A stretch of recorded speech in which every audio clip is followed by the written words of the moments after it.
Death Club Book 9 in the Warrior series. By Patterson. Chapter 1. Mike Clattenbach knew he wouldn't last long. His mind had stopped working, conserving the last of the available oxygen, trying to survive. His body had long given up on him and was ready to curl up and die. Clattenbach knew he was going to die, and very painfully. Several of his ribs were broken, and one eye felt like it was permanently damaged. Bones were sticking out of his left hand, and his whole body was one giant mass of pain.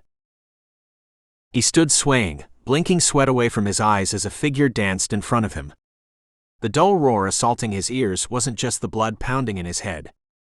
It was the voice of a bloodthirsty crowd who had paid top dollar to witness a killing. They wanted bloodshed. They got it.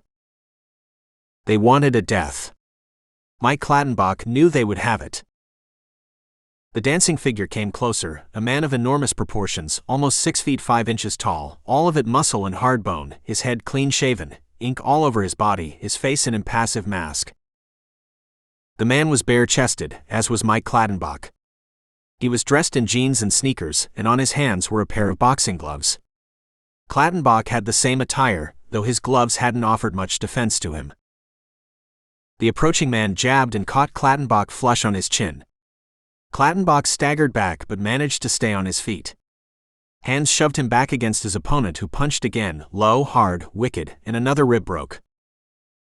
The attacker rained more punches on his face and abdomen, each of them bringing out groans from Clattenbach. The losing fighter didn't put up any resistance, his body too far gone to defy the punches. His hands lay limply by his side, his uninjured eye blinking rapidly. The taller man spun in the air and brought Clattenbach to his knees with a spinning kick. His knee crashed into the fallen man's face. Clattenbach sprawled on his back, and his last sight was that of his attacker looming over him. Nothing moved in the sand and brush of Oregon's high desert in the morning hours, except for the sun continuing its relentless journey, and for a few fleecy clouds moving in the sky. The desert covered 5 counties in the state, and was one of the most sparsely populated regions in the country. There were a few large ranches, but the chances of coming across a rattler or a bighorn were higher than encountering human life. The first sign of life came when the sun was directing its light straight down, and shadows were the smallest. A small blob appeared over the horizon, and over time, resolved into a human figure. The person moved steadily, stopping every now and then to wipe sweat and take a swig of water. The man was well equipped with a backpack and had several liters of water in cans strapped across his body. The backpack contained several pieces of clothing to tackle the heat and the cold. The temperature in the summer could go as high as the mid-80s and could fall to the low 40s. The man was brown-haired, lean and tall, and moved with an easy gait that suggested a lot of experience walking outdoors. The man, Zeb Carter, did have that kind of experience. He had walked in some of the most inhospitable deserts in the world, and across the most rugged terrain. He wasn't going to any particular place this time, nor was he on any mission. The high desert wasn't a region he had previously visited, and he was rectifying that during this trip. He was alone, his vehicle parked in a motel in Burns, which was on the edge of the desert. He had been in the desert for 3 days, camping in the open, and it was on the 3rd day he spotted the bald eagle. It was circling in the sky, swooping lower, and disappeared out of sight a mile away. Zeb had nothing better to do, and set out in the direction of the eagle. It rose several minutes later, and through his binoculars, he spotted a piece of flesh in its beak. Probably a wild animal dead. He checked his location and his phone. His GPS was working, his cell phone had no signal. The eagle was flying away in the sky and became a distant speck. Zeb navigated past a rocky outcrop and came to the bird's position and stood still at the sight that beheld him. A body, a human male from what remained of it, lying face up. He looked around swiftly, assessing any threat, the action second nature to him. Nope, no threat. He was the only living person for miles around. He approached the body cautiously, watching where he placed his feet. There were no tracks for him to carelessly erase. He got closer to the body and crouched next to it. The face had been savaged by wildlife, as was the upper torso. Heat and the dry weather had decomposed the skin, and white bone showed in several places. Male white, bare-chested, was what Zeb could make out from the remains. The bare-chested part intrigued him. No sane person was foolhardy enough to wander in the desert without clothing. The lack of tracks intrigued him even more. There wasn't much wind, and loose soil and sand wouldn't have covered tracks. He moved in widening concentric circles, but he still didn't come across any vehicle tread marks. He came back to the body and photographed it from various angles. He spoke in his phone and narrated his discovery of it. He went closer to it to get a better angle when a remaining patch of skin on a forearm caught his attention. There was a tattoo on that patch of skin, a design he knew very well. Several of his friends wore that ink. He pulled out his sat phone and powered it up, knowing that his holiday had just ended. The tattoo was that of a dagger crossed by 3 lightning bolts on a darker arrowhead background. Zeb had seen that ink on several of his friends once they had left the army. It was that of the Special Forces. Chapter 2. Zeb sat on his haunches and studied the body for several long minutes as he considered his actions. Yeah, he would call the sheriff, maybe even the state troopers. But did he want to get involved?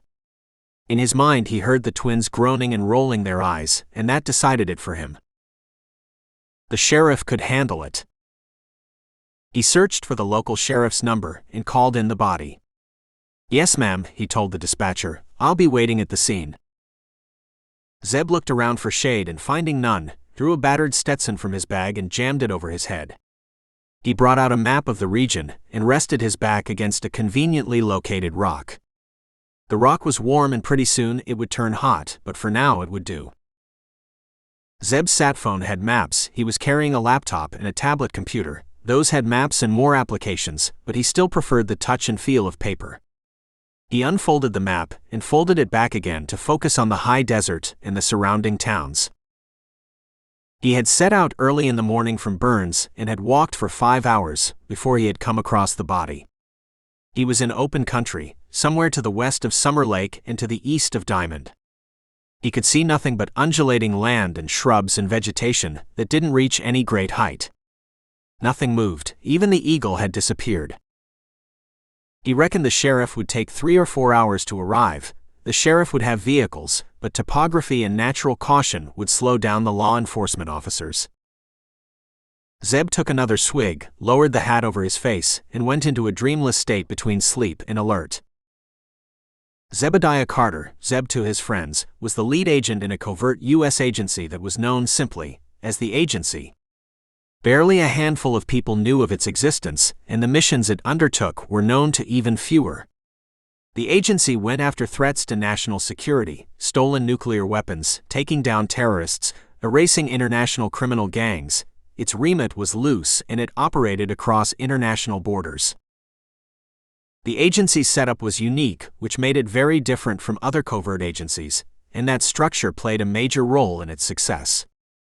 The agency had a near-zero admin footprint. Zeb and his 7 fellow operatives were based in New York and worked in a private security consulting firm.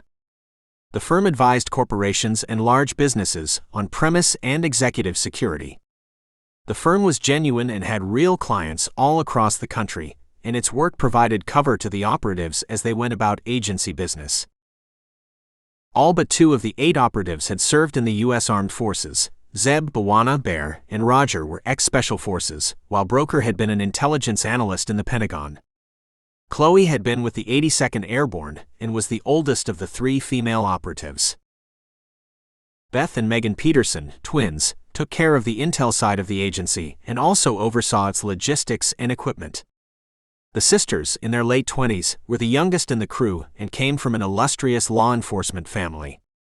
They brought youth, energy, and humor, and had become integral to the unit.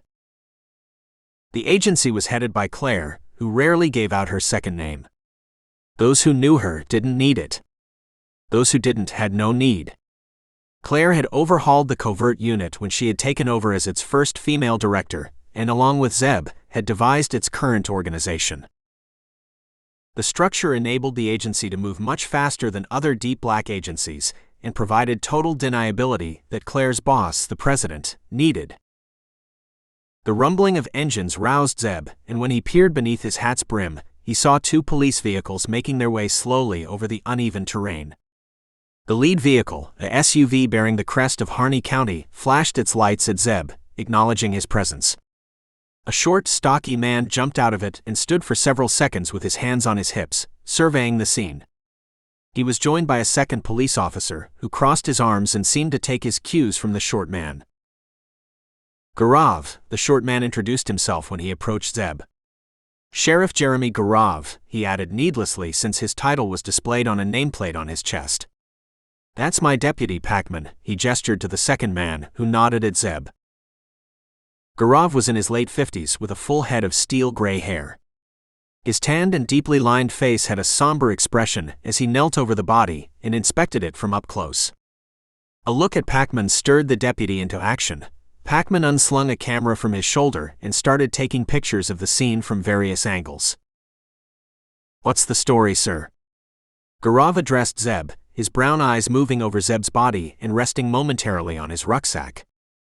He looked behind Zeb and frowned. Where's your vehicle? The sheriff looked at him dumbfounded for moments when Zeb told him about the eagle and coming across the body. You walked? Yes, Sheriff. For 5 hours? Yes, sir. In this heat? Why? What's there to see here? It's nothing but flat land and some vegetation. I like walking, sir. I was exploring this part of the country. The sheriff's eyes narrowed as he mulled over Zeb's words, and from his body language, Zeb knew Gaurav wasn't buying his story. You know this man? The sheriff asked him with an inscrutable expression. No, sir. I am new to this county. His face isn't recognizable, in case you haven't noticed, Zeb added dryly and mentally berated himself when a dull flush spread across Gaurav's face. No need to antagonize him. I can see that, the sheriff snapped and turned to his deputy. Packman, search the body, see if there's anything in his pockets. Call in to Debbie. Get her to send the van. He was without a shirt? This was addressed to Zeb without looking at him. Yes, sir. The body is as I found it. You didn't touch it? No, sir. What do you do, Mr. Carter? Most people would touch the body and trample all over the scene. I run a security consulting firm in New York, sir. I was in the Army. I've seen some bodies before. Where did you say your vehicle was? At a motel in Burns, sir. Zeb repeated evenly, knowing the sheriff had heard him the first time round. Sheriff, he called out softly when Packman turned away from them and spoke in his phone. I am not your problem, he met Gaurav's eyes. You'll find my car at that motel. They'll have reservation records. This body looks like it's been out here about 2 days. 2 days ago, I was nowhere near Harney County. You can tell the body's been here that long. I was in the Special Forces, sir. Like I said, I've seen some dead bodies. Gaurav glanced back at the body, his eyes lingering on the ink on the dead man's hand, and there was a question in them when they returned to Zeb. Yes, sir, Zeb confirmed. That's a Special Forces tat. Gaurav and Packman spent a couple of hours searching the scene, and when they returned, the sheriff jerked a thumb at his vehicle. Let's go, he told Carter. I'll drop you off at the motel. There's nothing keeping you here, is there? The sheriff watched him out of the corner of his eyes as Carter buckled himself in, and after issuing a few more instructions to Packman, who was staying back to retrieve the body, set off on their bumpy ride. What kind of consulting? He broke the silence finally when his companion made no effort to converse. The man's barely moving. I've seen more animated statues, he grumped to himself. All kinds. Perimeter security, premises, protection of executives, Carter replied without elaborating anymore. Big firm. Nope. There are 8 of us. We hire contractors if we need more people. Gaurav drummed his fingers on the wheel, fiddled with his radio, and finally burst out. Heck of a thing. We had one accidental death in the last 5 years, a drunk who mishandled his gun. We've never had a murder. Heck of a way to die out there. Gaurav felt the weight of Carter's stare and shifted in his seat. His butt was acting up again, but he didn't want to yield to the itch in the man's presence. You'll know who he is soon enough. Yeah? How do you figure? If he was in the army, they'll have his DNA records. Gaurav turned red at the blindingly obvious answer and laughed self-consciously. You must be thinking we're dumb hicks. Small-town sheriff, what'll he know? It would have come to you, Sheriff. I had more time to think about it. Don't run yourself down. The softly spoken words were strangely comforting to Gaurav as he relaxed in the silent presence of Carter. Zeb stood apart from the sheriff when they reached the motel, giving him space to verify Zeb's story. He wandered to a wall which displayed a map of Oregon and rested his finger on Portland, the largest city in the state. I can continue my hike, or he turned to the reception desk when a shout interrupted his musing. Gaurav was hunched over his phone, barking questions, his back to the desk, one hand gesticulating furiously. Zeb waited till he had finished his call and had warded off questions from the woman behind the desk. A problem? He asked Gaurav. The sheriff raked his hands through his hair and glared at Zeb in anger, a rage that Zeb knew wasn't directed at him. Cherie Clattenbach lives in Dalton, about an hour from here, at the edge of the county. Nice, classy lady. Can do no wrong. She's got a lovely daughter, Morgan. Morgan and my kid were classmates. Zeb waited, knowing the sheriff was going somewhere with his rambling. The sheriff looked out of the motel, in the direction of the desert, his eyes unseeing. That's Mike Clattenbach out there. Sherry's ex-husband. Chapter 3. Arkadian Privalov rose from his uncomfortable seat and yawned, his fingers brushing the roof of the sand-colored RV as he stretched. Privalov's 6'7" tall and muscled frame filled the inside of the vehicle and made it look small. Privalov had been in the RV since the day before the fight, 3 days ago now, planning, organizing, and making sure everything went just right. He didn't go to the fight scene himself, he had men under his command who managed the spectators and organized the floodlights. He had more people who manned 2 perimeters, one was half a mile away from the fight, a loose circle that was tightly guarded, while the other was a further mile away. Privalov based himself in the RV, his central command, and monitored the fights, the arena, and the perimeters. During the fight he had 3 drones in the air, which sent feeds to monitors in his command vehicle. One drone circled the fight, another circled the first perimeter, and the last one surveyed the outer ring of guards. He also had men posted on the nearest highway or access road during each fight, and in the nearest towns as well. He had a police scanner in his RV that would alert him of any law enforcement movement, and often bribed small-town police officers to look the other way. Privalov had been running the fights for a long while now, and had perfected their operation. Not one fight had come to the attention of law enforcement. Not a single fight had ever surfaced in the media. There was an internet betting channel for the fight, there was a live internet relay that went out all over the world, the underground network of spectators was growing, as were the fighters lining up to participate. Not a squeak to the outside world despite all that. Privalov smiled grimly and ran a hand over its stubble. It made a rasping sound and reminded him to take a shower. He patted the shoulder of the other occupant in the RV, Grigory, the drone operator and computer whiz, and disappeared into the bathroom. His boss, a man in New York who even Privalov, ex-Spetsnaz turned mafia king turned fights organizer, feared, had come up with the idea of the fights. His boss had been visiting a harsh Siberian prison, one that was closer to a gulag in its condition and treatment of its inmates than to a modern penal facility, when a fight had broken out among inmates. His boss had watched in fascination as the guards made no attempt to stop the fight, and instead, cheered the fighters on till one of them died. The victor had ripped off the dead man's ears, had stuffed them down his uniform, and had raised his blood-stained hands in victory. The watching guards had applauded him briefly, and had then brutally felled him with their truncheons.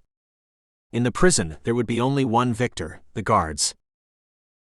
His boss had come away with the idea of organizing underground fights to the death, and the Death Club had been born. The first fight took place in the cold winter of Siberia, in a snow-laden forest, with 10 fighters and 50 spectators. All fighters were ex-cons and had been carefully vetted. Each and every spectator was similarly scrutinized, and extensive background checks had been carried out. The spectators, then, had paid a paltry $1,000 to witness men killing one another. The fee had grown several-fold since then, and the Death Club fights were as well run as any international boxing or MMA championship. Not all fights resulted in a man dying.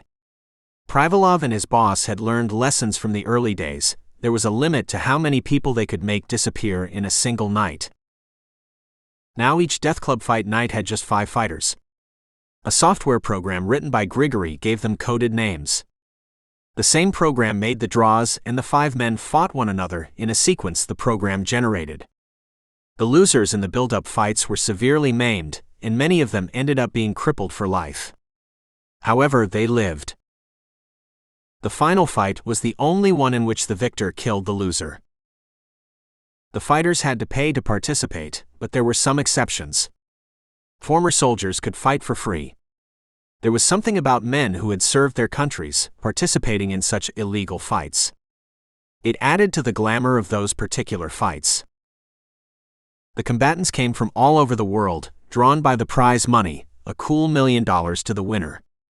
It was not just the winner, but every participant, whether winner or loser, got a reward. Every fighter had to state a relative or a friend, any one person, to whom their prize money would go in the event of their death. The prize money was dispersed to the nominees via an insurance policy that was administered by companies whose ultimate ownership was untraceable. The final winner got the money in cash.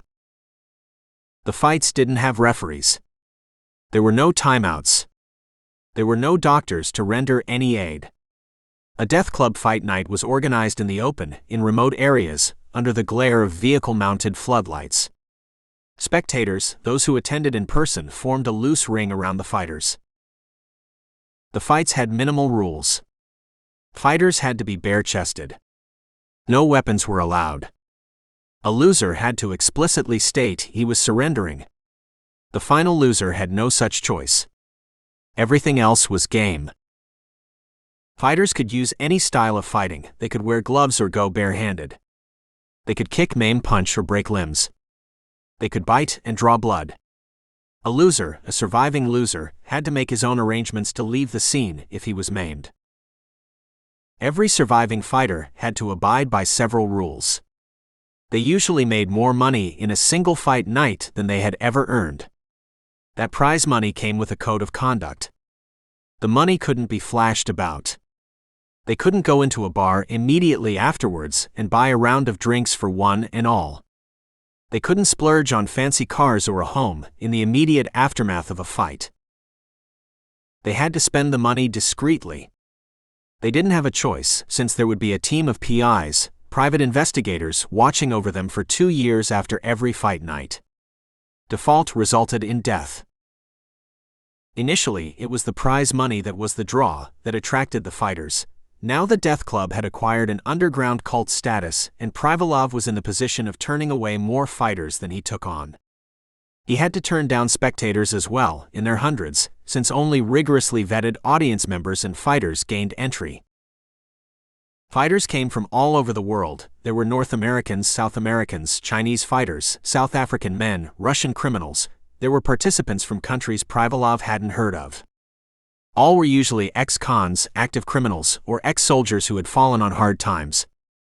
Most of the fighters had experience of close-quarters combat. Many of them knew martial arts of some kind. All of them had fought with their bare hands. All of them had their lives on a downward spiral. The Death Club's prize money offered them the ultimate opt-out clause. Every fighter or spectator had to give their real-life details to the Death Club. They had to reveal their family members, their employment, and names of all their friends. Privalov had a team of vetters, a bunch of experienced PIs on permanent retainer, who went through the backgrounds and came back with either a green or a red light. The PIs didn't know they were working for the Death Club. They came from different law firms that dealt in messy cases: runaway dads, domestic abuse, bail jumpers, criminals, corporate espionage, all sufficient grounds for using PIs. The PIs were used to some of their clients dying unexpectedly. After all, they were used to dealing with shady clients and knew when to turn a blind eye. If they suspected anything about the Death Club, they kept it to themselves. Staying alive was a little more important than keeping their license. The gamblers, those who bet on the club's website on the darknet, were similarly investigated, as was the live feed audience. The Death Club's reputation was such that all knew a red light meant a killing. No mercy was shown to anyone who had provided wrong details or whose background didn't stack up. Privalov's private army of enforcers took decisive action if a red light turned up, and the defaulter's body usually turned up in an alley. The club's website followed up the killing by posting a picture of the body. It was a stark message to all fighters and spectators. The Death Club lived up to its name. Privalov and his boss could more than afford the expenses involved in running the Death Club. The Death Club's turnover ran to 8 figures, all transactions were in cash or in Bitcoin. Tax? That was an alien concept. Privalov had initially organized the fight nights in Russia, Ukraine and parts of Eastern Europe, and in several countries in South America and Africa. The boss had then suggested organizing the first fight night in the US. It had taken a long while to get everything in place, but that first Death Club fight in the US had opened their eyes to the revenue potential in that country. There was something about organizing illegal fights in the most powerful nation on earth. It made the fighters willingly ante up the high participation fee. It was just high enough to ensure only serious combatants applied. The attending spectators shelled out the astronomical admission fees without demur. The gamblers and the internet audience didn't blink when the subscription fees shot through the roof. Privalov and his boss had planned for all contingencies. They had layers of companies that distanced themselves from the fights. No one had seen them, not the fighters nor the audience. Privalov's people, those who were in contact with the fighters and the attendees, were disposable. They were criminals with extensive gang affiliations. No one knew who owned or ran the Death Club. It just was. Privalov had a strong cover if his RV or his drones were discovered. At a click of a button, all data would be erased, and an Earth mapping program would come on the screen. The RV was registered to a geological survey firm, and Privalov, under another name, was in its employ. Privalov stayed in the RV for 3 days at the fight scene after each fight night. The loser's body was buried in that time, and all traces of the fight were erased. The team of organizers were then disbanded, and Privalov departed to start planning the next one. Privalov emerged from the bathroom and stood in front of a mirror, toweling his hair. He grimaced as he thought back to the night. This one hadn't gone as smoothly as he wished.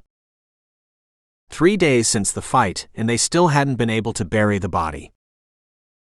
Once the fight was over and all the spectators had left, his men had started digging a deep grave under the floodlights. However, an urgent call from the man on the highway had halted them. The highway watcher had warned of a convoy of police cruisers on the move. Privalov's organizers had turned off the floodlights and had melted into the darkness. He had assumed the role of Earth Mapper. That alarm had proven to be false, but the next 2 days were similarly jinxed. A crop dusting plane had crisscrossed the desert in the daylight hours and had put off the burying.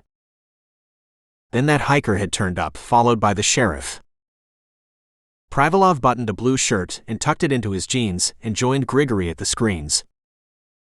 Where are they? Burns and Portland. Burns was where the hiker currently was. Portland was where the winner was. Privalov had a problem with both of them. Chapter 4.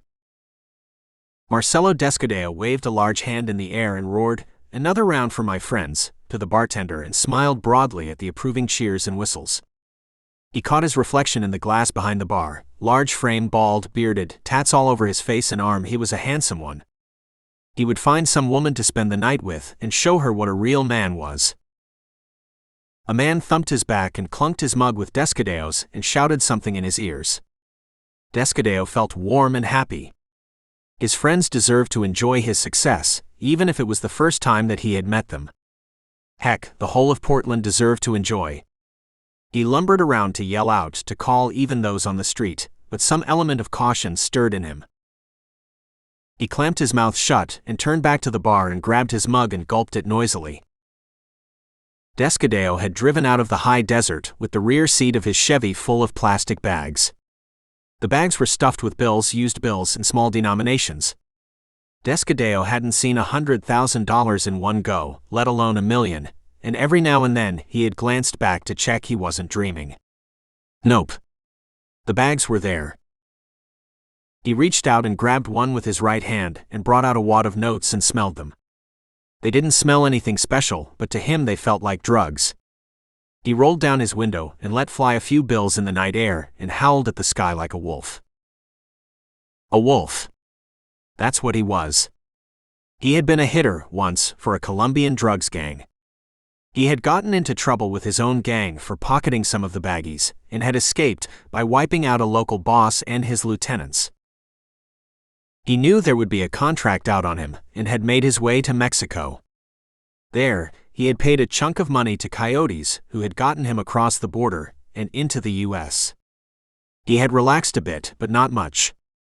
Looking over his shoulder had become a habit, but when he was in a bar in New Mexico with some drug runners from another gang, he had thought of the Death Club. He had gone to one of its fight nights in Mexico and had registered as a fighter on the spot. He had paid up front and had been told there would be a verification process. But, like the Chota, the police, he had sneered and had straightened when the organizer had given him a cold stare.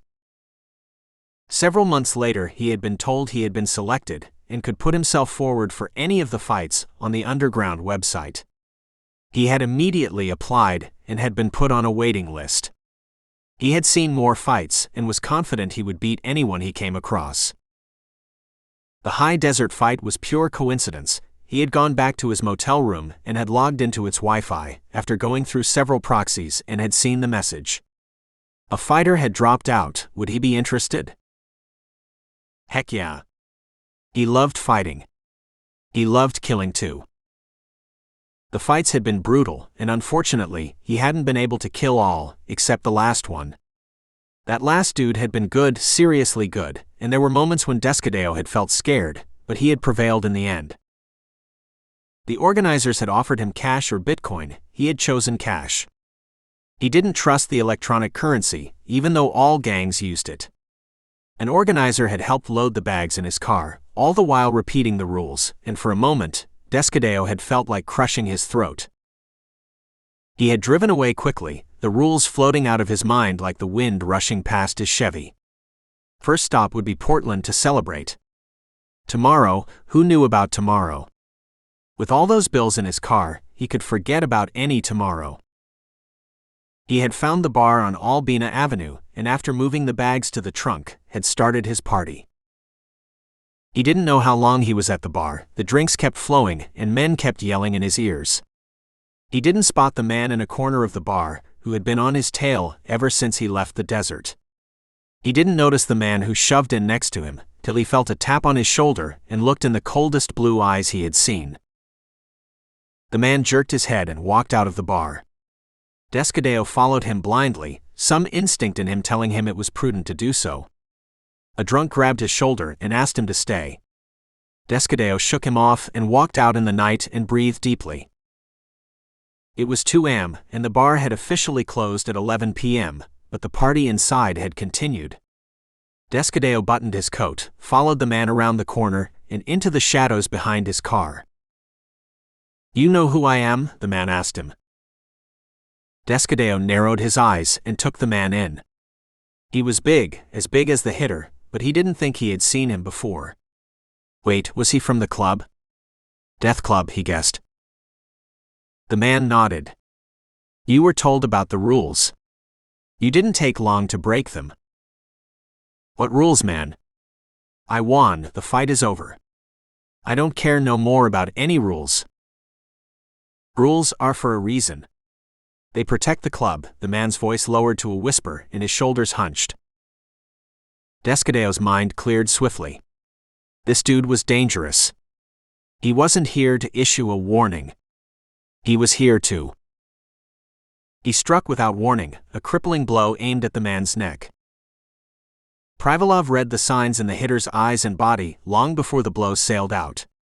He ducked easily and caught Descadeo's arm in a lock and twisted it and broke it. It was a move that he had deployed thousands of times, using the opponent's momentum and body weight to his advantage. Descadeo opened his mouth to yell. Privalov choked it off with a blow to his throat. Privalov lost his iron control for a few seconds and grabbed the hitter by the neck and squeezed with his large hands. Descadeo flailed, but Privalov evaded his hands easily, and a knee to the hitter's groin subdued him. He squeezed till the hitter almost lost consciousness, and just when Descadeo's eyes were fluttering, he let go. The hitter slumped against his car, wheezing, gasping, and clutching at his throat. Privalov watched him for a moment and then sank his blade into the Colombian's neck. He moved out of the way of the arterial spray, and when the hitter was dead, dragged his body to a pickup truck and dumped it in the rear. Descadeo was big, but Privalov moved him easily. Strength wasn't only about size. It was about training and practice and mechanics of muscle and tendon. He covered the body with a tarp, secured the ends, and eased out of the parking lot. The blood would be discovered, as would be the bags. The cops would think it was some kind of gang or revenge killing. There was nothing to lead them back to Privalov. Privalov hummed in the night as he drove out of Portland and back to the desert, where a grave was being dug for Descadeo. Once the hitter was buried, Privalov would turn his attention to his second problem. The second problem had been driving to Portland, taking the same route the hitter had, and had entered the outskirts of the city, searching for an empty bar or a diner when Descadeo had started his drunken spree. Dinner, then a clean hotel room, was on Zeb's agenda. He had left Gaurav in Burns after giving a formal statement, and had left his number with the sheriff. He didn't expect to be called. There wasn't anything more he could add to the investigation. Sure, he would keep an eye out for any news, maybe even give a call to Gaurav in a few days. Just out of interest, he told himself as he backed into a parking lot, stretched, and headed inside a diner. Juice, orange juice, he told the weary server. Nope, juice. Not coffee. She came back with his drink and took his order. The diner was nearly empty, just the way he liked it. Less noise, more space, more quiet. He demolished his eggs and salad, and only when he'd finished he realized he had gone without food all day. He sat back in his chair and sipped his drink slowly, taking in the other patrons and watching the outside world through the windows. There was a couple in the corner, talking softly and laughing. A girl, a child, was asleep on the woman's shoulder, and her blonde hair stirred whenever Mommy spoke. Spend a day in Portland and then make my way home. No hurry. There's no mission. Will take my time. See some country, Zeb thought as he idly watched the couple. The woman's free hand was gripped in the man's hands, his thumb caressing her wrist. The sleeves of his shirt were rolled back, and even across the distance, Zeb could make out a tat on the inside of the man's forearm. Dead man had Special Forces tat. Not my problem. Gaurav will investigate it. Maybe he'll call in the state troopers. They'll be better equipped, he silently argued with himself. Since when did you turn your back on a fellow operative? He may not be an operative. Hundreds of men and women wear that emblem. Not all of them are special forces. Heck, many of them aren't even in the army. He could be an operative. You don't know. I can't get involved in every random death. Zeb's eyes were drawn to the couple when the woman laughed suddenly and her companion joined in. The man stretched in his chair and the motion brought his tattoo into clear view. Zeb recognized it immediately. It was that of the 82nd Airborne. The server returned to an empty table and spotted a generous tip next to the plate. She looked around the diner to thank her customer, and her eyes rested on the couple. "He left suddenly," the woman read her glance. "He paid, didn't he? I saw him pull out some bills." "Yes, ma'am. He was very generous." Zeb brought up the GPS screen when he was on blacktop and punched in the coordinates. To Dalton. Chapter 5. Zeb reached Dalton after 5 hours of driving non-stop, passing the occasional truck on the lonely roads, his lights cutting twin beams as they vanquished darkness. He reached a hotel at 3 a.m., and his tires crunched on gravel as he entered the parking lot. A yawning clerk tossed a key to him and got him to sign the register. Technology and plastic door entry cards hadn't reached the establishment yet. The room was clean, the linen was freshly laundered, and the bathroom was surprisingly big, and as clean as the room. Zeb didn't have many requirements from a hotel. He was okay if it didn't have white linen service. He didn't mind small rooms. He didn't care if it came along with a swimming pool and a gym. Cleanliness was important. He hit the bed half an hour after reaching the town, and slept for a straight 6 hours. The sun was streaming through his window when he woke up and drew back the curtains and had his first look at the town. It didn't seem any different to thousands of small towns across the country. His hotel was on a square next to a community bank, and further away were retail establishments. A bigger town square around which the community revolved was a few minutes away from his hotel. Zeb freshened up, and while he was having breakfast in the hotel's restaurant, fired up his screen and connected it to Werner, a supercomputer housed in their office in New York. A long time back, Werner had been a highly sophisticated artificial intelligence software program that Broker and he had purchased off a couple of university students. The program was now housed in the computer, and its name got transferred to the machine. Werner was at the heart of their intelligence operations. It analyzed geopolitical developments around the world, took in economic data, monitored seemingly random developments such as a Chinese nuclear submarine heading out of its berth, and came back with analyses. It talked to several secretive supercomputers and law enforcement across the country, and to many others in the world. It had access to thousands of databases and millions of records. If an event or a person existed in some networked computer somewhere, Werner could get it. Zeb was less proficient at working with Werner than the twins and Broker, but he got by. He asked Werner to send him all information on Dalton, which the supercomputer obliged before he had dug into his eggs. About 2,000 people in the town, he read swiftly. Retail and some industries outside the town were the primary sources of employment. A football player from the middle school had gone on to play for the Oregon Ducks at the university. The town had other similar claims to fame. The server, a young woman in her 20s, came to him and refreshed his juice without his asking. He thanked her and got a 1,000-megawatt smile in return. A town where everyone knows everyone else, is protective of its community and wary of strangers, he mused and sipped appreciatively. It was cold and fresh, just the way he liked it. He asked Werner to get Mike Clattenbach's file. It was classified, but that was no problem for Werner. It displayed pages on Zeb's screen and settled back while the human perused the files. Clattenbach had served in the 1st Special Forces Group, out of Joint Base Lewis McChord, and had toured Iraq, Afghanistan, and Philippines. Good operative. Calm under pressure were frequent commendations in his file.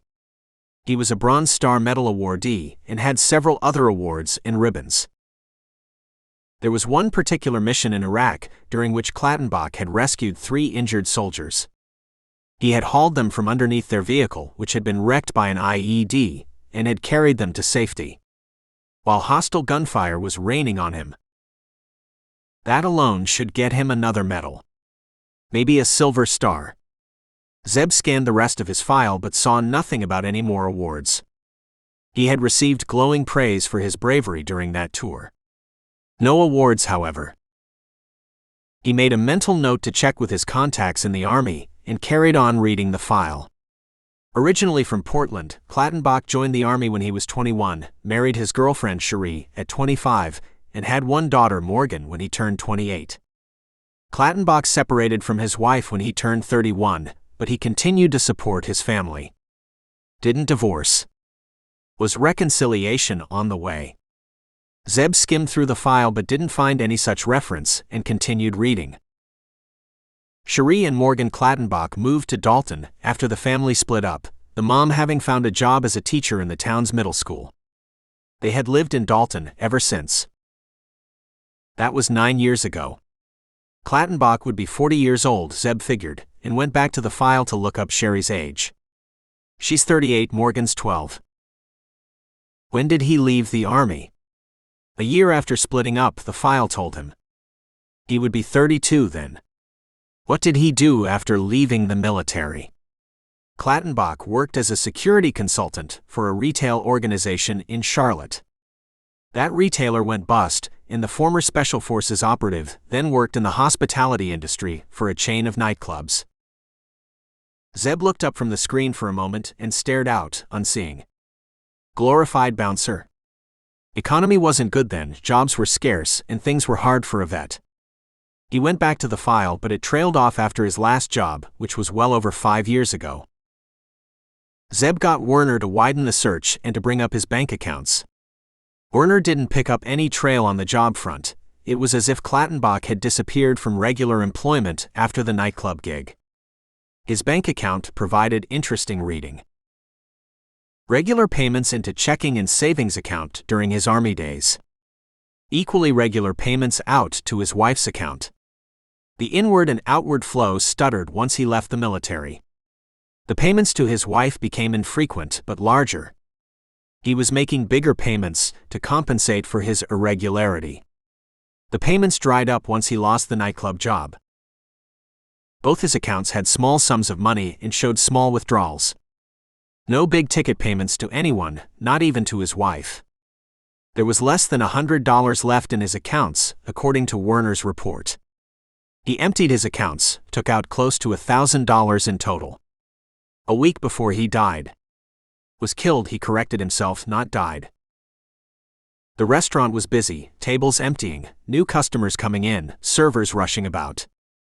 Soft voices and the occasional laugh broke out. Cutlery clinked and the smell of coffee filled the air. No one came near Zeb's table, not even the server.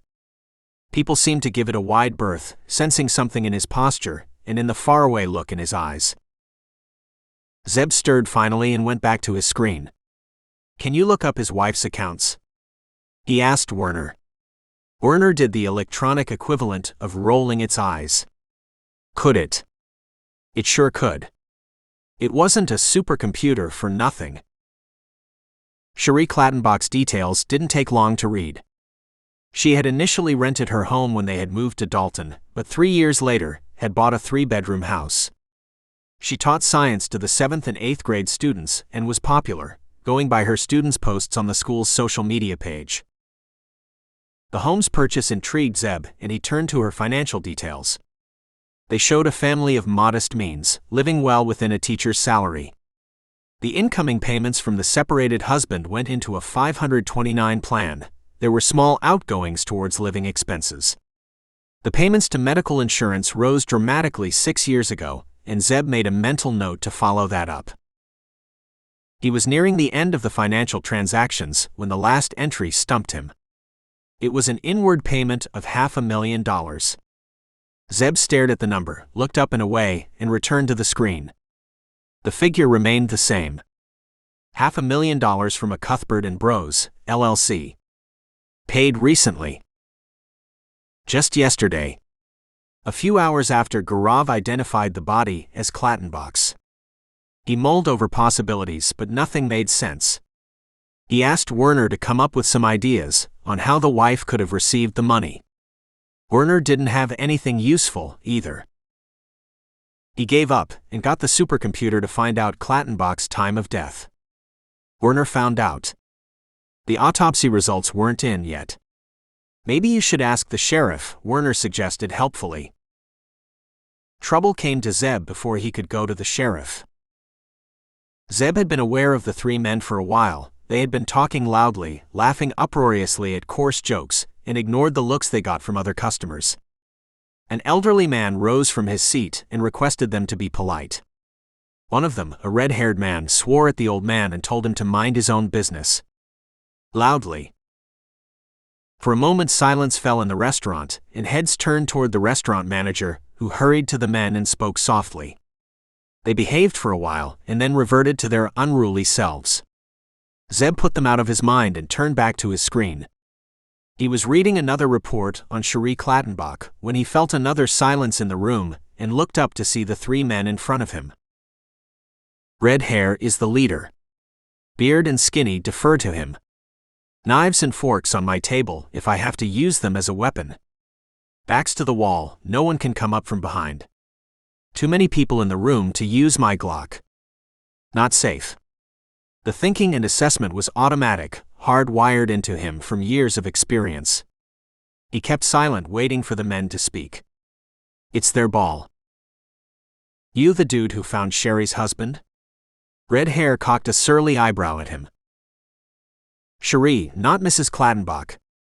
A familiar cold anger started growing in Zeb's stomach at the insolence in the man's voice, at the lack of respect for the dead man's wife. He took a deep breath and calmed himself. No reason to get bothered. It's a small town.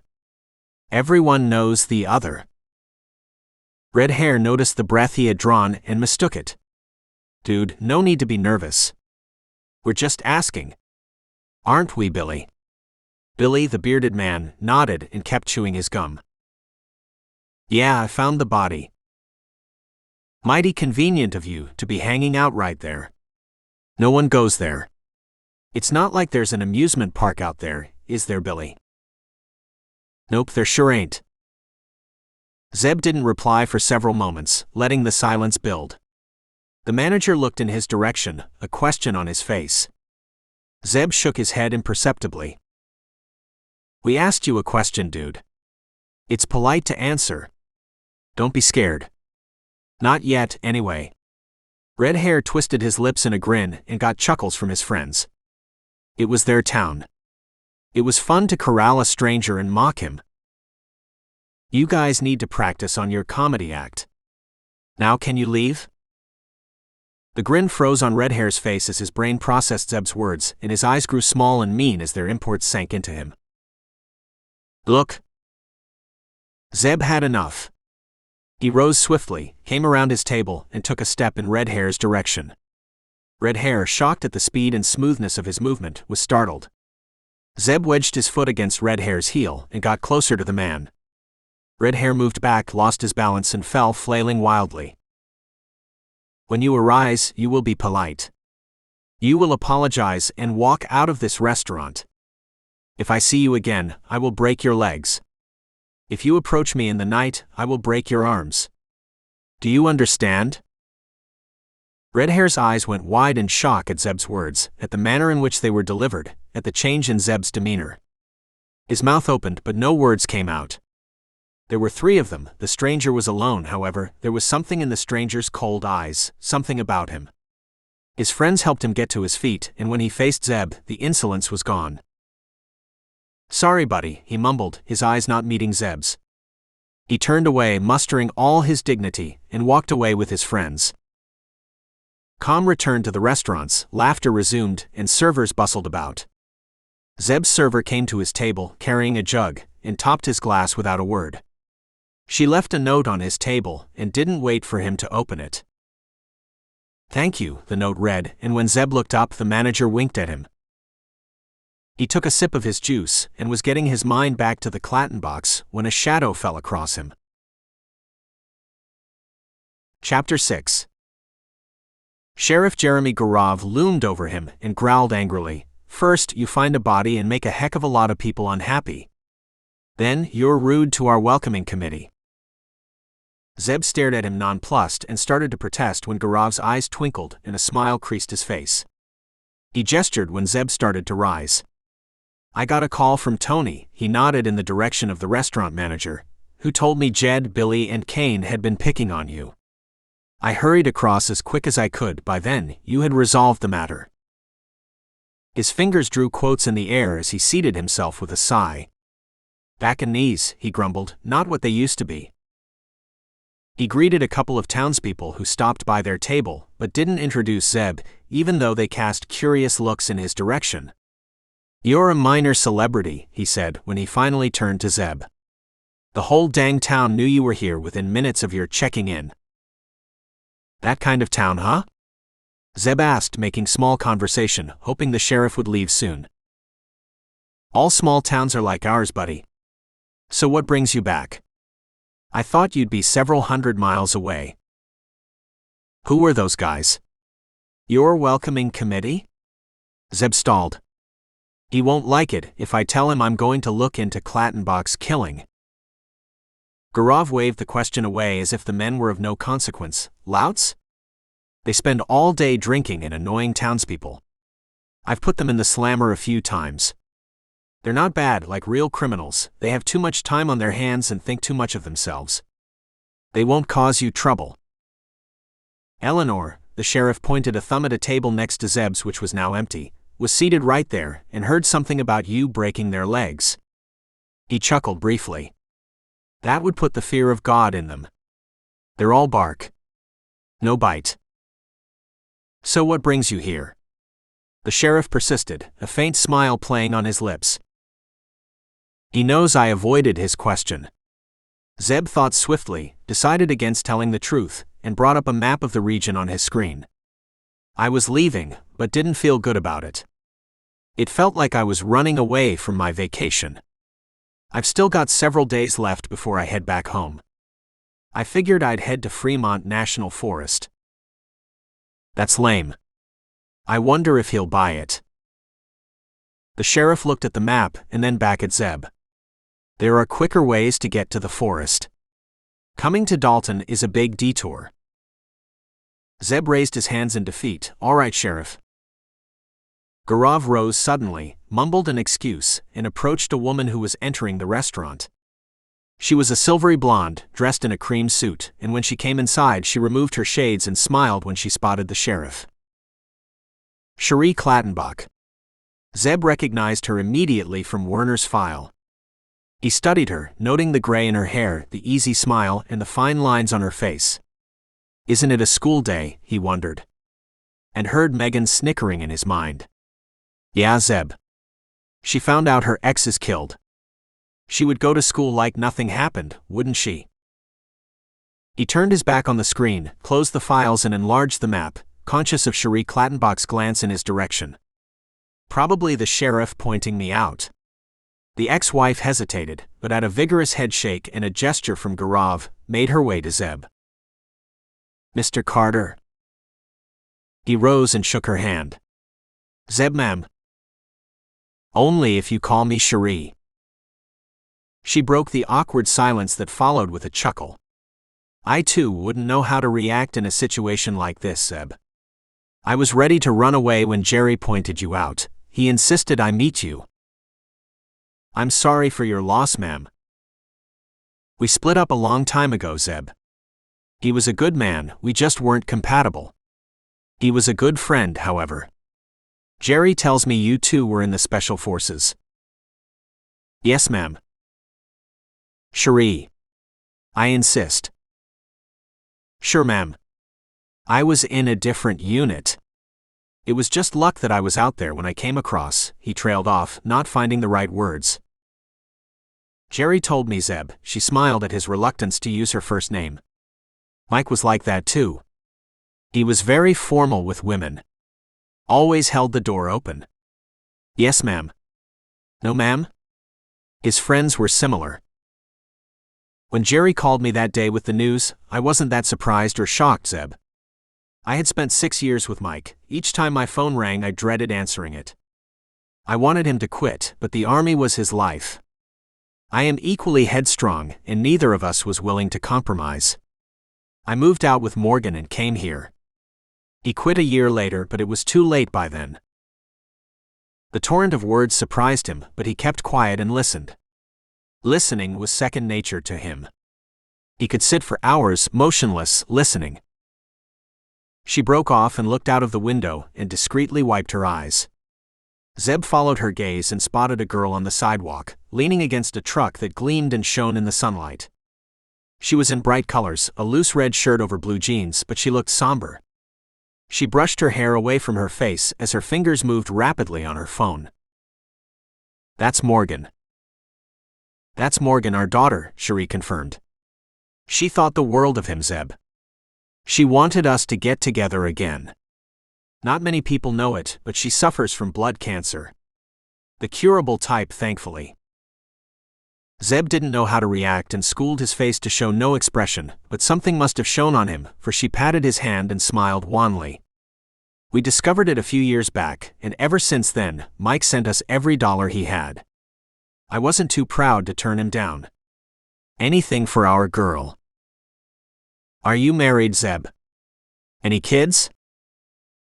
No, ma'am. She nodded absently, her eyes back on her daughter, who was now chatting to a couple of friends. You wouldn't understand in that case. When did you last see him, ma'am? Your husband. She turned round to him, her lips quirking in a small smile. You planning to investigate his killing? The mirth fled her face at the word, and she shivered visibly. The way he died. I can't even imagine it. Why was he there? Jerry is a good sheriff, but he's out of his depth. He's requested help from the state police. I'm rambling, aren't I? I'm dumping on you. You find my husband's body and now you have to sit here and watch his wife come apart. Zeb didn't say anything as she wiped her eyes and drank the glass of water he offered. She finger-waved at the sheriff, who was looking over with a concerned expression and had taken a step towards them. Gaurav stopped at her gesture and turned his attention back to the restaurant manager. I hadn't met him in a few months, Cherie answered Zeb's question finally. He called about 10 days ago, said we wouldn't have to worry about money anymore. I remember laughing and asking if he was going to sell his kidneys. Her face turned white as a thought struck her. Oh my God, she whispered, her hand instinctively covering her mouth. I gotta. You got $500,000, Zeb silently completed her sentence. She rose abruptly, apologizing to him. I've got to speak to Jerry, Zeb. Something came to me just now. Thank you for listening. Ma'am, he stopped her. Where was he working last? In a gang in Portland. The Portland Hoods, she replied in a shaky voice, and grabbed the sheriff by his arm and walked him out of the restaurant. Zeb rose when Cherie and Gaurav disappeared around a corner. He left a generous tip and left the restaurant and considered his options. Gaurav will loop in the state police. The money could be an insurance payment. He mulled that over in his mind as he watched Morgan and her friends. Which insurance company acts so swiftly? How would they know about Clattenbach's death? Another thought came to him as he looked in Morgan's direction. How did Clattenbach end up working with a gang? Did he steal from them? Is his death connected to the gang? He walked around the town, working on various angles while soaking in the small town atmosphere. He would have loved to listen into the calls between the sheriff and the troopers, and the lines they would pursue. They'll probably focus on the money, try to trace it back. He stopped suddenly and apologized when a couple had to go around him. Werner can access their investigation. It's plugged into all state police systems. Werner will know more than Gaurav will what the troopers are up to. It's not like the state police will share a lot with a small-time sheriff. I'll check out the gang. His decision made, he went to the town square, bought cards for the twins, and headed back to his hotel. Checking out was quick. Loading his stuff in his SUV didn't take time, he had just his backpack and a duffel. He tossed his bags on the rear seat, his jacket on the front, and when he was shutting the passenger door, he realized Gaurav was wrong. The sheriff had said Jed, Billy, and Kane wouldn't trouble him anymore. There they were, heading towards Zeb in the hotel's parking lot, walking fast. Their shapes contorted in the reflection on the SUV's door as they came closer. Hands empty. No weapons. Loose shirts. There could be guns in their waistbands. His Glock was in the vehicle, and he thought of getting it out. No guns, he decided, when they approached closer. They didn't have the look. They're just small-town punks. Lost face and want to do something about it. He turned around and faced them, ready, alert, feeling the blood pulse through him slow and steady. "Looking for someone?" he asked in a conversational tone. "Yeah, you, Jed," the red-haired one replied arrogantly. "We were being polite in there." He jabbed a hand in the direction of the restaurant. "There was no need to go crazy on us. We come to teach you some manners." "Came," Zeb corrected him.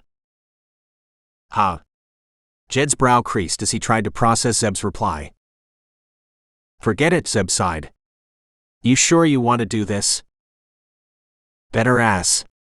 We're gonna whip you so bad you're gonna think twice about being rude." "My mistake.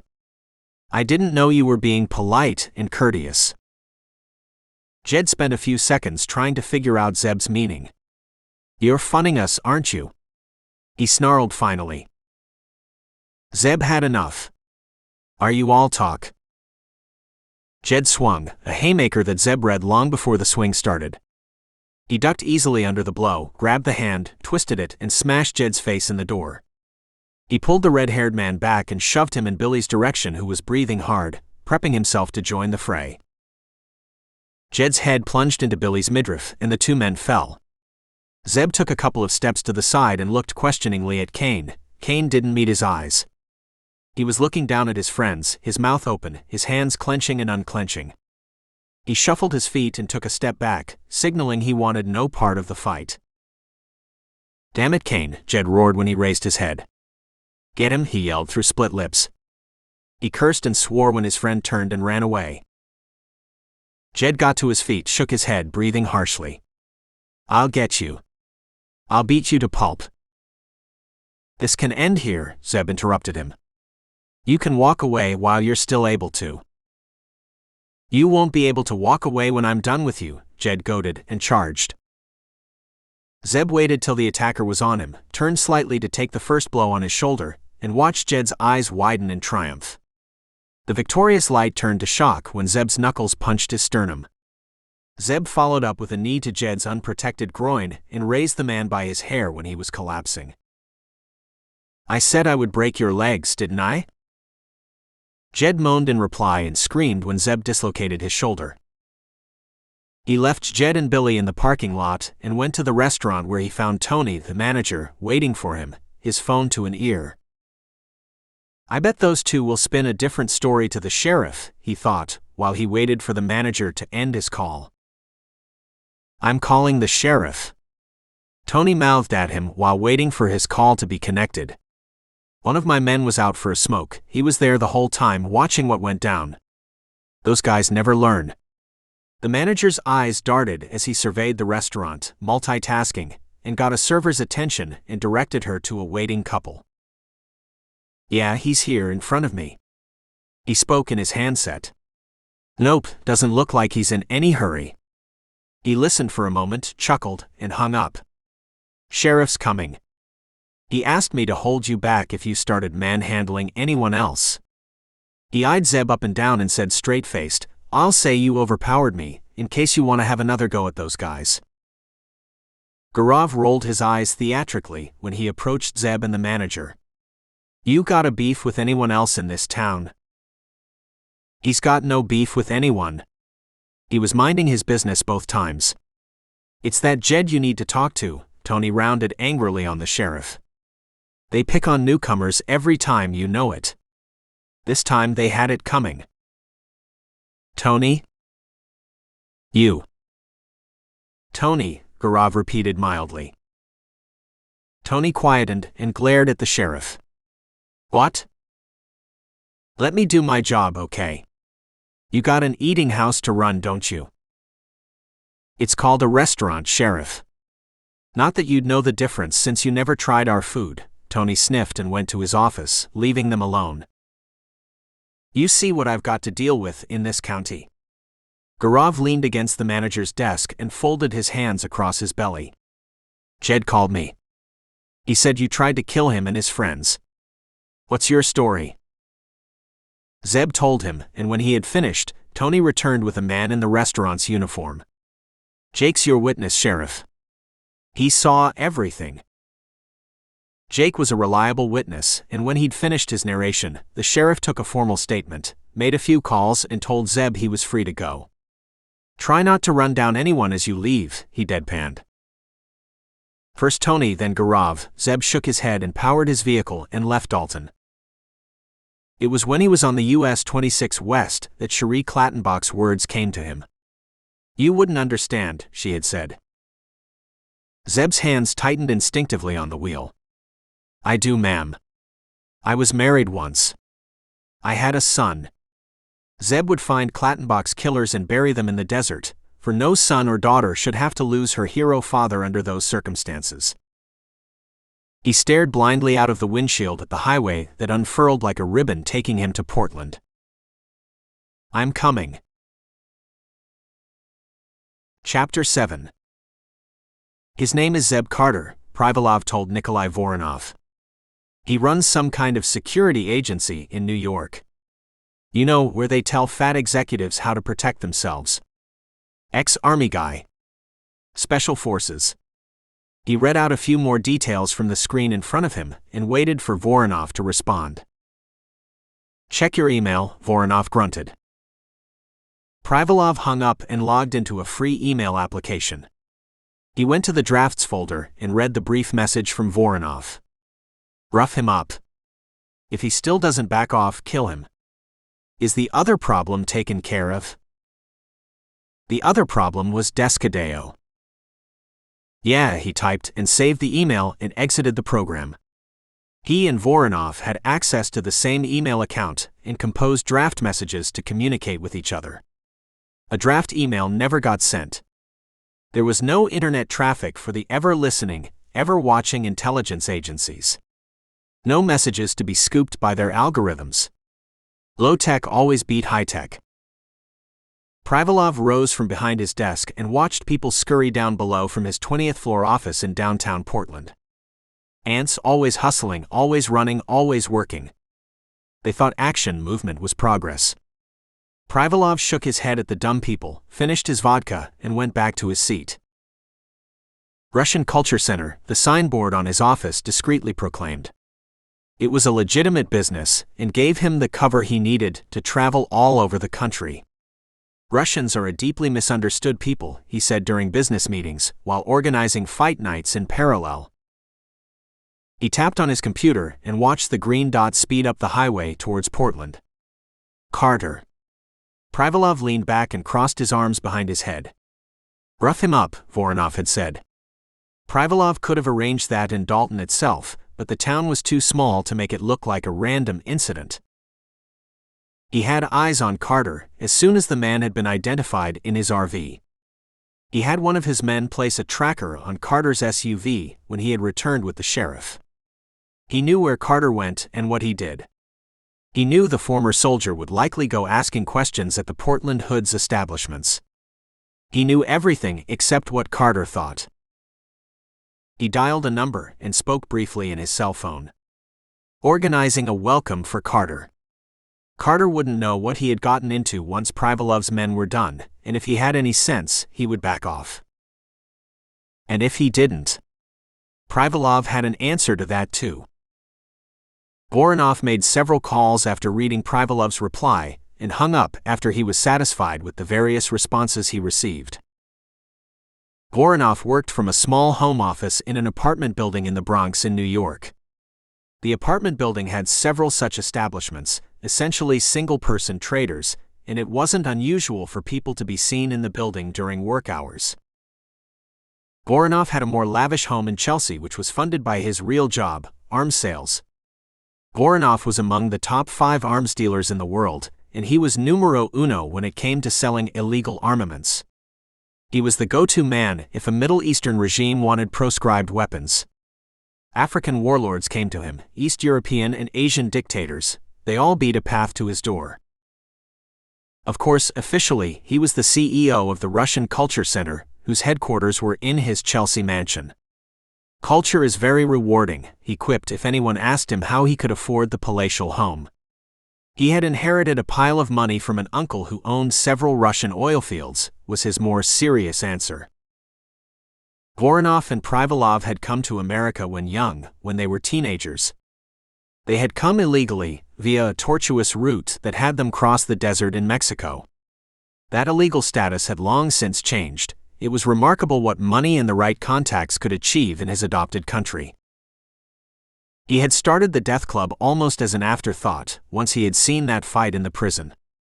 The fight nights were now where he did most of his entertaining and business dealings. It wasn't very strange that a lot of his clients bought weapons to inflict death on their people, and spent the evening watching men kill one another. The upcoming fight nights were crucial, however. It was where the hottest weapon he had ever transacted would change hands. The client was a general so secretive that Voronov thought as little of him as possible. Who knew what tech the American agencies deployed these days? Maybe they were prototyping something that read thought waves. Voronov didn't care about the general's purpose. He wasn't interested in ideals or concepts like democracy. All that mattered to him was the next deal and how much it would earn him. For everything else, he had his number two, Privalov. Zeb was an hour away from Portland, unaware of the existence of Voronov or Privalov, when Werner's electronic voice came over his SUV speakers. Werner had more info for him on the Portland hoods. Started by an Ukrainian thug, Misha Bevchik, the gang had grown to 50 members and was involved in all activities that made it money. Prostitution, drugs, extortion and murder were its mainstream business, but of late it had branched out into human trafficking and kidnapping. It ran 2 big nightclubs in the city and had scores of establishments where it did business, since some of its enterprises needed a physical location for clients to partake of their services. Is he an American citizen? Zeb asked Werner. The voice processing part of Werner took in his query, converted that into bits and bytes, and the supercomputer came back with an answer. Yes. He was born in this country. He's frequently seen in a restaurant in the Gresham neighborhood. You might try one of these people for more of the lowdown. Zeb did a double take and stared hard at the SUV speakers and then at his screen, which was in the passenger seat. Lowdown. Do supercomputers use that language? He suspected it was one of the twins who had programmed Werner to speak naturally. Next they'll have him use fat. Whatever it means. He glanced at the list of names that Werner had suggested. Snitches, informers, whom Zeb and Broker had cultivated in major U.S. cities over the world. He ran down the list and called one. Danny. The Gresham Steakhouse was on Division Street, smack in the middle of the Hood's territory. It claimed it had the best steaks in the city and offered a full refund if any customer was unsatisfied. It seemed to have only 5-star reviews on various rating sites and was reasonably full when Zeb approached it in the evening. Maybe they send heavies to any unhappy reviewer's home and have their own men as customers. He entered the glass doors and joined the long list of patrons waiting to be assigned a table. Families, couples, college kids. He revised his earlier opinion. Maybe they do have good food. A gang with a legitimate and thriving side business. He scanned the tables and tried to peer through the kitchen doors at the end, but didn't spot Bevchik. He wouldn't be easy to miss since the thug was tall, broad, and hairy. Hairy came up in all descriptions. Bevchik had land-grab territory from the other existing gangs, coming from seemingly nowhere, and had soon been the dominant player in the East Portland area. Some of his opponents, other gang leaders, had mysteriously disappeared only to surface as dead bodies. Bevchik had been called for questioning several times but had always walked free, good lawyers and the lack of hard evidence playing their parts. How many of you, sir? The host interrupted his thoughts and waved a menu impatiently to get his attention. Just one. She led him to a table at the rear, near the kitchen entrance, which was where other singles were seated. Just where he wanted to be. From the layout Werner had emailed him, he knew beyond the kitchen lay a store, an office, and another room. The office was where Bevchik was most likely to be. Werner had grabbed an image from one of the few security cameras in the city, and had said there was a high probability the criminal was on the restaurant's premises. Zeb ate slowly, savoring his food, keeping an eye out for other gang members. None showed up. There were a couple of servers with a heavy build and were heavily inked, but tats were not solely for hoods. He rose during a particularly busy time and turned casually towards the kitchen. Chefs shouted, servers darted about, and a couple of them eyed him curiously. None stopped him. It was all about the look and the walk. As if one belonged. He palmed a knife and held it handle down in his hand. No one noticed. Past the kitchen into a narrow corridor was where he came across the first heavy. He was dressed in a tight tee that showed off his rippling upper torso, a shape like a handgun outlined at his waist. His eyes shot up in disbelief when Zeb sauntered towards him. Off limits, dude. Turn back, he growled. He got to his feet, moving surprisingly fast for a large guy, his right hand darting towards his waist. Zeb lengthened his stride and lashed out with his right leg, making the hood stumble. His gun came out though, and was rising when Zeb rammed the flat of his left palm against his nose and broke it. The knife's handle thrust deep into his abdomen and collapsed him, and after making sure he wouldn't offer any more resistance, Zeb opened the door cautiously. The store was dark, dimly lit by a couple of windows. At its other end was a hallway to 2 rooms. Left or right room? Zeb went to the left room first and listened hard. Nothing. He was moving sideways when the first grunt came to him, followed by a low moan. From the next room. That room, most likely Bevchik's office, had opaque glass that revealed nothing of what or who was inside. Another sound came, the impact of flesh on flesh, and he heard a voice shout a question. Something that sounded like who or where is it? He tested the door for give. It gave. Another decision. Fast or slow entry? Gun or no gun? He went for casual, his hands close to his body, figuring those inside wouldn't be expecting anyone. The element of surprise would be with him. He entered the room, shut it behind him, and took in the scene. 6 men ranging around a bound man in a chair. A couple of empty chairs in front of him. 2 men standing, facing the captive. Bevchik and another who had to be the bruiser. 1 man leaned against a wall, chewing on a matchstick.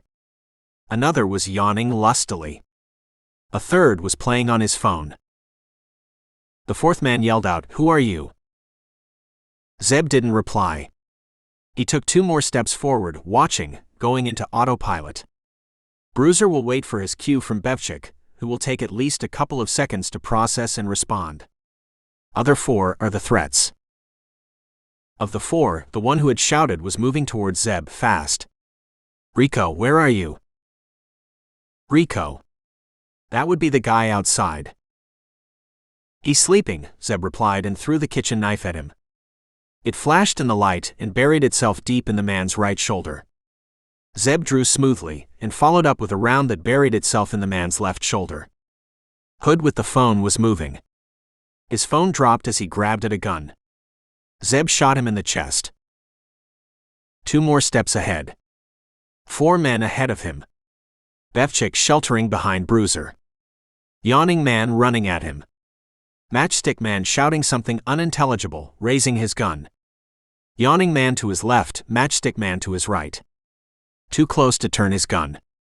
Zeb evaded the attacking man's outthrust hands, grabbed him by his shirt with his left hand, and shoved him in the direction of the matchstick man. Yawning man went teetering, yelling hoarsely, "Don't shoot," but the gunman was already committed.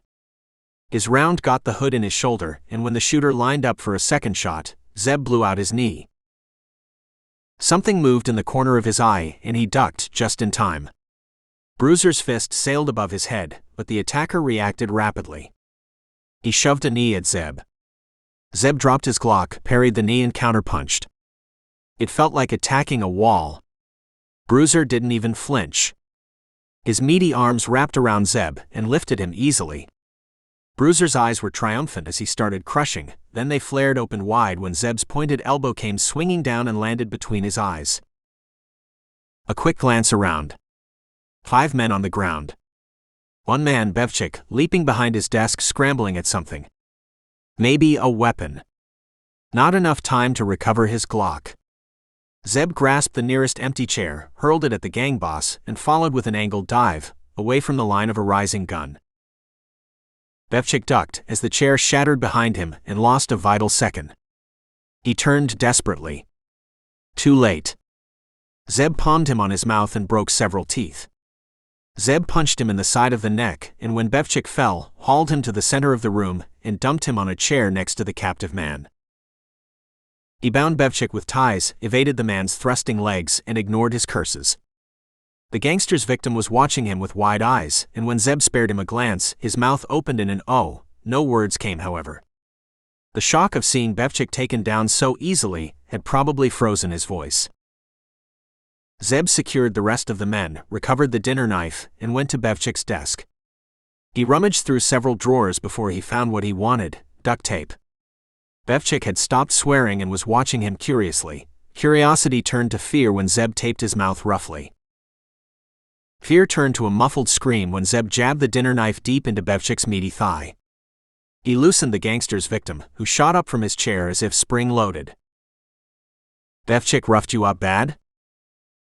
The man nodded, taking deep breaths, his Adam's apple bobbing nervously. "Yeah. I am not interested. You have one shot at Bevchik. Take it or leave." Zeb cut him off. The victim looked at him disbelievingly. "He'll come after me. After my family." Zeb jerked the dinner knife free to the accompaniment of another howl from Bevchik and plunged it into the gangster's other thigh. "You won't, will you?" he asked the Portland Hood's boss. He twisted the knife, and when only garbled sounds came, he realized his mistake. He ripped the tape off Bevchik's mouth and repeated his question. "Will you go after this dude?" "No," Bevchik yelled. "Don't shout. It isn't polite. And none of your men will come to help. Not if they want to live.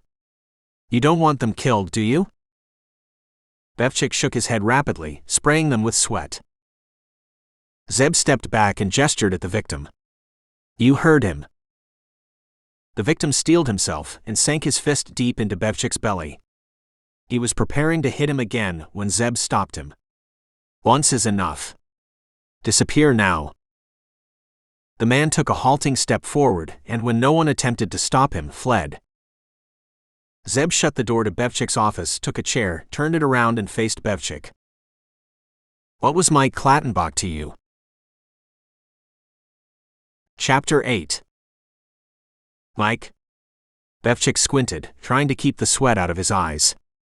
"What's he done now?" Zeb slapped him, rocking the Ukrainian's head from side to side. "I ask the questions. What did he do for you?" Bevchik swallowed, his eyes darting left and right, looking behind Zeb, hoping for his office door to burst open and help to rush in.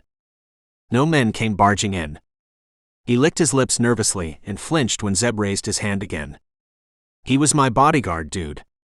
Don't smack me. You've done enough damage." "Bodyguard? Why do you need one?" Despite the agony he was in and the wounds in his thighs, a note of incredulity crept into his voice. "Dude, you realize I am in the middle of a turf war. I have been shot at, firebombed, assaulted. Some folks don't like to see success." The pride in his voice gave way to a shriek when Zeb twisted the knife in his thigh. "That's all that Clattenbach did for you?" Bevchik cursed and nodded, his eyes shut, his chest heaving. "That's all he did. How many times do I have to tell you?" "How did you meet him?" "He was a bouncer at my nightclub. I saw him handle some rough people very easily. I made inquiries and found out he was a bad dude." Bad in Bevchik's dictionary meant good.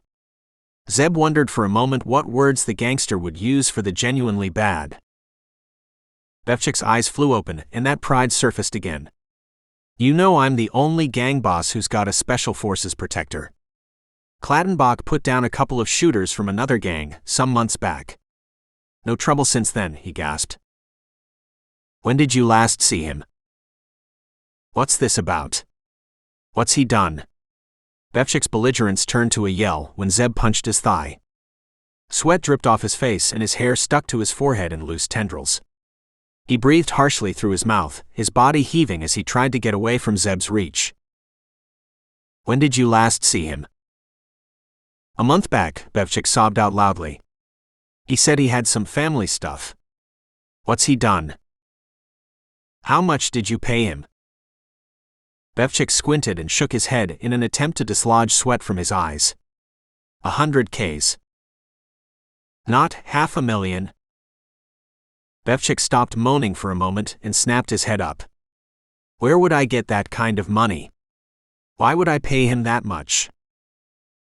Zeb questioned him for another 15 minutes, but Bevchik didn't have any more answers.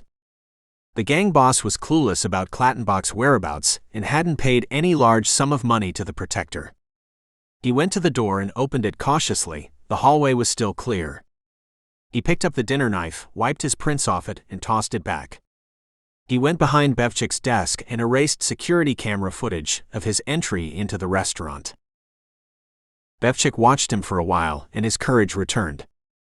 You're dead. Whoever you are, wherever you go, I'll find you. I'll rip you. Zeb knocked him out with his Glock and left quietly. What now? Zeb pondered as he walked swiftly to his SUV, which was parked a block away. He kept an eye out for Bevchik's men, but no one showed. They probably figured the gang boss was still interrogating his prisoner. Any yells they heard must be the victims. Next stop, Cuthbert and Bros LLC, he concluded when he reached his vehicle. The parking lot had another vehicle next to his, a Tahoe that rode high on its wheels and had floodlights mounted on its rack. It had no occupants inside.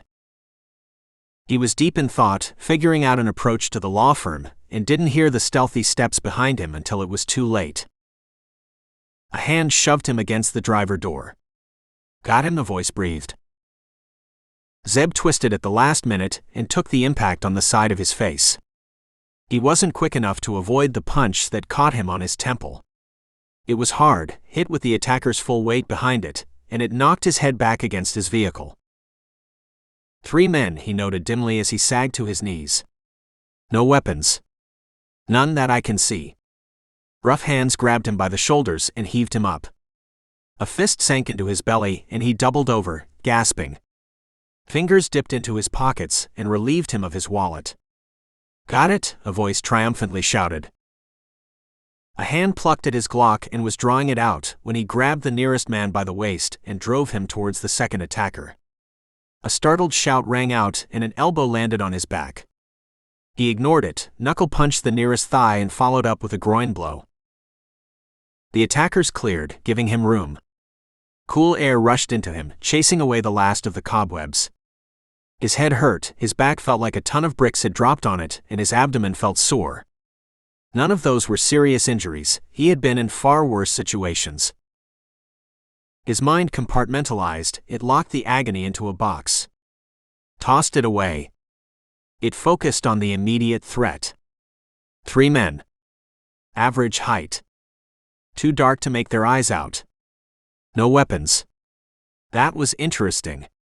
The man at the front pocketed Zeb's wallet, gave a signal to the other 2, and charged. Attack. Zeb feinted, ducked the incoming swing, grabbed the hand and dislocated the man's shoulder. A scream rang out in the quiet night. Zeb's leg trapped the assailant's feet, and a roll of the hips sent the attacker flying towards his companions. The 3 men went back a couple of steps, before regrouping and coming at Zeb. Silent fury filled Zeb. He smashed one man's nose and with a savage blow to his throat felled him. The able man stopped his forward run and looked at the fallen man and the one with the dislocated shoulder. He slipped his hand inside his jacket and came out with a handgun. Back off, he warned.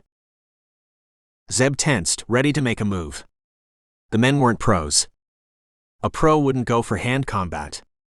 He didn't know who they were, but the man with the gun didn't look like a novice. Still, there were ways to defeat a drawn gun. A police cruiser's siren sounded in the night and changed the dynamics. Zeb felt rather than saw the gunman's finger tighten and flung himself to the ground. A bullet chipped concrete in his face and he squeezed his eyes tight for a second. His Glock was rising, aiming when he opened them, but the men were fleeing fast, even the one with the broken nose. He got to his feet and was tempted to follow them, but cooler reason prevailed. It could be a trap. They know the city better than I. He stood listening for a few moments, and the running feet soon faded away, as did the cruiser's wail. He berated himself for not handling the situation better. 3 amateurs bested you. He shook his head in self-disgust. Neutralizing 3 hoods of the kind he had just faced shouldn't have tasked him. He kicked a pebble and watched it roll under his vehicle, when he remembered one of the attacker's words. He patted his pockets. His phone and his gun were still on him. His wallet was missing. Was that all they were after? Were they muggers? If they were, it figures he didn't shoot to kill or injure. A gunshot wound would have brought a whole heap of different trouble on their heads. His wallet didn't have anything vital in it. A couple of hundreds. My cards. My business cards. Nothing that couldn't be replaced. The SUV had wads of bills in different denominations stuffed beneath the floorboards. The wallet didn't have anything in it that linked to the agency or to his investigation. Maybe that's all they were. Muggers. Bevchik's men would have been more dangerous. And would have used guns or knives. He fired off a message to Werner to deactivate his cards and drove out of the parking lot, keeping an eye out for his assailants. He saw no one, and other than a couple of delivery vans, there was no traffic. He went past Bevchik's restaurant. It was closed for the night. He will have disappeared. It will be difficult to find him now. He kicked himself mentally one last time and headed out in search of a hotel. He found one at the edge of the city on the I-84. It looked clean, had enough parking spaces, and more importantly, had a diner. The clerk behind the counter stared at his face for several seconds before hastily checking him in when Zeb narrowed his eyes. He went to the diner and found a corner table with his back to a wood-paneled wall, and thanked the server who brought him a pot of coffee. The diner had 20 tables, most of which were empty. A trucker stared into his coffee mug at one, a bleary-eyed family tucked into a very late dinner, or was it an early breakfast? A woman was hunched over her plate, seated across from her husband or boyfriend, at another table. Zeb paid no attention to any of them. He placed his order and turned on his screen. No news of Bevchik. It looked like he hadn't gone to the cops. Why would he? Werner reported no update on Clattenbach's investigation. It confirmed that the state police were the lead agency, and that Gurov would be out of the loop. Not surprising. The first inkling he got that the night wasn't over yet was when a voice intruded on his thoughts. That's my money, bitch. You don't have the right to give it away. Zeb looked up. It came from the couple's table. The man was glaring at the woman, uncaring of the looks that came their way. He was a veteran, Larry. Homeless, and it was just $10, she squirmed in her seat, making herself as small as possible. It was my money, he waved his dinner knife at her, threateningly. You don't spend it or give it away, not without my say-so. She looked away from him and flushed when she met Zeb's eyes. She turned her head away quickly and made herself even smaller in her chair. Zeb went back to his dinner. It was warm, and he hoped the man would stay quiet till he was done. The man didn't. He continued his tirade, in a harsh voice that was audible throughout the diner. His language made Zeb clench his fists and his insides tighten. He forced himself to relax. Dinner. Then bed. That's all Zeb wanted. Hey buddy, leave her be, the family man called out, giving a wide smile. Angry man glared at him. Mind your own business. Someone had drilled into him that speaking slowly emphasized his meanness. It worked. Family man turned red and made a move to rise, but was restrained by his wife, who whispered at him. He settled back and turned back to his meal, and for a while, the diner returned to normalcy. Not my business, Zeb told himself. He ate quickly, uncharacteristically for him. He usually liked to take his time over his food, taking in people and his surroundings. This night wasn't for dawdling. He signaled for another refill, and when the server approached, she studiously avoided looking in Angry Man's direction. Coffee went down hot and strong, and his insides leapt in delight. For a moment, all was well in the world. Then the woman moaned softly. Zeb looked in her direction. Angry Man's nails were digging in her left wrist. Hot coffee had pooled on their table, and he was pressing her hand firmly in it. Even through the few feet separating them, Zeb could see the fumes rising off the table, and the red splotches on her hand. Red mist. It came down hard and fast and blinded him to everything else. He rose so suddenly that his chair toppled over with a crash and heads turned his way. He didn't know it, but his face was cold, so cold that one of Family Man's kids flinched. He crossed over to the woman, raised her hand from hot liquid, and separated Angry Man's grip easily. He wrapped towels around her wrist and mopped the spilled coffee. "Ma'am, do you need a doctor?" "Hey!" Angry Man shouted at him. "Ma'am, I can get you to a medic," he told the woman who was looking at him blindly, her lips trembling, her eyes filled with tears. He saw her properly for the first time. A careworn, pale face, the onset of wrinkles. Eyes that looked like hope had died a long time back. Limp hair that drooped from her head. She looked like she was in her mid-30s, but had experienced half a century of life. Zeb forced himself to breathe. In. Out. In. Out. The iron control returned, and it grabbed his rage and locked it up in a drawer and kicked it away. In. Out. Control was back, control was good. Control made him lethal. Angry Man just didn't know of it. "I'm talking to you. Who do you think you are?" "Ma'am, does he mean anything to you?" He bent down and looked straight in her eyes. The woman blinked and finally shook her head. Her mouth straightened, and her face got a determined look. "No," she whispered. "He used to. Not anymore." "You ass." Zeb's left palm shot out in warning. Something about the gesture made Angry Man cut his words off. Zeb still didn't look at him. "Ma'am, are you married?" She shook her head and a tear rolled down her face. "No. I was planning to leave him." "You what? You bitch." Angry Man roared, and his fist shot out straight at the woman, who cowered and tried to get away. It didn't reach her. Zeb's left palm blocked and stopped it. Angry Man strained and threw his body behind it. The restraining palm didn't give. Zeb looked at Family Man's wife. "Ma'am, can this lady join you?" "Of course." "Honey, why don't you come over here?"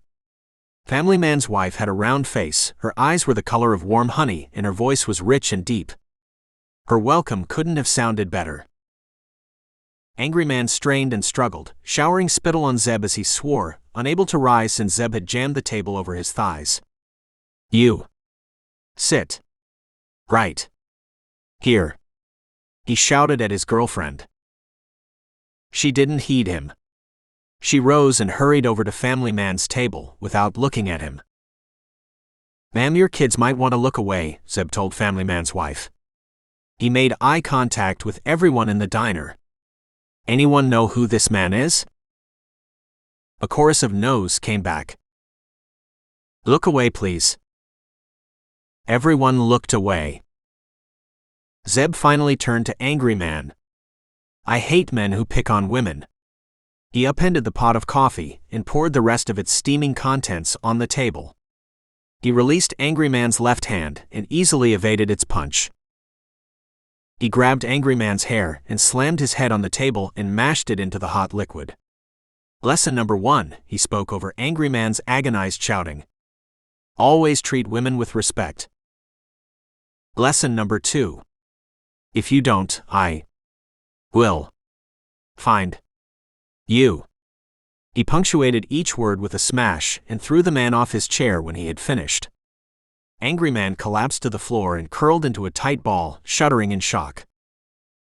Zeb went over to the family, unaware that his face was still stern and forbidding. "Ma'am, do you have any safe place to get to? I can call a cab for you." She darted a look at the man on the floor and looked away quickly. Yes. I have a sister in Reno. It's far though, she replied haltingly. She can come with us. Honey, we're heading to Vegas. A vacation for the kids. We'll take you to your sister.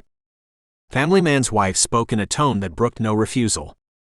She shushed the woman's protests and gave Family Man the look, the same one that millions of women cowed their husbands with. Family Man nodded. No problem at all. We'll be happy to take her. Family Man joined Zeb outside and they transferred the woman's belongings, a suitcase and a bag, from Angry Man's car to a Yukon. Family Man slammed the door shut and paused uncertainly, not knowing what to say.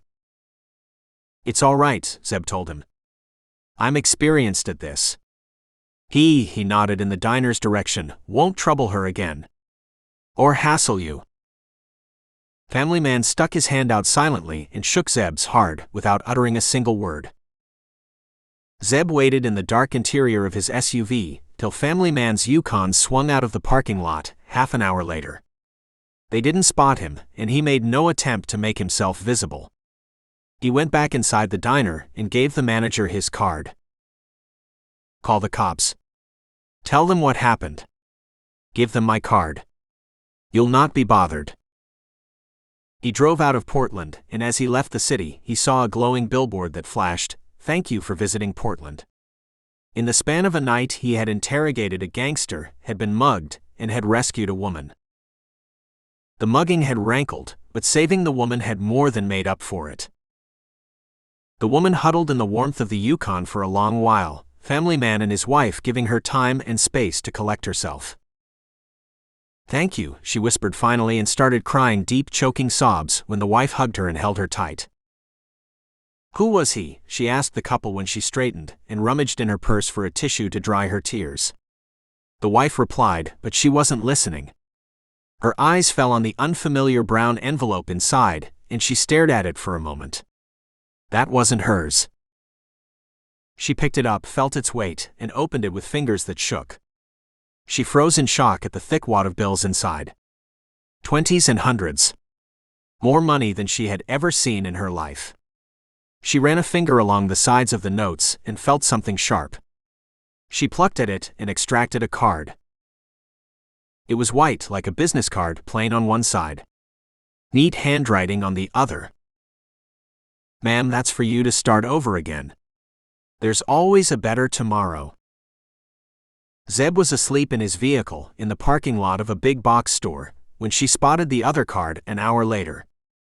On it was a number with a single line. Call this number if you are bothered again. Zeb had come up with the idea some time back. A network of veterans across the country who would provide whatever assistance they could for women in distress. The vets were paid from a fund he and the rest of his crew had established, a fund that invested in blue-chip stocks and performed well. The vets got a steady income. Women got helped or rescued. Your Batman syndrome gets its reach, Beth would smile whenever the topic came up. Zeb didn't deny it. It was true. Chapter 9. Zeb crossed Salem in the night and found a secluded spot near Marion Lake and after pushing his seat back, went to sleep for a good 6 hours. He didn't know why he had driven in that direction, but getting away had been foremost in his mind. He freshened in the lake, and after boiling an egg over a small fire, he made his first call. Where's the bird? He asked Megan when she replied from their New York office. Let's see, he heard a clicking sound, her pen tapping against her teeth. It depends on who you ask. If you asked Bawana or Raj, they would say she's next to them. If you asked Beth or me, we would direct you to Central Park. If you asked Bear, he would sneak a look at Chloe and... Where's the Gulf Stream? He asked, suppressing a sigh. Why didn't you say so? He could feel the sass in her voice. You need it. Why? Aren't you on vacation? Oh wait. Didn't you find that body in Oregon, in the middle of nowhere? What exactly were you doing there? Are you investigating that murder? Is that why you need the bird? Her questions came thick and fast, giving him no time to reply. He waited for her to pause, to stop to catch her breath. She didn't. Stop, he told her finally. She stopped. He broke it down for her, and when he had finished, he heard keys clicking. Trouble magnet. That's what you are, she filled in the silence while waiting for Werner to spit out results. Only you could find a body in the desert and then get mugged. Wait till I tell Beth about that. A printer worked furiously in the background, papers rustled, and her voice came back stronger as she read out. Cuthbert's office is near Wall Street. A walking distance from the subway. I'll send you anything I find on them, but they seem to be yet another family law firm that does standard stuff. Estate planning, wills, divorce, a little corporate work. You want me to come along? Nope. He knew she was helping out Claire, researching for a mission. The rest of the crew were on well-deserved downtime. He could check out the law firm on his own, or anything else that came up in the investigation. I'll send the aircraft to Salem. Zeb? Yeah. Don't kill too many people. There are better ways to control the world's population. He took apart Bevchik as if he was just another street hood. The speaker was short, but his body rippled with muscles as he paced the Russian Culture Center's office in Portland as he updated Privalov. Is he alive? The Russian asked the short man, who was his chief intelligence gatherer. It was an important role. The short man listened to everything that happened on the street, both online and offline, and also tracked any mention of the death club, and flagged any potential threat to Privalov. Yeah. He won't walk for a while, however. His thighs are gone. He's spitting mad and wants to rip off Carter's head. He will have to find him first. And he didn't do too well the first time, despite all the men he had around him. Does he know him as Carter? Nope. Make sure he knows. Privalov leaned back in his chair when his intel guy had left and pondered over the night's developments. He knew Carter would question Bevchik and had people watching the restaurant. He could have taken Carter out there, but it would have been messy. The muggers, who had been tasked with the job after going through several layers of middlemen, had handed in Carter's wallet. There hadn't been anything of interest in it. That too didn't surprise Privalov. A security consultant would be careful about his wallet's contents. They had reported that Carter didn't look like he would back off from his investigation. They had roughed him up, but he had retaliated hard. They bore the injuries. This wasn't a man who had any give in him. Privalov agreed with their assessment and typed a brief email for Voronov. Package wasn't delivered. Probably heading to New York Depot. He hadn't long to wait. Voronov's reply came in 10 minutes. Use legal team. We are time-bound to deliver package. Translated, it meant Voronov wanted Carter stopped, whatever means it took. Voronov was working on a deadline and didn't want a distraction like the security consultant. Neither he nor Privalov were worried about exposure. They always went through middlemen and fake identities, and the hoods who did a job never knew who their real employers were. He closed the browser and went through the directory in his mind. Who could he use in New York at short notice? The psychopath he had used last year? Nope, Carter would go through him like a warm knife in butter. There was that hitter, Kasnov. He had done a neat job on that building magnate. Yeah, he would be a good one. He could move fast. His methods were direct, but that was okay. He called back the intel guy. Activate Kasnov. 2 hours passed in which 2 events happened. Kasnov confirmed he would take the job. Payment was agreed and an advance was transferred from one offshore account to another. Carter's profile and photographs were sent to a secure email address, as was Cuthbert and Bros LLC's address. Kasnov acknowledged receipt and took over from that point on. The second incident was more troubling to Privalov, but not for long. The tracker on his computer showed that Carter's vehicle was at Salem Airport and after a brief stop was in a garage in Portland. Why would Carter head back to Portland? To a garage? There were enough auto repair shops in Salem if his SUV had developed a fault. Privalov called a contact at Salem Airport and asked him to check if Carter had boarded any flight. In parallel, he sent out a couple of men to check out the Portland garage. Privalov didn't know about the chain of garages that Zeb had set up all across the country and in many international cities. The garages were veteran-owned and operated. In return for a retainer, they kept a SUV fully equipped and ready to go at each site. They delivered the vehicle to the nearest town or city, wherever Zeb or his crew happened to be, and took it back after a mission. Privalov concluded that someone had driven the SUV from Salem Airport to the garage, since his men had reported no sighting of Carter at the repair shop. His man at the airport said no Carter had boarded a commercial flight. A man matching that description had been seen near a Gulfstream. "Where did that aircraft go?" Privalov asked. "To New York," his contact responded. "It would land that evening." Privalov updated Kasnov. Carter would probably head to the law firm the next day, during working hours. "Leave it to me," Kasnov responded confidently. "He's dangerous," Privalov told him. "I love those kind of kills," came Kasnov's cocky reply. Privalov wished he could share that confidence and after another bout of pondering, checked out Gruzman. If Kasnov was brute force, Gruzman was a surgeon. Gruzman confirmed he was available and would be happy to decline any conflicting jobs that came up, if Privalov paid him a retainer. Privalov put him on retainer and turned to the business of the next Death Club fight night. It would be in Florida. Kasnov was poring over Carter's file when Zeb landed at JFK and hailed a cab to take him downtown. He breathed deeply, inhaling the unique scent that was New York. Gas fumes, oxygen, rubber, the faraway smells of food and the ocean. The air felt different from any other city in the country. It fed off the energy of 8 million people who commuted, worked in offices and stores, moved money, and often moved the world. Home. He gave the address of a downtown hotel to the cab driver and tuned out his attempts at conversation. By the time he had checked into the hotel, Kasnov had made plans for killing him. Kasnov had decided to take the direct approach. It was risky, but he had done it before and had all the equipment for it. A fast Yamaha, one of its latest superbike models that he had painted a matte black. False license plates. Leathers.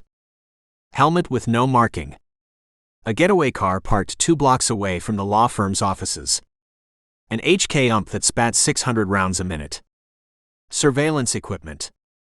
He made a last-minute check on his gear as Zeb was toweling his hair and emerging from the hotel's shower, a borough away. All done. Zeb Carter would be dead the next day, and Kasnov would have another successful kill on his record.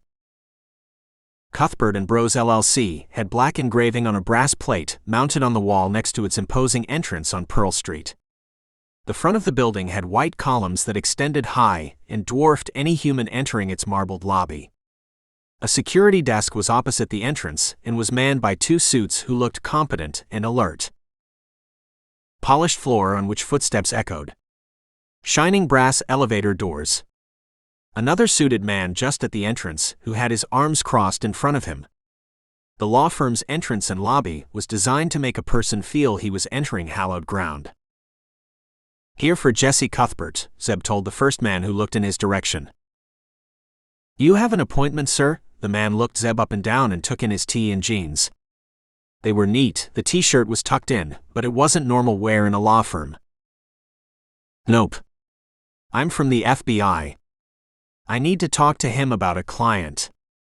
Zeb produced a badge which was genuine. It had been issued to him on a previous mission that he had forgotten to return. The suit examined the badge and flicked his eyes over Zeb again. A federal agent in jeans. "I'm undercover," Zeb told him helpfully. The eyes flicked up to his face to see if Zeb was joking. Zeb wasn't. Jesse Cuthbert was in his 70s, tall, patrician-looking, a full head of white hair that was neatly combed, and was immaculately dressed in a pinstripe suit and a red tie. His face was angular and clean-shaven, and his eyes peered keenly from underneath bushy eyebrows. He looked as if his forefathers had stepped off the Mayflower. They had. Megan had mentioned that when she had briefed Zeb. "Which client of ours are you interested in, Mr. Carter, and why?" "Mike Clattenbach. He was found murdered earlier this week. A payment of $500,000 was made to his wife the next day." "Why?" Cuthbert didn't blink. "Mr. Carter, we have over 150 partners in this firm. We deal with Fortune 100 corporations, as well as individual clients. I don't know every client we handle.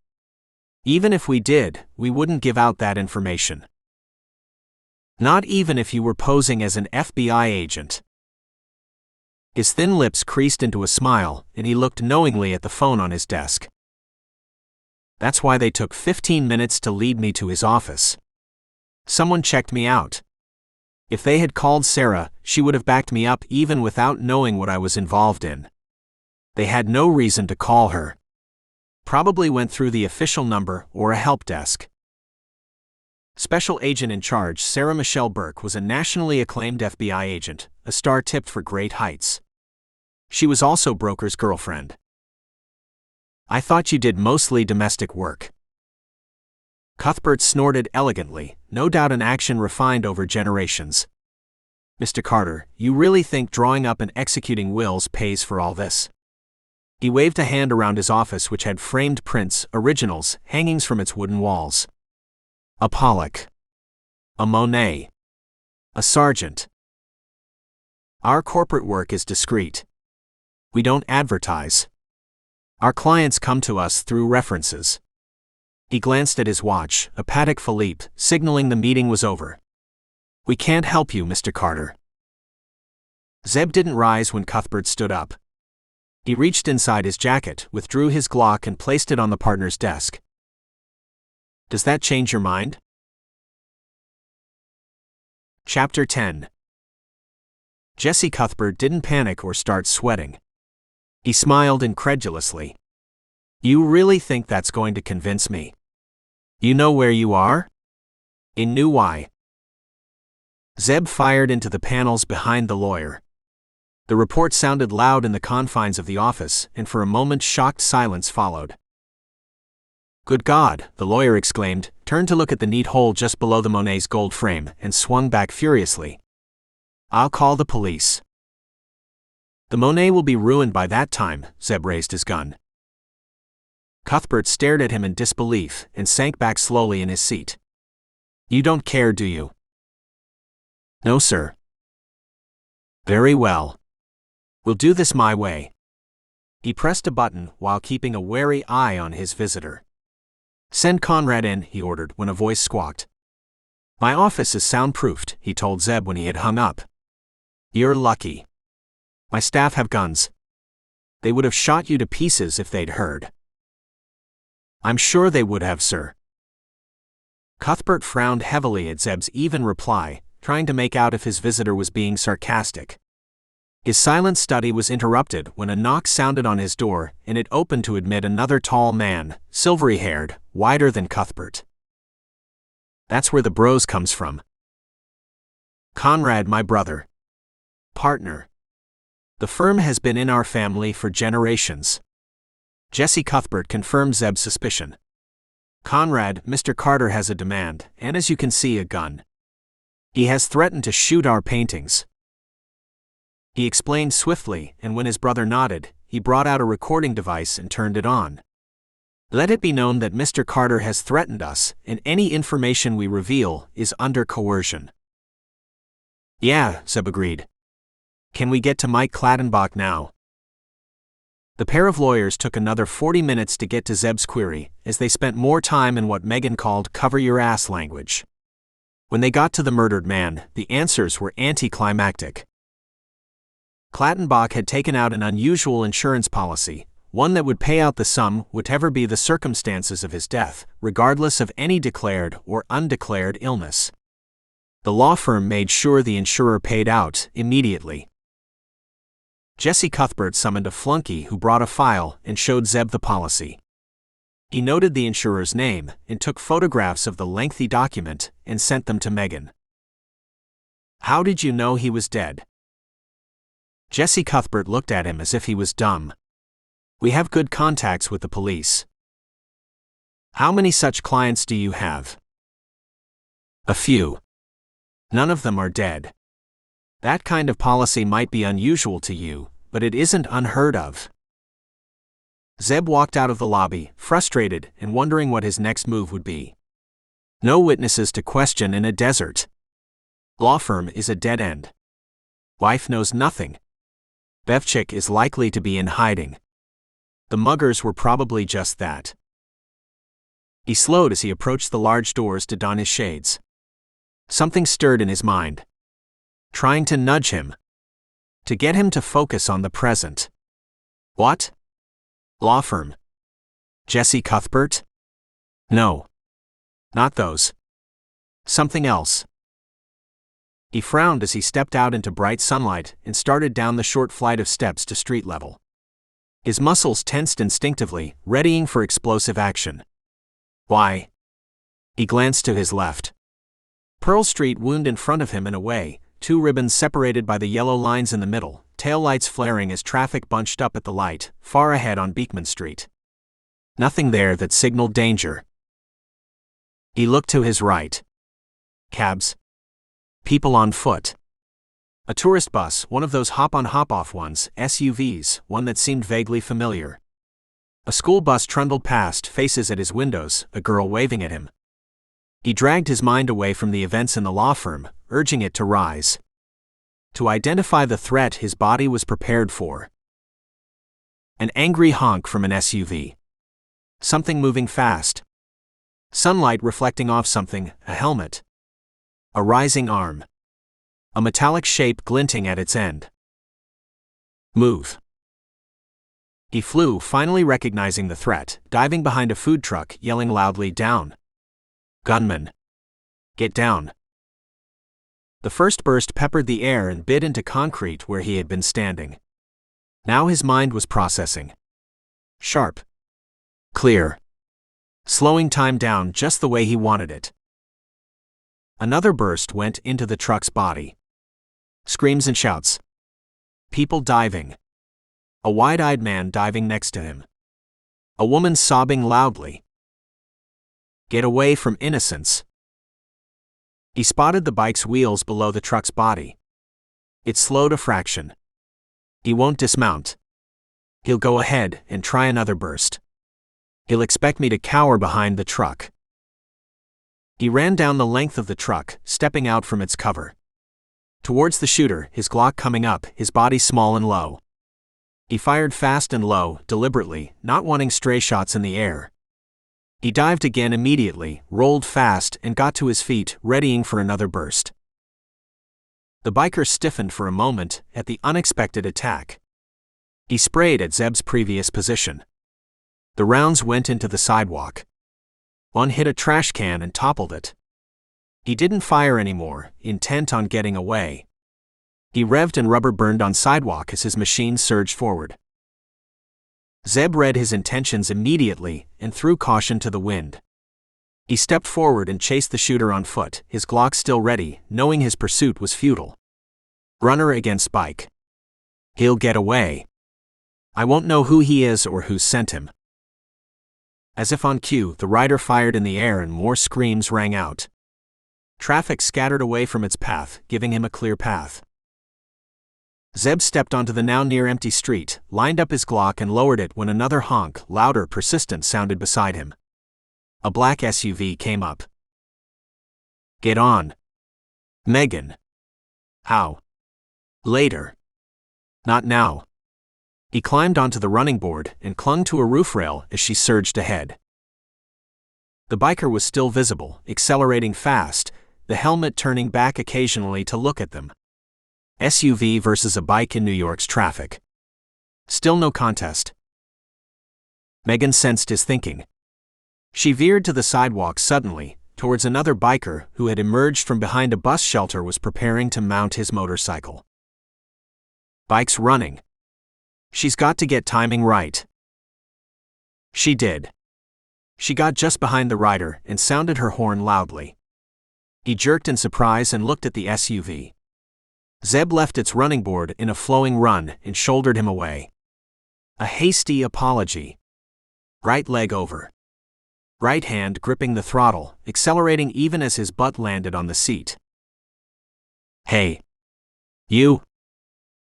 No time for helmet. Shooter's got a 15-second lead.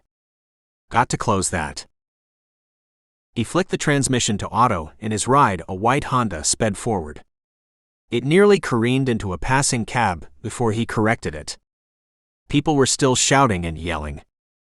Some were speaking into their phones furiously, while the inevitable few were filming on their cells. Cruisers sounded in the far distance, their rising and falling wails growing louder. He left them behind and tunneled his vision. Noise disappeared. Traffic became a liquid blur. Only the black helmet far ahead remained. Past a truck and a cab. The passenger in the cab's rear seat doing a double take at him as he raced past, body low, head straight. Another cab flashed its indicator, wishing to get in his lane. Horn. Where was it? He scanned the instrument panel. The handles. There, that black button. He jabbed it.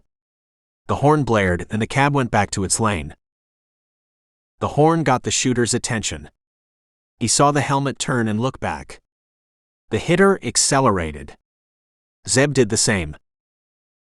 He'll have a getaway vehicle. Maybe a block or two away, if I was him. Maybe in an alley off Pearl Street. Maybe even on Peck Slip. Peck Slip was a narrow cobbled street, a parking lot right at its entrance. It was less than a minute away. The gunman was 8 or 10 seconds away. The shooter had his weapon in his left hand, firing it high randomly to disperse traffic. 8 or 10 seconds became 6 when the random firing worked in Zeb's favor, giving him open space. He brushed past a Mercedes, going so close that his throttle whispered past its polished side. 5 seconds. No vehicle between the two bikes. Close enough to see rubber on the wheels. His Glock came to his left hand as if spring-loaded. He saw his own reflection in the shooter's mirror. The shooter's helmet bent. There was wide road ahead of him to accelerate on. He didn't. His body started turning, his weapon, it looked like a HK, maybe a UMP, straightened and started swinging towards Zeb. Zeb read his intentions. He went as close to the yellow lines as he could. He flattened himself on his Honda as much as he could. One eye on the swinging barrel. Another on the oncoming traffic. Both bikes zipping. A flash of white. An MTA bus going the other way. The driver steering away, braking hard. The HK was on Zeb, but Zeb was a step ahead. His Glock fired. The shooter flinched and his bike wobbled. He turned his head momentarily, attempting to straighten it, and lost time. Zeb's first round missed. His second round was closer, but still missed and thudded into concrete. The third round went straight and true. It embedded in the shooter's rear tire, making his bike swerve right into the oncoming bus's lane. The shooter tried to correct desperately, yawing at his handle, but the steer was too far gone. He flung his weapon and rose off his bike to dive away to safety. Too late. You race through New York waving a gun, chasing a shooter. You realize the trouble you are in? The first speaker was dressed in a blue suit, a white shirt, and a red tie. His wingtip shoes were shined to a mirror polish. His black hair was neatly styled, and his clean-cut face had graced many book and magazine covers. Pizzacca was a media darling and off the back of several successful closed cases, had a parallel career as an author. Despite his popularity and his rising book income, he remained a dedicated cop, and along with his partner, had one of the best closure rates in the NYPD. Splattered. Splattered right on the front of an MTA bus.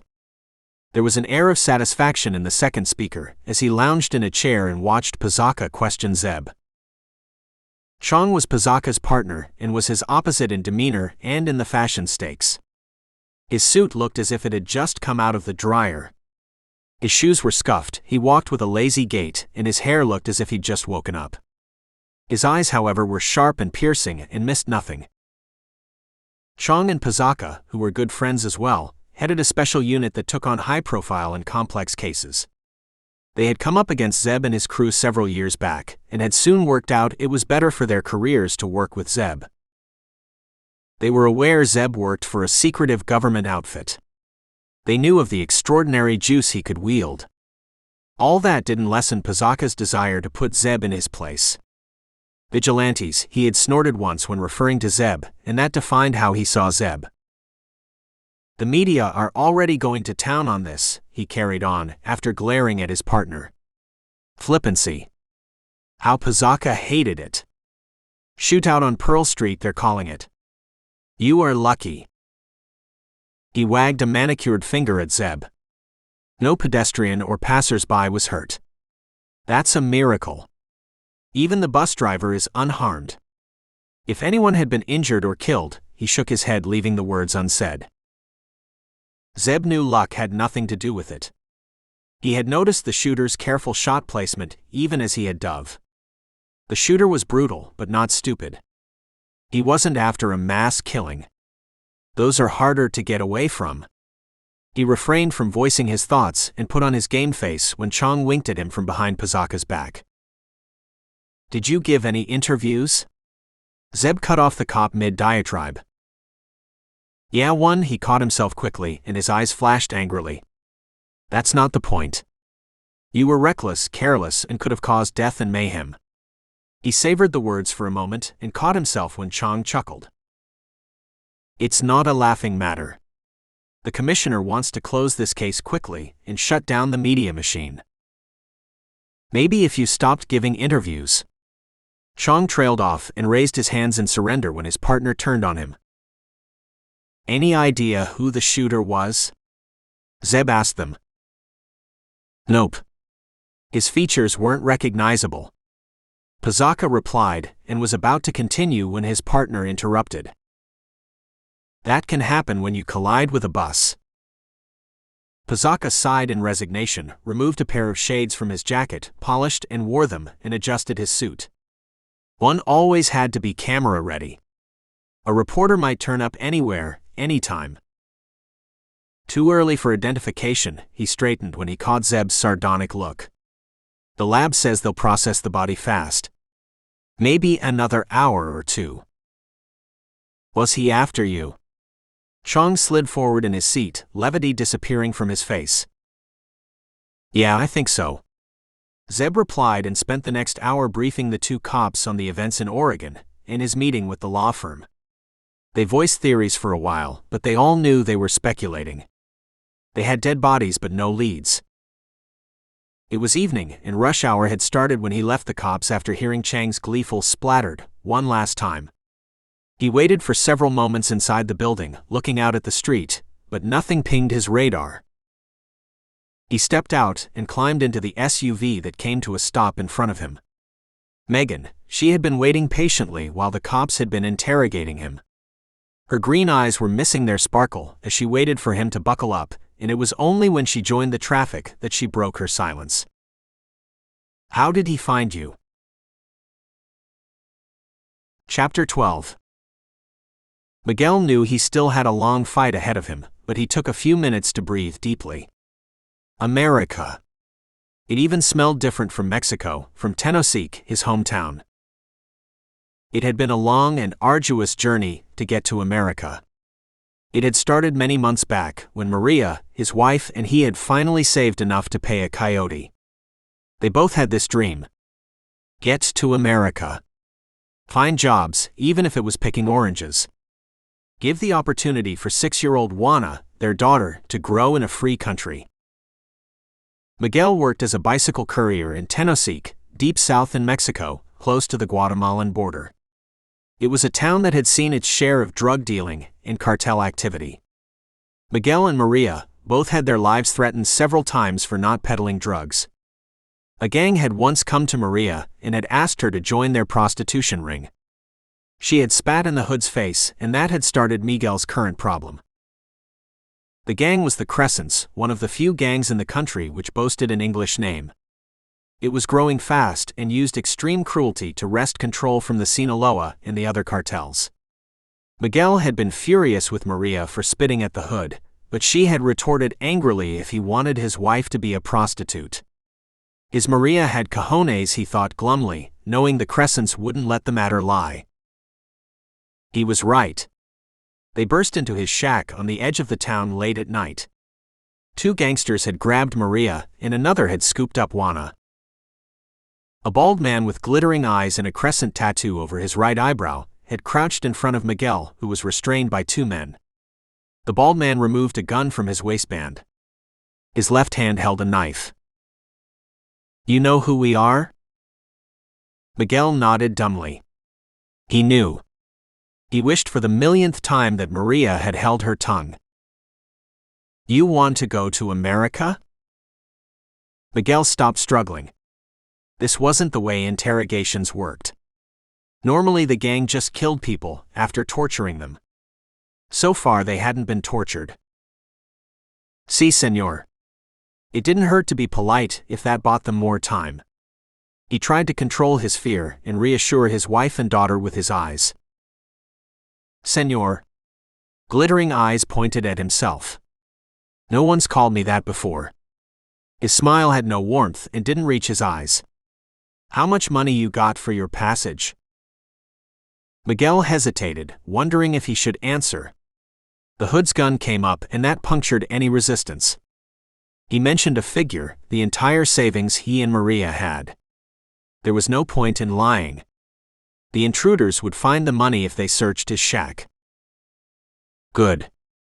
Good," Glittering Eyes tapped his gun against his thigh. "That will cover it. I have good news for you, Cholo. You are going to America. We will make sure you get there." "You will carry something for us," he announced in a tone that brooked no refusal. "That's why we are here." Miguel's insides twisted. Drugs, he thought. They will make me a mule. Glittering Eyes read his thoughts, and his unpleasant smile came on again. "Not drugs. Something less dangerous. But very important. So important that we will keep your wife and daughter with us. Till you deliver the package in America."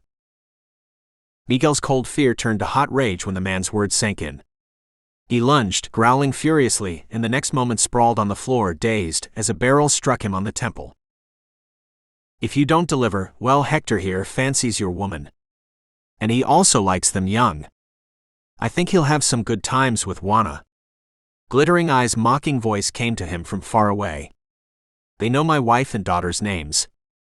Miguel moaned softly and knew that his dreams had just turned to dust. Glittering Eyes crouched beside him, grabbed his hair and raised his head.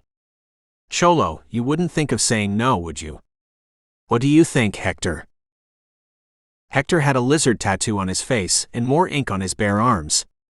He spat the matchstick he was chewing on and leered at the women. "I think he'll refuse." "We can't have that, can we?" And with that Hector casually shot Maria in the shoulder. It was much later that Miguel figured he had been on a short list, along with other possible illegals. The cartel had been watching him, as it had been the others.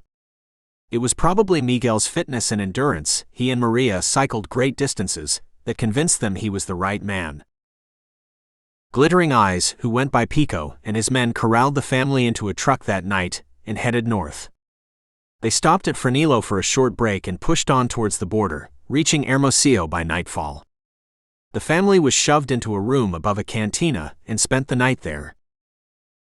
The next morning, the Coyotes, the men who would escort Miguel and several other cholos, met them, along with more gang members.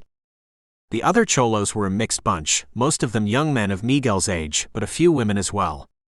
Miguel was given a satchel, the package he was to deliver, and was asked to open it. He thrust his hand inside and brought out 2 aluminum flasks, the kind that kept coffee hot. They were sealed. "You break that seal, Maria dies and Hector has fun with Juana," Pico threatened. Miguel didn't need any more convincing. The previous night, Hector and Pico had beheaded a snitch in front of Maria and him. He knew the drug runner meant it. The Coyotes and the Cholos set off that night, and the last Miguel saw of his wife and daughter were their tear-streaked faces. The crossing was a blur to him. On to the Sonoran Desert, from which point onwards they moved stealthily. trotting rapidly, occasionally. Suddenly dropping to the ground or hiding behind whatever cover they could find when the federales or the U.S. border people patrolled. They walked through the burning heat of the morning across the desert, the coyotes urging the cholos on, cursing, swearing, and slapping them if they slackened. They ruthlessly left behind the slower-moving illegals as the bunch of people moved across terrain that had no shade and no distinctive marking. Just an endless brown that undulated gently as far as the eye could see. One time an aircraft buzzed them and they scattered in panic, each man to himself. The coyotes got them bunched up again when no further threat appeared, and when the sun started waning and the air started getting cooler, one of them pointed to something that glinted in the light. "America," he said. That one word was enough to set the illegals running, even though the coyotes yelled at them to slow down. The cholos didn't listen. America was close by. That glinting meant freedom. The glinting was a barbed wire fence that one coyote explained was what passed for the border in that part of America. He led the bunch of migrants to a section which had been torn and stood aside for the cholos to cross. It was thus that Miguel found himself in America. The coyotes allowed them a few minutes of respite and then set off at a fast trot which they maintained for several miles. "Arizona," one coyote replied when Miguel asked him where they were. "Near Arivaca." "There you will get further instructions." The coyote glanced at the satchel around Miguel's neck. They were on a ranch, Miguel gathered from the chatter of other cholos, and had to make fast time since the rancher was known to shoot first and ask questions later. The coyote ranged beside him, his lips crooking upwards in a high-pitched laugh. "If you fail, we get to share Maria and Juana." Hatred. Miguel felt it course through him, and for a moment thought of attacking the coyote. He seemed to feel the waves coming off the cholo and took a step back, fingering his gun in his waistband. "Do your job, cholo. Then you will see your family." They continued walking through the night, taking more care than ever now since they were on American soil. It was not just the border patrol they had to watch out for. Ranchers, vigilante citizens who had enough of the illegal crossings, drones, and motion detectors. All those had to be navigated. "You will separate from this group at Arivaca," the same coyote panted. "You will be given some money and told where to go." They reached Arivaca, which was 12 miles from the border, at 7 p.m. The town, Miguel's first American town, was a disappointment. It was just scattered buildings on either side of a road.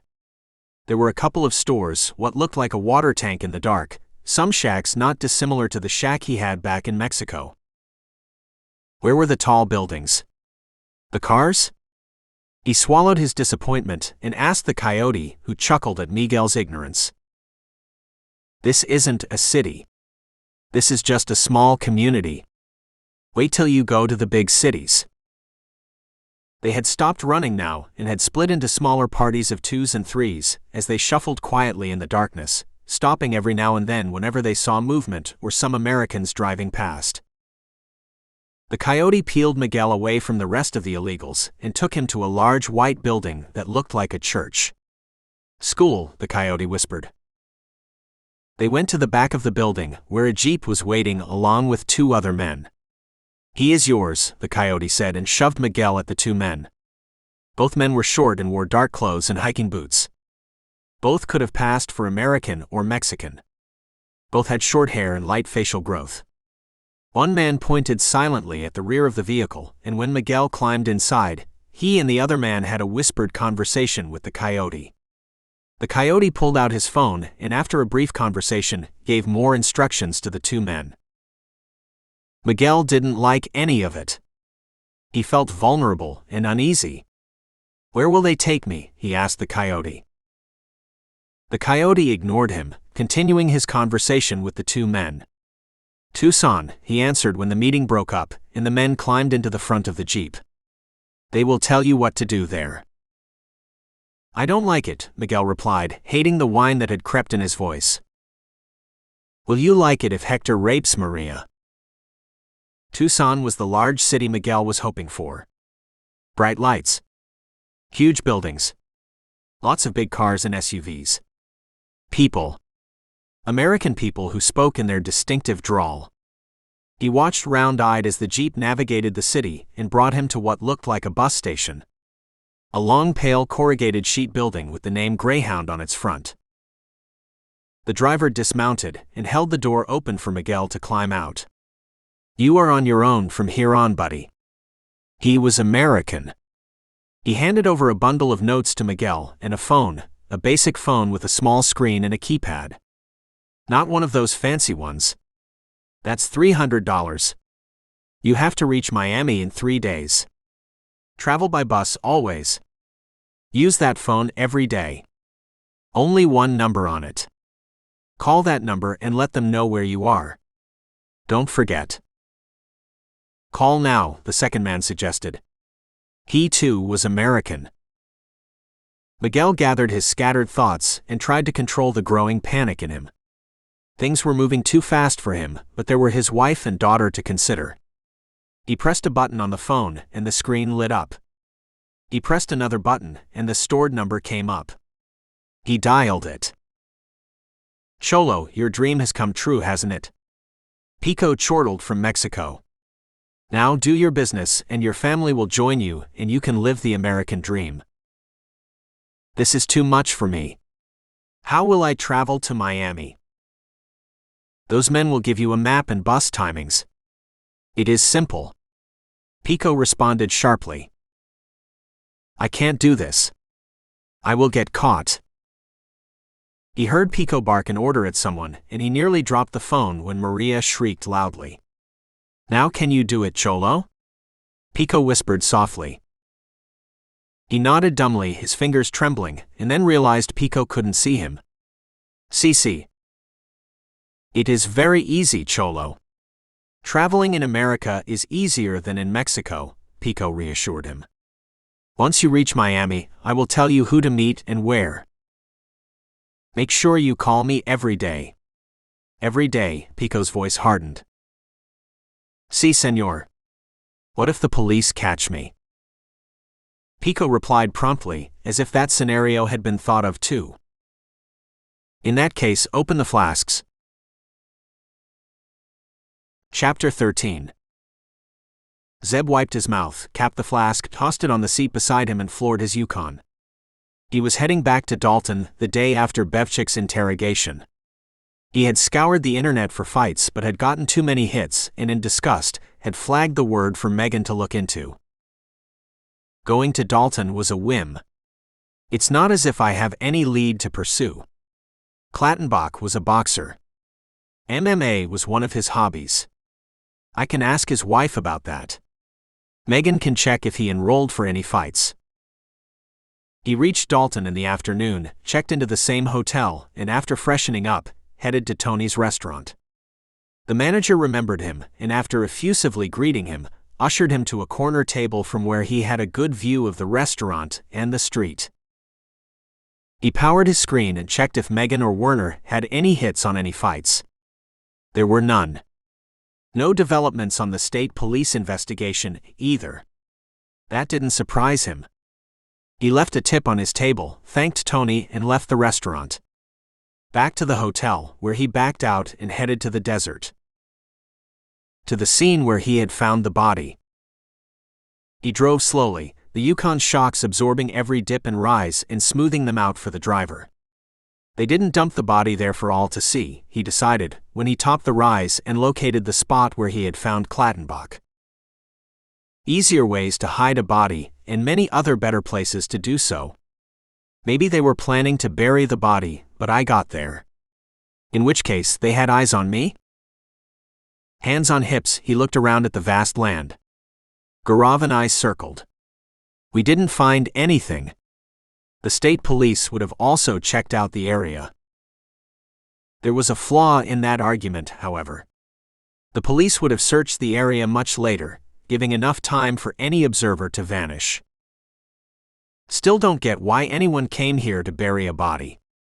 Or what went on here. It's government land. No land dispute. No precious metals or oil. Nothing here. A droning sound made him look up. An aircraft flying low.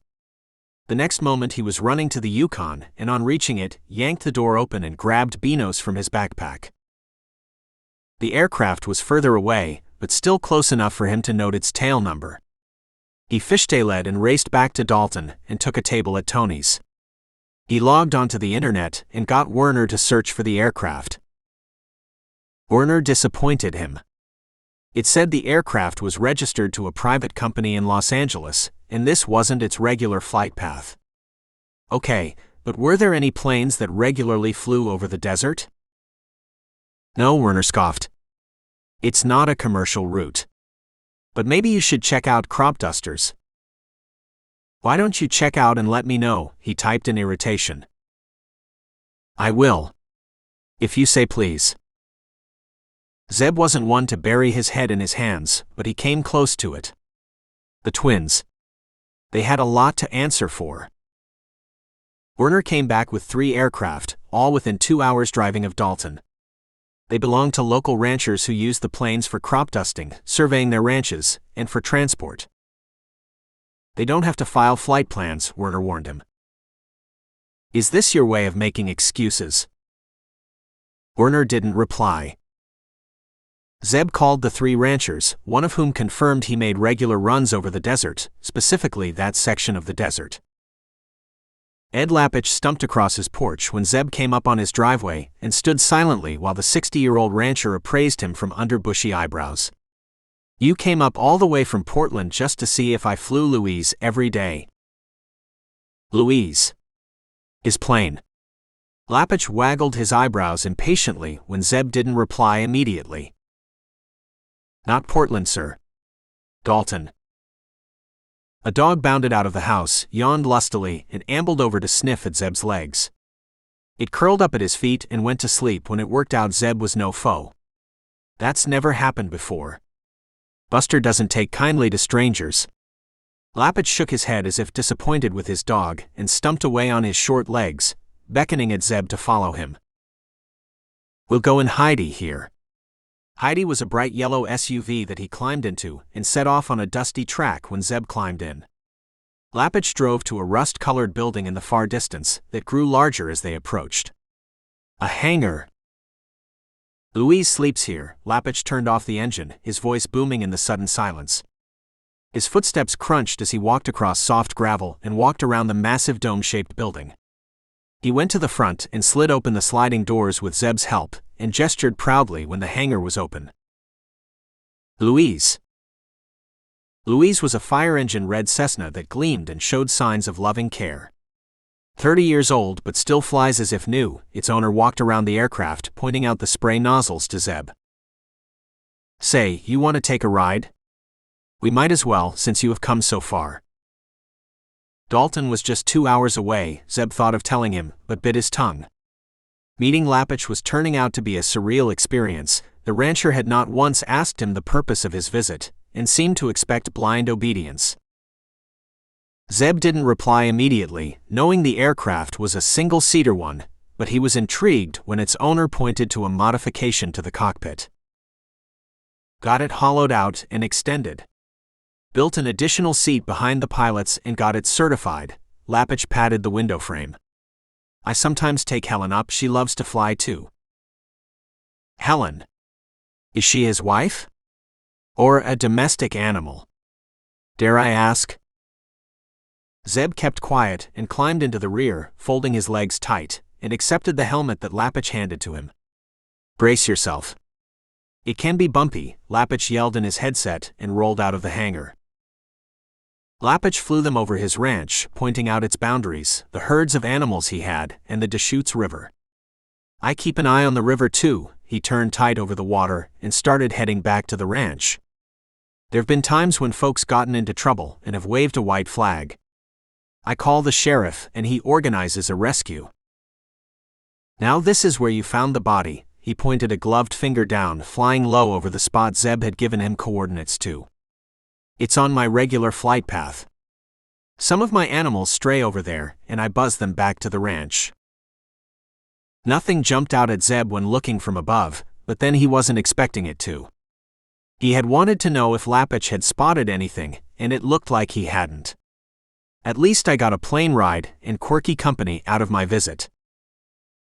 Lapich had one more surprise up his sleeve. He drove them back to the ranch where a smiling woman had a platter of cookies and coffee waiting. My wife Helen, Lapich introduced her. I betcha you thought she was a cow or a hog, he deadpanned and chortled when Zeb looked embarrassed. Everyone assumes the same. He went into an inner room when the small talk had dried up and returned with a USB drive. Louise has cameras underneath her wings. I saved the recordings to a hard drive. This has 2 weeks worth of flying.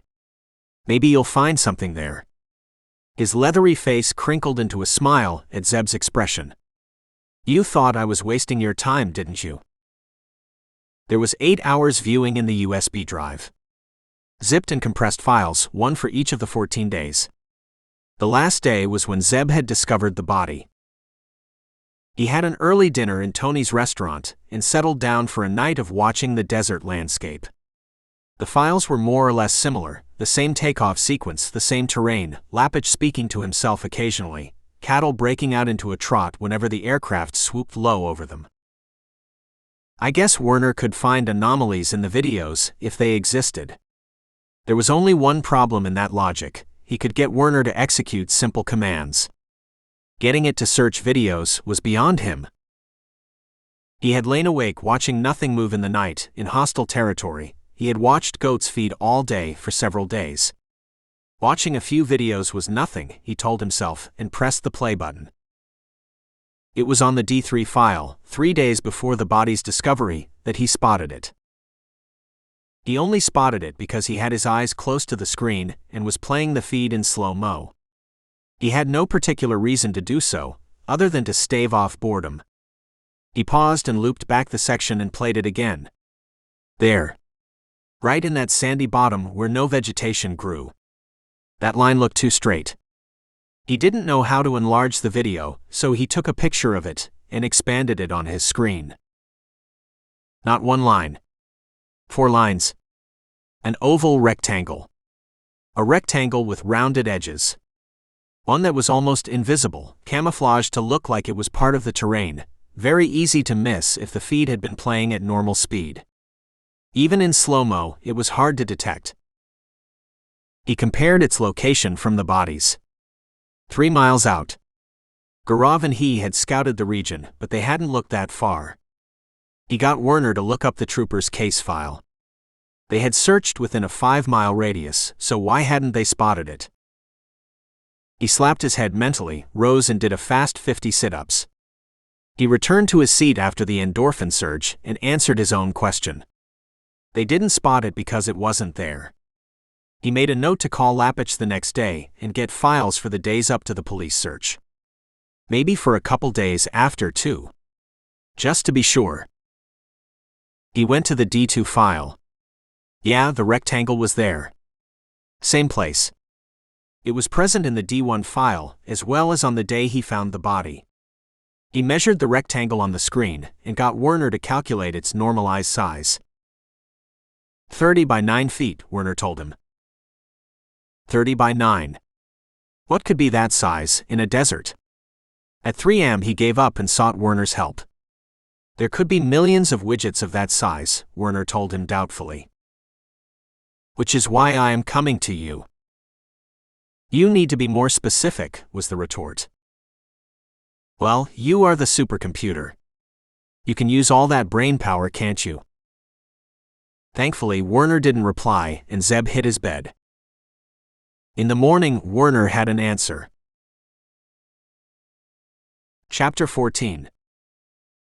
Miguel had his moment of madness when he reached Miami, 12 hours before he was supposed to.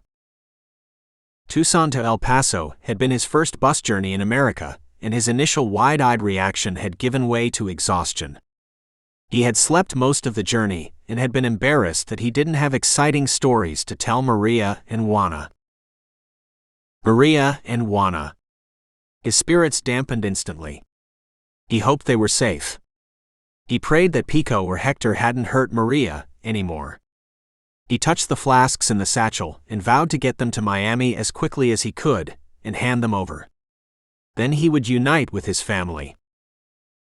El Paso to San Antonio was the next journey across the state of Texas. Everything was big, was Miguel's impression. Big hats. Huge burgers. Big, warm people. Miguel felt comforted. This country would be home. He called Pico and gave him an update, and closed his eyes in delight when he put Maria and Juana on. "I love you," he whispered in English. He would speak only in English now in this new country, and looked around if anyone had heard him. No one had. He looked up at bus timetables and routes. He would have to make 3 more journeys. The first one was from San Antonio to New Orleans, where he had to sprint to catch the next bus, which was just leaving. He pounded on its body to get the driver's attention, and when he stopped, thanked him profusely. Last stop, Jacksonville. He wiped sweat off his face, collected change, and went to the rear of the bus. He seated himself between a student and a mother, and clutched the flasks close and thanked the Lord. Missing the bus would have wrecked his schedule. Jacksonville to Miami was the final leg, and when he reached the Greyhound bus station at Miami International Airport in the morning, his heart burst with pride. He had made it.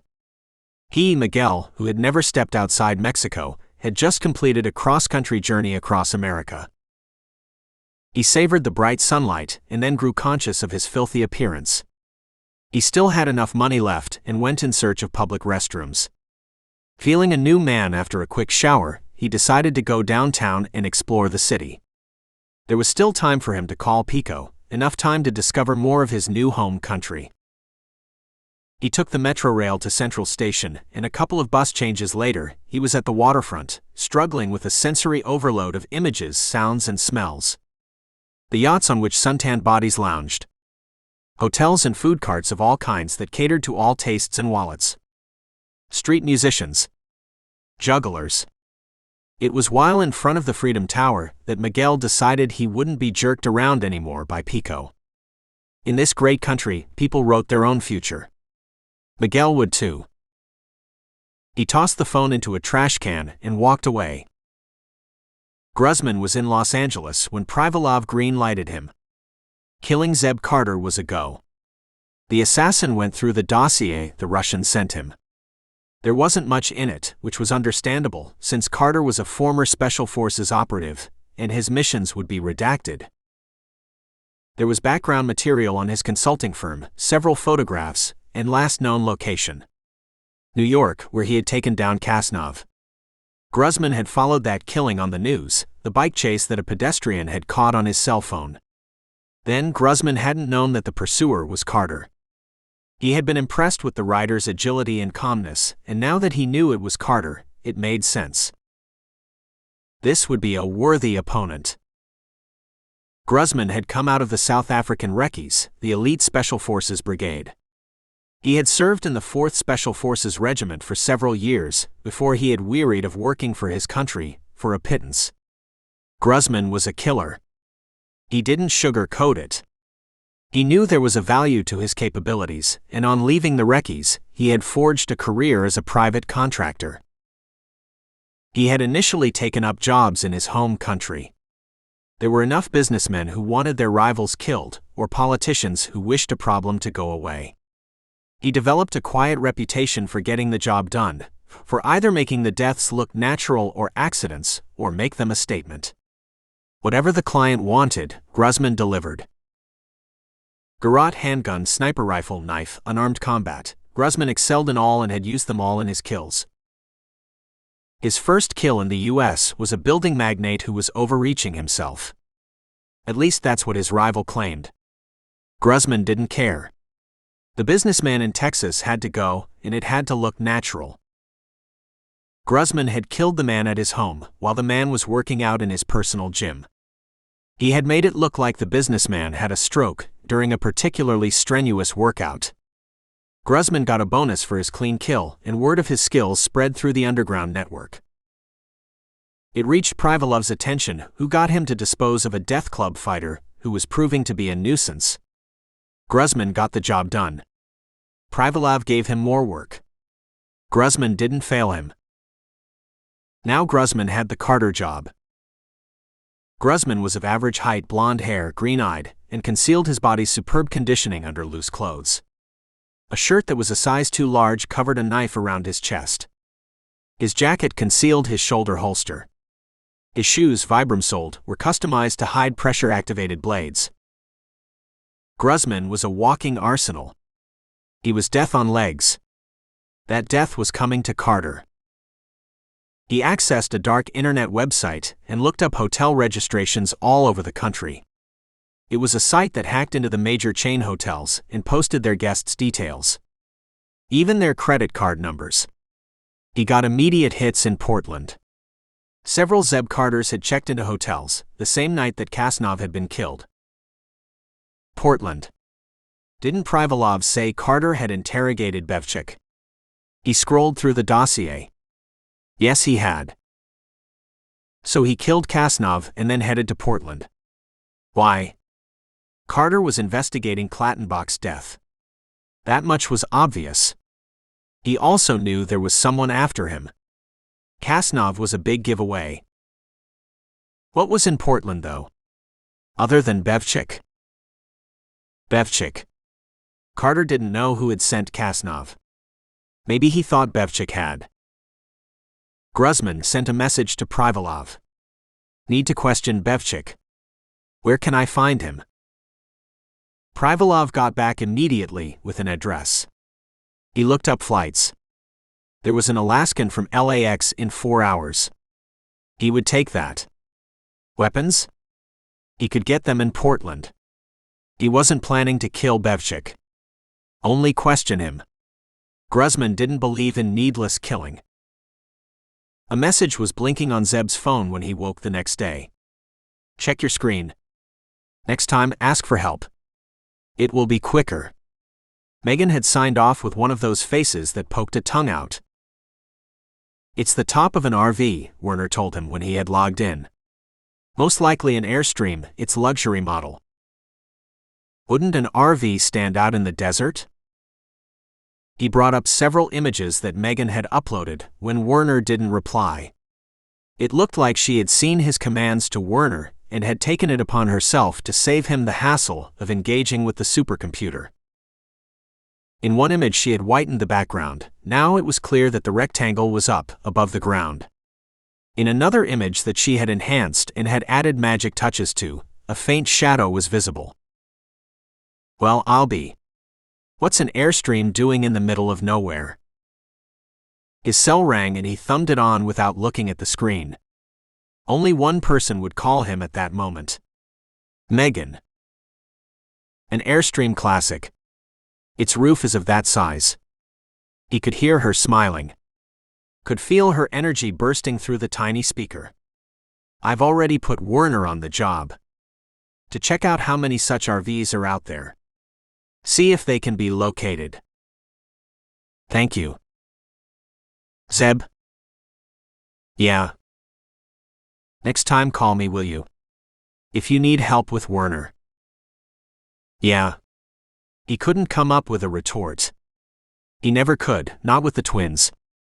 He changed tack. If I send the Gulfstream back, can you return it with the litter? No immediate reply. She was thinking rapidly, working the times, the logistics. Also figuring out what he was leading to. You want to use it over the spot? Yeah. You think there might be more bodies? I don't know what to think. But it won't hurt.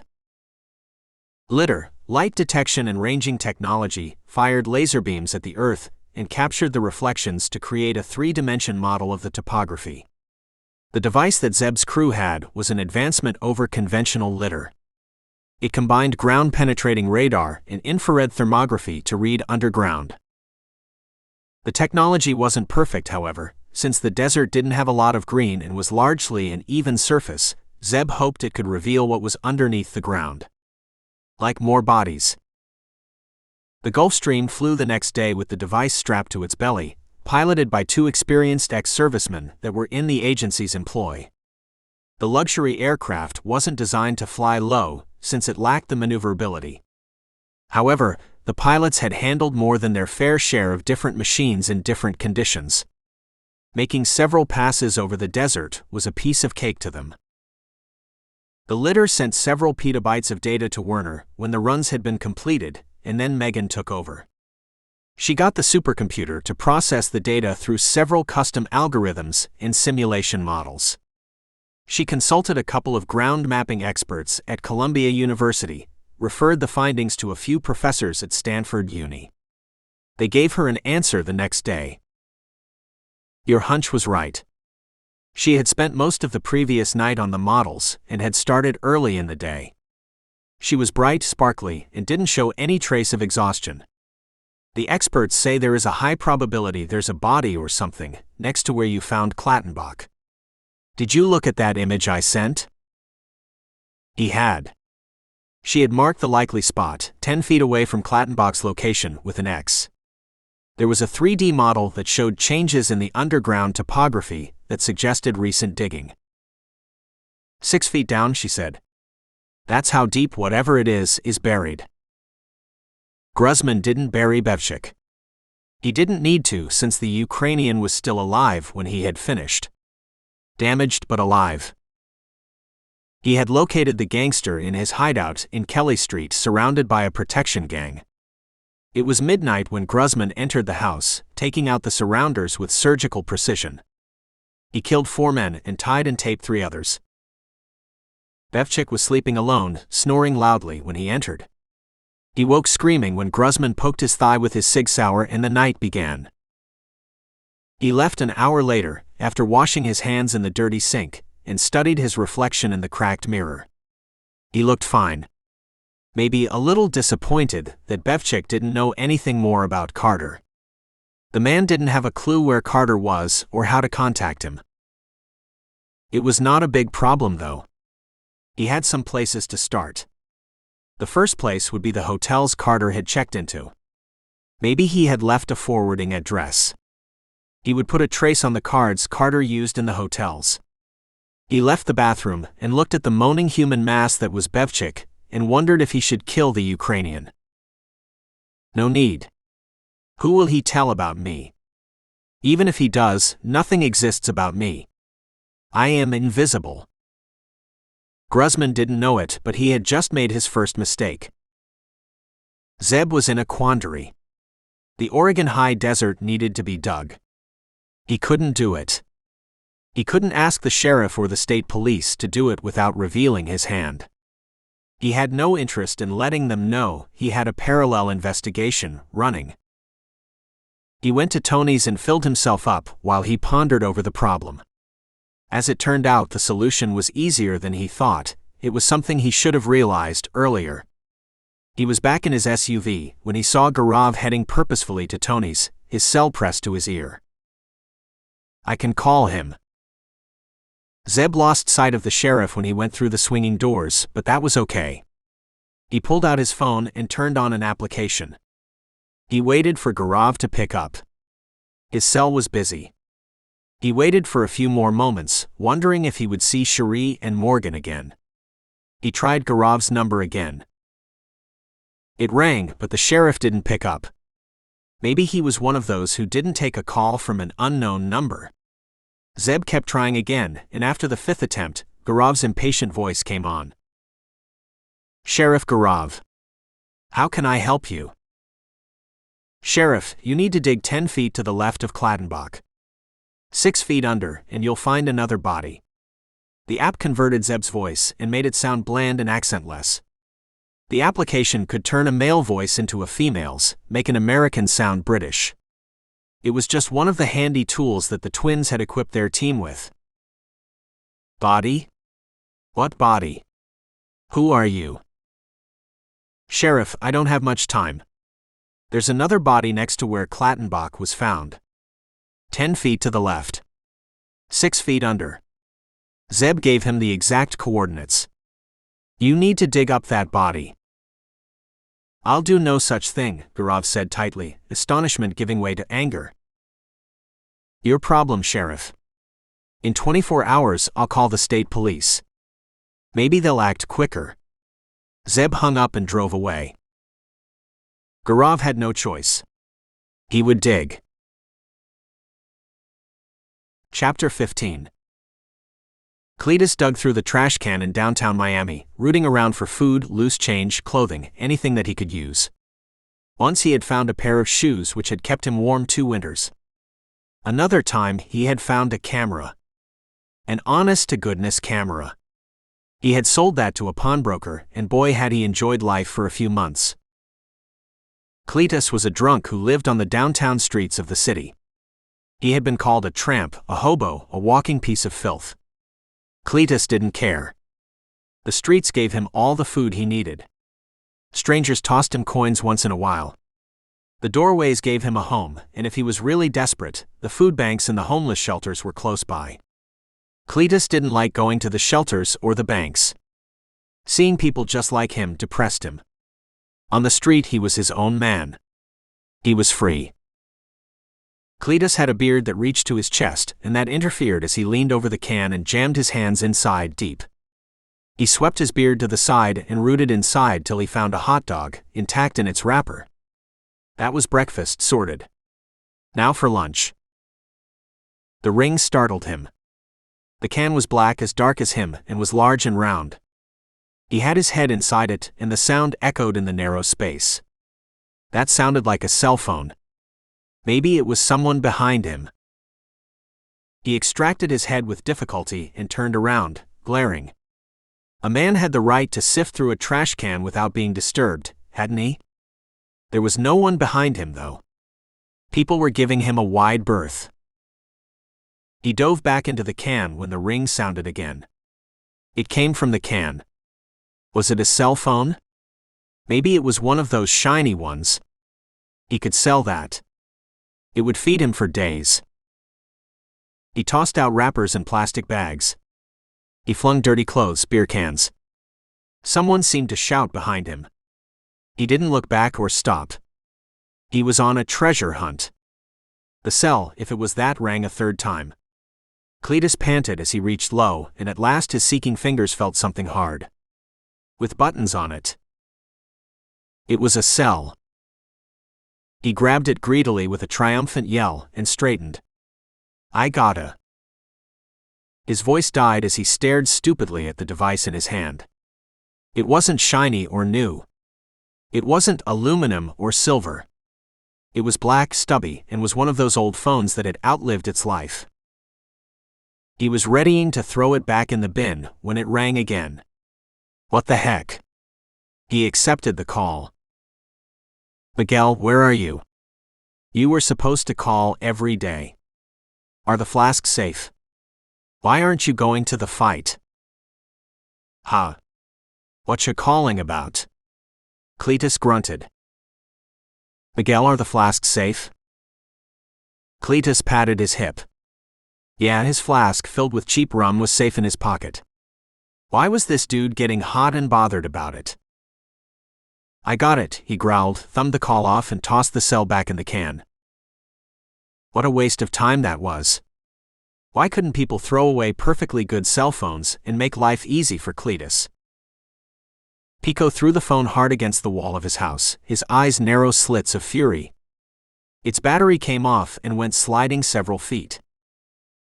Hector came rushing into the room, took one look at his boss, wisely held back his words, and assembled the phone. Pico had gathered himself when he had finished and took the cell back. Get the woman. Maria, he ordered. Hector grinned silently. He knew where this was heading. This was the fun part. High above in the sky, where the sun never set, a satellite flew lazily in its orbit. It had no deadlines to meet, no place to get to, and nothing to stop its journey. The satellite was powered by sunlight, of which there was no dearth. There was no friction in the air to stop it, and it would keep going around for a long, long time. The satellite had only one job. It scooped up billions and trillions of calls from that circular planet beneath it, and sent those to a receiving station on Earth. That's all the satellite did. It was a postman. It took something, data in its case, and delivered to another location. It would keep doing that till its solar panels were incapable of generating energy to power it. The satellite picked up the call to Cletus, blissfully unaware of who Cletus was or where the call originated. It just didn't care. The receiving station was in a white-walled, glass-fronted building in an office park in Virginia. The building was, ostensibly, the office of an internet startup that had developed a groundbreaking application that would change the world. Or so it proclaimed. It had lots of men with facial hair and a few women. T-shirts and sneakers were in abundance. If a visitor had approached the office, he or she would be told politely that the person they were meeting was busy. Wasn't available to meet. No one was ever around to meet. The reason for that was simple. The office was a clandestine operation owned by a deep black outfit. It sucked in call data from satellites in the air, split them into smaller packets, and distributed them to various supercomputers in the country. Werner was playing Go, the oldest board game still played, with its Swiss miss when it received the packets. It barely noticed. The Lee Sodal maneuver that his lady had executed was an interesting one. In any case, it had enough chips and neural networks to deal with the incoming files. Go was more important. The Swiss miss, a supercomputer with svelte lines, was even more important. One part of Werner opened the packets and started processing them. Its neural network searched for keywords and correlations. One such keyword, recently entered by Zeb and the twins, was fight. Now there were literally millions of calls that had the word in it, but Werner wasn't a supercomputer for no reason. It traced the receiving phone's location. Downtown Miami. Another part of Werner set about tracing the phone's ownership. Yet another neural circuit hunted the origin of the call. It came from Mexico, from deep in the drug cartel country. Werner didn't just search for keywords. It put together sentiment, tone, context, and much more. Werner wasn't human. It was better. It shrugged wryly at his lady. Sorry, babe. Gotta go. The twins need to see this. It flagged the call to Megan and Beth. And sent another flag to Zeb. Zeb, that dude. He was darn lucky he had Megan, Beth, and Broker on his side. Werner shook its head dolefully. What was the human race coming to when it had folks like Zeb dealing with supercomputers? Bevchik didn't know if he would live. Whoever had interrogated him had been so skillful that he hadn't killed him outright. A physician had come to see the Ukrainian and had tut-tutted almost silently. Bevchik saw it in the man's face. He would live. Or die. The next 24 hours would determine that. It wasn't that he had lost a lot of blood. It was the damage to internal organs that was critical, possibly fatal. Bevchik lay in his room conscious of everything, trying to rise above the pain, with just one thought in his mind. He had to inform Mr. Carter. He would know what to do, and hopefully, he would extract vengeance on behalf of Bevchik. The Ukrainian raised a hand limply, and a hood rushed to his side. Get me out of here, Bevchik whispered. The underling shook his head firmly. You aren't going anywhere. You gotta rest. Doc's orders. Bevchik grabbed his shirt surprisingly firmly and dragged his face down. Get me out. 3 hoods carried Bevchik carefully and laid him on the rear seat of their ride. One hood cradled his head while another sat near his legs. The third hood drove out cautiously and joined the traffic. Where to, boss? The garage, Bevchik whispered. Which garage? The one Carter told about. Bevchik struggled to rise to an elbow, frustrated with the slow uptake of his hoods. Go to that garage if you have anything for me, Carter had said.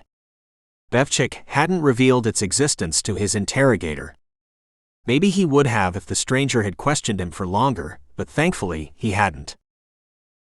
Zeb was still in Dalton when he got Werner's flag. Flasks. Fight. Miami. Mexico. Werner had run the caller's voice prints through its vast database and had come back with a likely identity. Pico. A chapter head of the Crescents, an upcoming drug cartel in Mexico. It had tried searching for Miguel, but there were like millions of Miguels on the planet. It would need more tags or context to get a better handle on this particular Miguel. Something about a flask and a fight. Bevchik's man had said something about a fight. The phone in Miami was a disposable one, its SIM card bought at a Walgreens a year ago. The receiving phone was located in a trash can opposite a bank that had a security camera looking street side. Werner had attached an image of a man bending over the can. Werner identified him as Cletus, who loitered downtown streets and well known to the cops. Cletus wasn't whom the call was for. It was for whomever had thrown the phone away. Didn't Bevchik say something about Clattenbach in a fight? The link was so slim that it was barely existent. Not actionable, was what those in the secretive intel world would say. Zeb wasn't going to act on it. He shut down his screen and drove to the edge of the desert, took a wide detour around Clattenbach's spot, and parked his vehicle 2 miles away. It was sunny, and while the SUV was matte black, he covered it with an anti-reflective cover and set out with his backpack and binos. He settled on his belly 400 yards away, under the cover of a rare thick growth of green. He had made himself comfortable when the distant growl of engines got his attention. He trained his binos and watched the sheriff wait hands on hips as a second cruiser rolled up. A brief discussion ensued, and then shovels were removed from the second cruiser, and the digging began. The ground was hard, and it was slow going with the sun looking down fiercely at them. The diggers, 2 of them, rested occasionally and glugged from their water cans.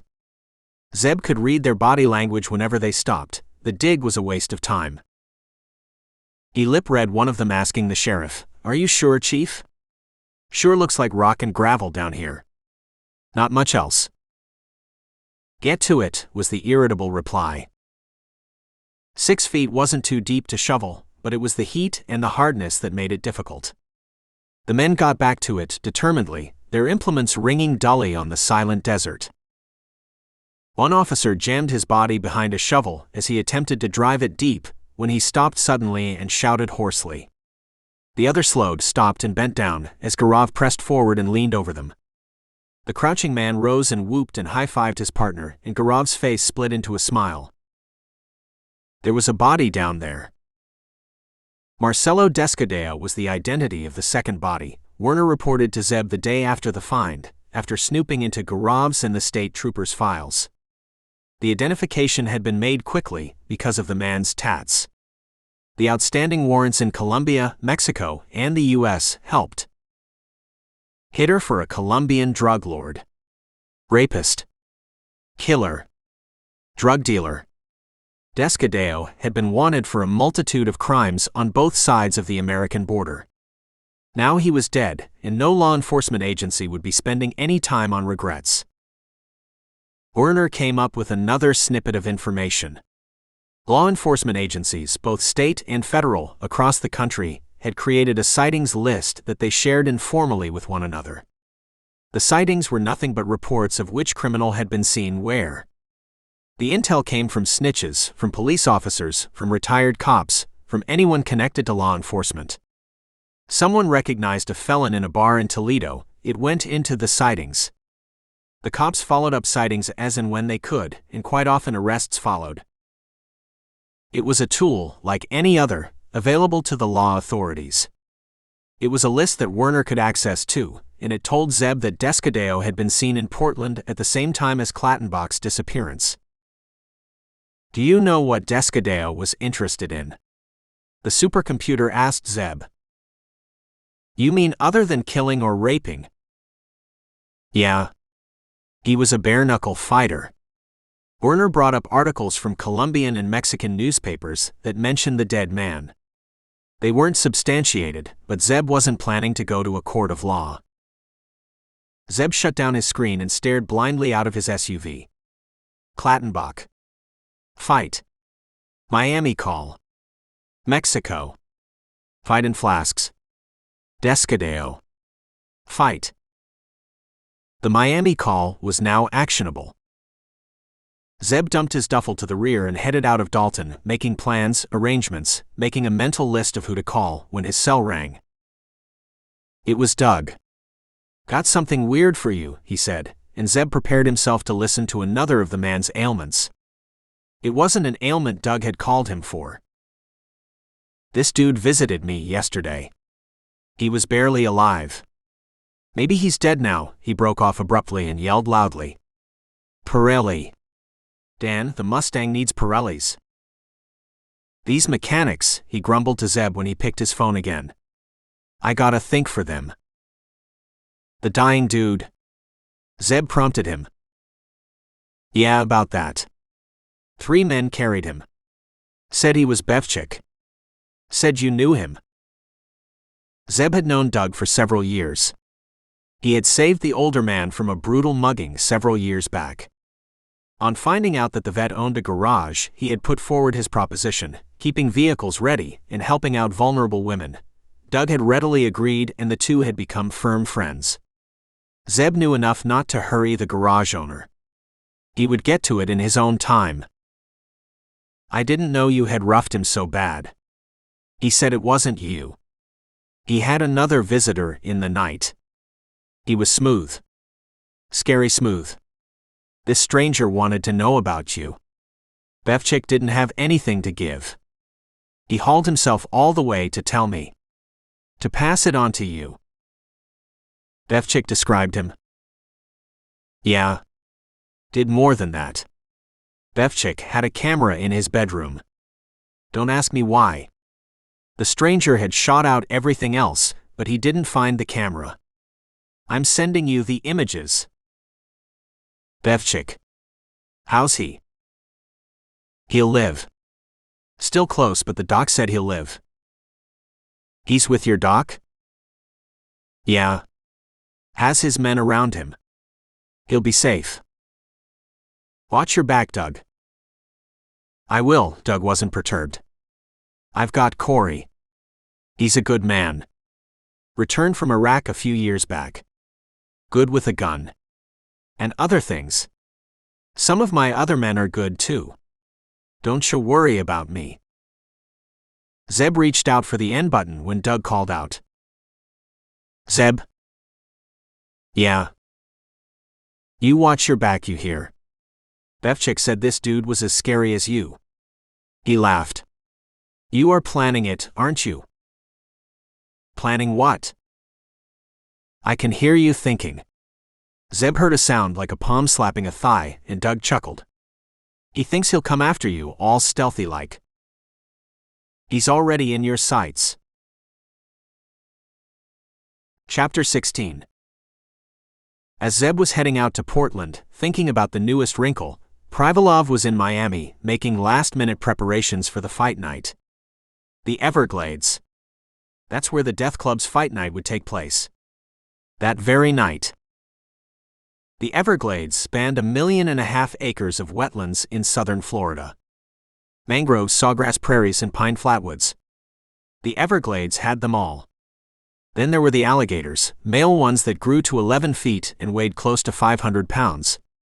They prowled the wilderness area, and while not many humans had been killed by them, they remained a fearsome sight. They were one reason Privalov and Voronov had chosen the Everglades as the site for the fight. Their customers were willing to pay astronomical prices, as were the fighters. Both customers and fighters had made preparations to get there, and were now awaiting final directions from Privalov. The actual site was a remote spot within the Big Cypress Seminole Reservation, in the heart of the Everglades. Privalov had initially wanted to host the fight in the Sawgrass Prairie, but logistics had proven to be a problem. His RV needed firm land, as did the SUVs and other vehicles his people needed. Flat, firm ground was best, and hence the spot. His RV was already in position, at its usual 3 miles from the fight night. His men were clearing the dense growth, not by much, just enough to allow free movement for the fighters.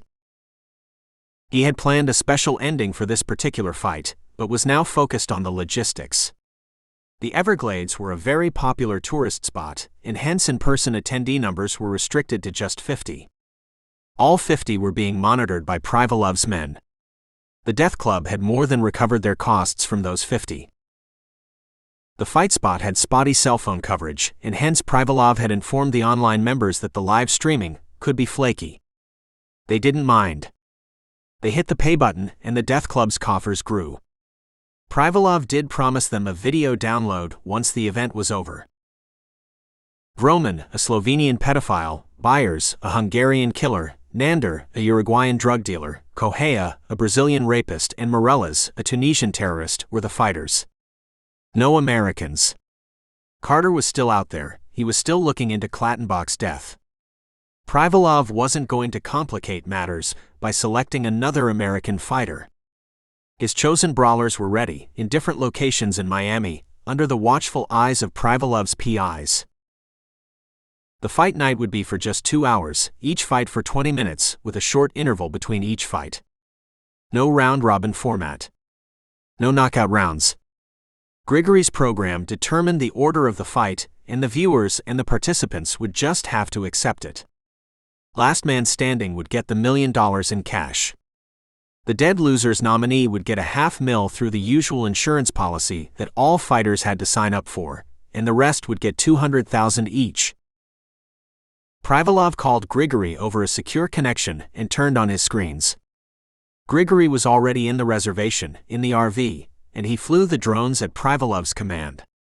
The drones fed computers in the RV, which relayed the stream to Privalov's apartment in Miami. Yeah, the drones worked, the streams worked, even if a little blurred.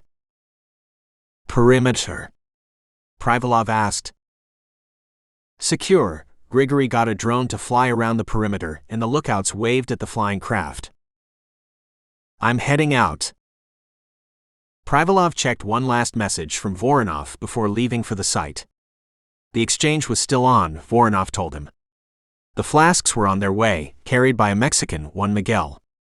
Miguel's photograph was circulated to Privalov's men, and his phone number was on everyone's cell. Miguel was to make contact with any of Privalov's men who could be identified by the armbands they wore. The buyer's reps had arrived too. They too had secure means to make contact with Privalov. The buyer himself would be attending the fight night. A death club fight night near Miami? He wasn't going to miss that, however perilous it was for him to travel. Carter? Voronov questioned him. Gruzman, Privalov replied with just that name. It was enough for Voronov. Gruzman was like a heat-seeking missile. He never failed. Privalov reached his RV at 7 p.m. and took a minute to appreciate the beauty of the reservation. Deep stillness, the croak of frogs in the distance, for the site was near a waterway, the sounds of animals even further away. Was that a wolf? Were there wolves in the reservation? Yeah, Grigory confirmed as he joined his boss and the two stood under the starry night. Bears too. Bears? We could have. Bit difficult to capture a bear, get it to behave, and do our bidding, Grigory laughed. The fighters arrived at 12 a.m., each one of them accompanied by their driver, the person who would haul them back if they lost. The dead loser's driver would go back, alone.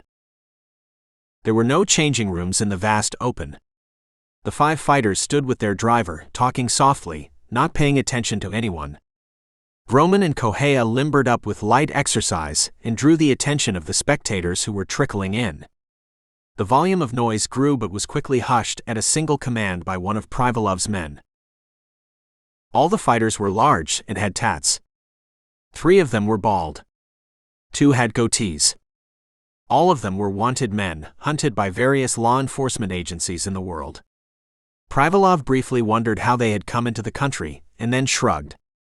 It wasn't his problem. His cover and that of his men was secure. They were members of an anthropology expedition, affiliated to the Russian Culture Center. They were in the area to videograph the reservation and promote tourism to that region. They had the blessing of the Russian embassy and informed the local law enforcement and civic authorities. Watertight. Privalov and Voronov had spent years perfecting such alibis. 1 a.m. By now all 5 fighters were warming up. All sported a light sheen of sweat on their bodies. Some of them had applied oil so that their opponent's hands would slip.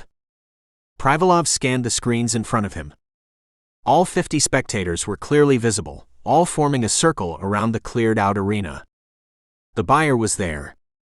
His 2 reps were present. Miguel wasn't. That was Voronov's problem, however. Privalov's job was to ensure the fight night went off smoothly, and if Miguel arrived, to make sure the exchange happened. 2 a.m. Death Club's fight night in the Everglades started. The first bout was between Vroman and Nander. An organizer held up a board, the side of a cardboard box with the names scrawled on it, and the two men stepped into the ring. Raucous cheering filled the air, quickly dying away at a sharp word from the organizers. The fighters didn't wait for any signal, they charged at one another. Vroman was the heavier of the two, taller by an inch, but he was also faster. He ducked Nander's flying fist and in a move reminiscent of TV wrestling, grabbed the fighter by his waist and flung him on his back. Nander lay stunned for a moment and saw Vroman's approaching stomp only at the last minute. He rolled away quickly, caught the approaching foot and twisted it away. Vroman stumbled, giving time for Nander to rise and attack. The two men traded blows, no finesse, no science, just hard brutal blows at each other's face, chest, abdomen, anywhere they could land. Vroman had a split lip, and Nander had a broken nose by the time they stepped back to catch their breath. Vroman feinted, Nander ducked. The taller man tried another move, a half jab that Nander parried. It was a ruse. Vroman's leg came up blindingly fast and crashed into Nander's side. Before Nander could fall, Vroman swung his left and caught the other fighter in the throat. His hand didn't withdraw. It curled around Nander's neck while his right delivered body blows. Heavy hits that made Nander's body judder with the impact. Nander's red face turned purple as the vice around his neck tightened, cutting off much-needed air. His hands flailed helplessly and he tried to speak, his eyes going to the organizer. "Do you surrender?" The organizer read his expression. Nander nodded fast and collapsed screaming when Vroman broke his jaw with one last blow. The first fight had lasted just 10 minutes. Vroman went to the side of the ring where he was immediately surrounded by spectators who congratulated him. The Slovenian didn't acknowledge them as he emptied a bottle of water and toweled himself dry. Another spectator offered him an alcoholic drink which he declined, and shouldered through the crowd and stood away from it. Privalov kept watching his screens and kept an eye on his mail application. Bets had doubled on Vroman, and a dedicated message board predicted him to win the night.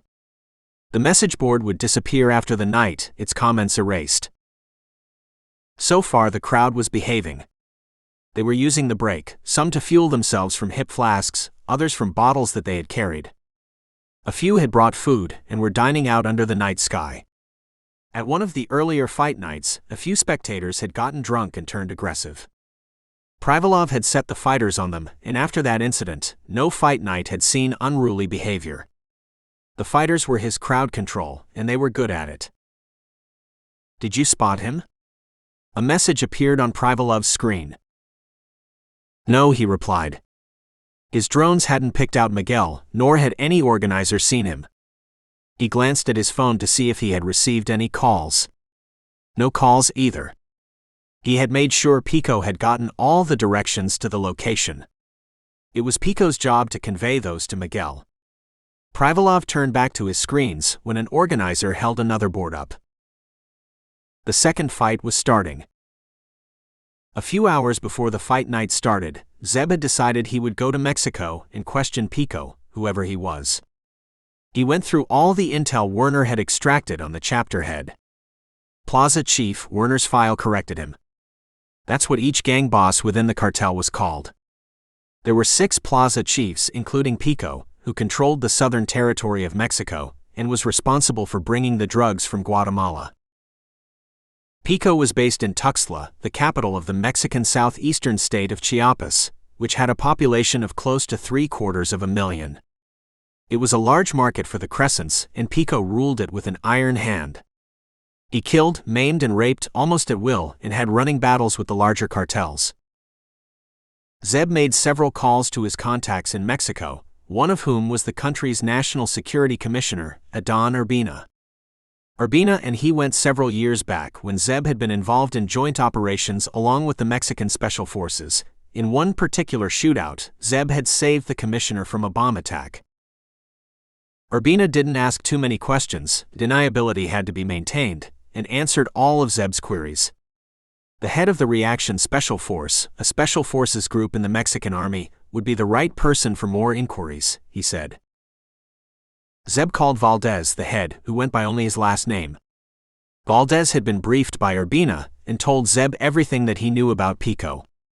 Lope Cordova, a unit commander of the Reaction Special Force based in Tuxtla, would know everything about Pico, Valdez concluded. Yeah, Cordova would still be awake, Valdez laughed in reply to Zeb's question. Cordova was awake, sharp, and was eager to help Zeb. Senor wants to capture Pico, he asked directly. I can help.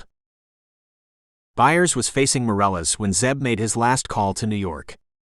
Megan answered on his first ring, as if expecting his call. You're going to Mexico, she said by way of greeting. It was a statement, not a question. I need help, he confessed and held his phone away when she shrieked in delight. I knew you'd say that. I had a bet with. Help is here, bro, Juana's voice drowned hers. Raj and I are here. Geared out. Ready. Zeb outlined his plan. He would meet them in Portland the next day. The Gulfstream would fly them to Angel Albino Corzo International Airport, Tuxtla's International Airport. They would then meet Cordova, who would help them in questioning Pico. As easy as that? Juana asked in astonishment. No, you dope. That's why Zeb wants us, Roger admonished his friend. Zeb received his final call of the night after Morellas broke Byers' neck, and the third fight between Correa and Nander had started. How are you, my brother? Zeb could feel the caller's smile over the 7,000 miles that separated them. The caller spoke in Yiddish, knowing that Zeb was fluent in the language. Avichai Levin, the caller, the director of Mossad, the secretive Israeli intelligence agency, didn't have many friends. They weren't a luxury he could afford. Zeb was an exception. The American and the Israeli had bonded instantly when Levin had been a field agent and had come across Zeb in Istanbul many years back. Working together in hostile environments, not knowing if death was around the corner, had cemented their relationship. Zeb greeted him in return, asked Levin about his wife and daughters, and the two spent a few minutes bringing each other up to speed on their lives. This man, Levin said finally, referring to Bevchik's interrogator, whose photograph Zeb had mailed to all friendly intelligence agencies, how do you know him? I don't, Zeb admitted, but he seems to know me. He told Levin about Klattenbach, Bevchik, and the attempt in New York. You know him, ACHI. Achi, my brother. Levin was one of a handful of people Zeb regarded as his brother. That's Gruzman. He's a killer. South African. We spotted him in Paris last year. We think he was responsible for the Turkish ambassador's killing. Zeb remembered the assassination. The ambassador's car had blown up on a quiet street, killing him and his family instantly. The bomb had no signature, and while a terrorist organization had claimed credit, intelligence agencies in the Western world knew it was a rogue operation. Who does he work for? Whoever pays him, Levin replied simply. He seemed to have dropped off the radar lately. Looks like he's still active. You got anything on him? I'll send you our file. Be careful, Zeb. He's good. Very good. Skilled in many weapons. Proficiency in many fighting styles. He's like you, Zeb. Just like you. Chapter 17. Correa disposed of Nander easily, breaking his left leg in the process. Vroman then broke Morellas' jaw and nearly killed the Tunisian, in a savage fight that was more intense than it was long. That left Correa and Vroman as the last men standing, the final fight of the night. The air was electric with excitement, many spectators clapping, some whooping softly. Privalov's organizers walked through the crowd, calming them, urging more control. It was in no one's interest if the event was discovered. All would be arrested, and given that all the fighters and the majority of the spectators were criminals, that outcome wouldn't turn out well. The crowd quietened, not by much, but enough for the last fight to be announced. An organizer slipped off at a command by Grigory, but he wasn't missed. All eyes were on the small arena in which Vroman and Correia stood. Correia started off with Brazilian jiu-jitsu moves, the first of which was a grappling one that brought Vroman on the ground on his back. Correia smashed an elbow on the Slovenian's face and brought forth a roar of rage from his opponent. Correia followed up with a jab at Vroman's neck, but before his fingers could bite into flesh, Vroman retaliated. Vroman didn't have fancy moves. He was big. He was strong. He was fast, very fast for someone his size.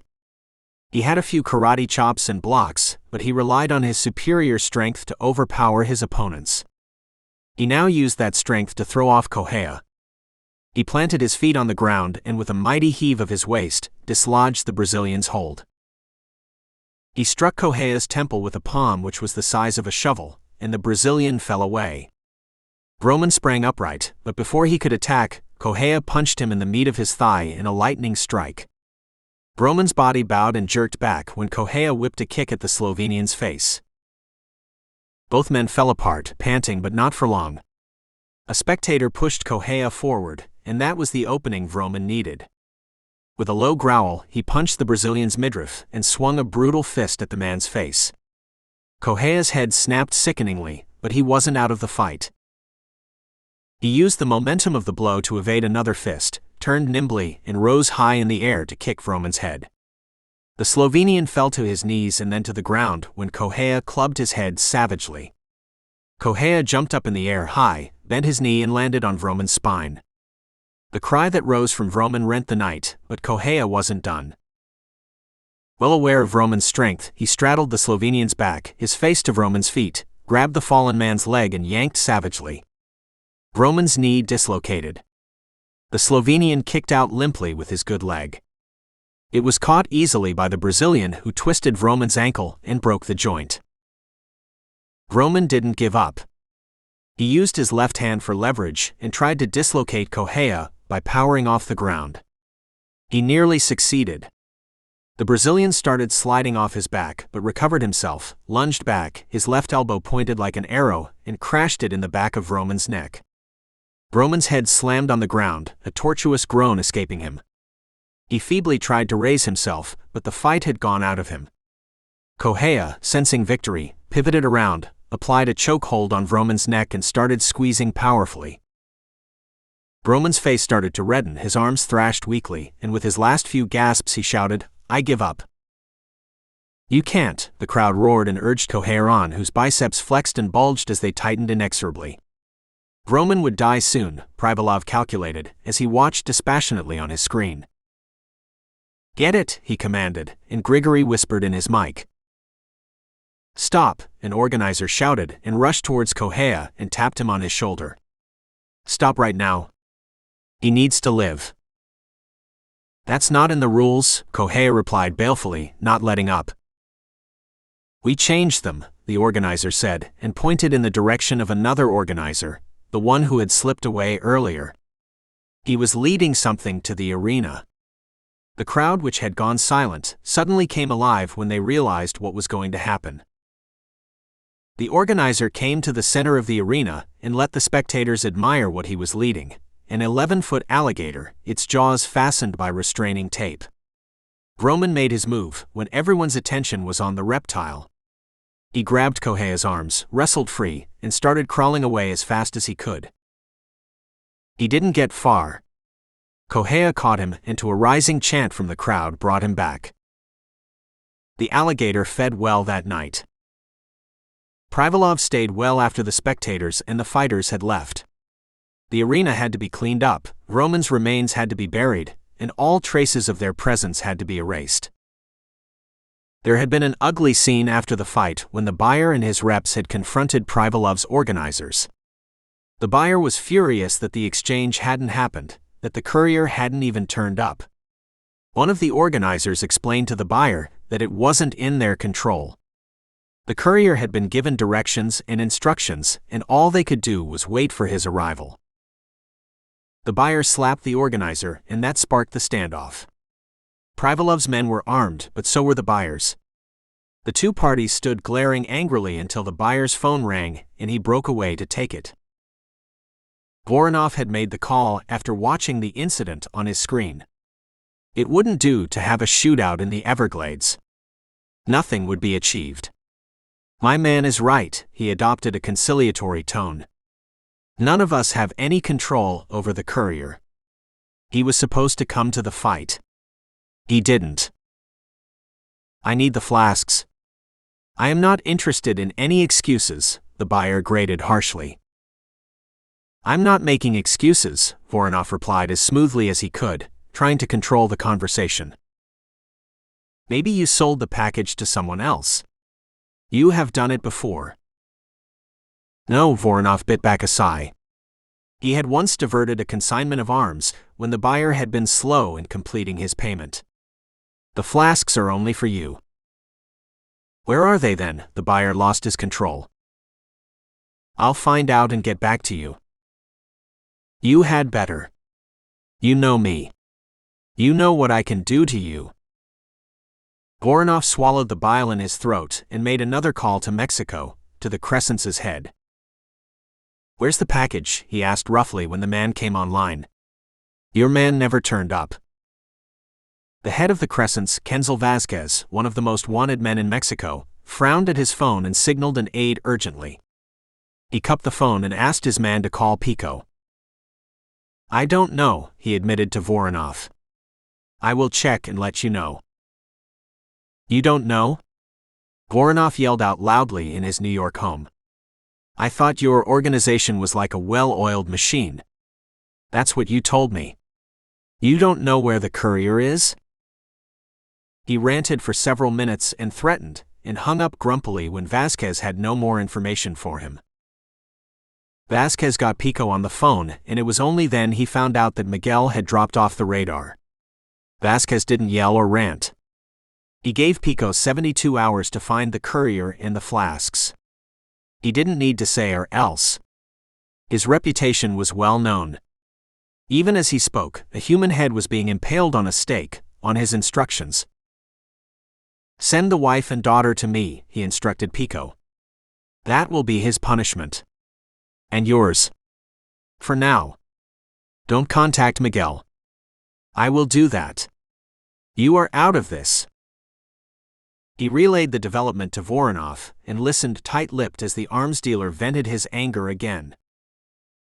Wait for further instructions, Voronov told him curtly.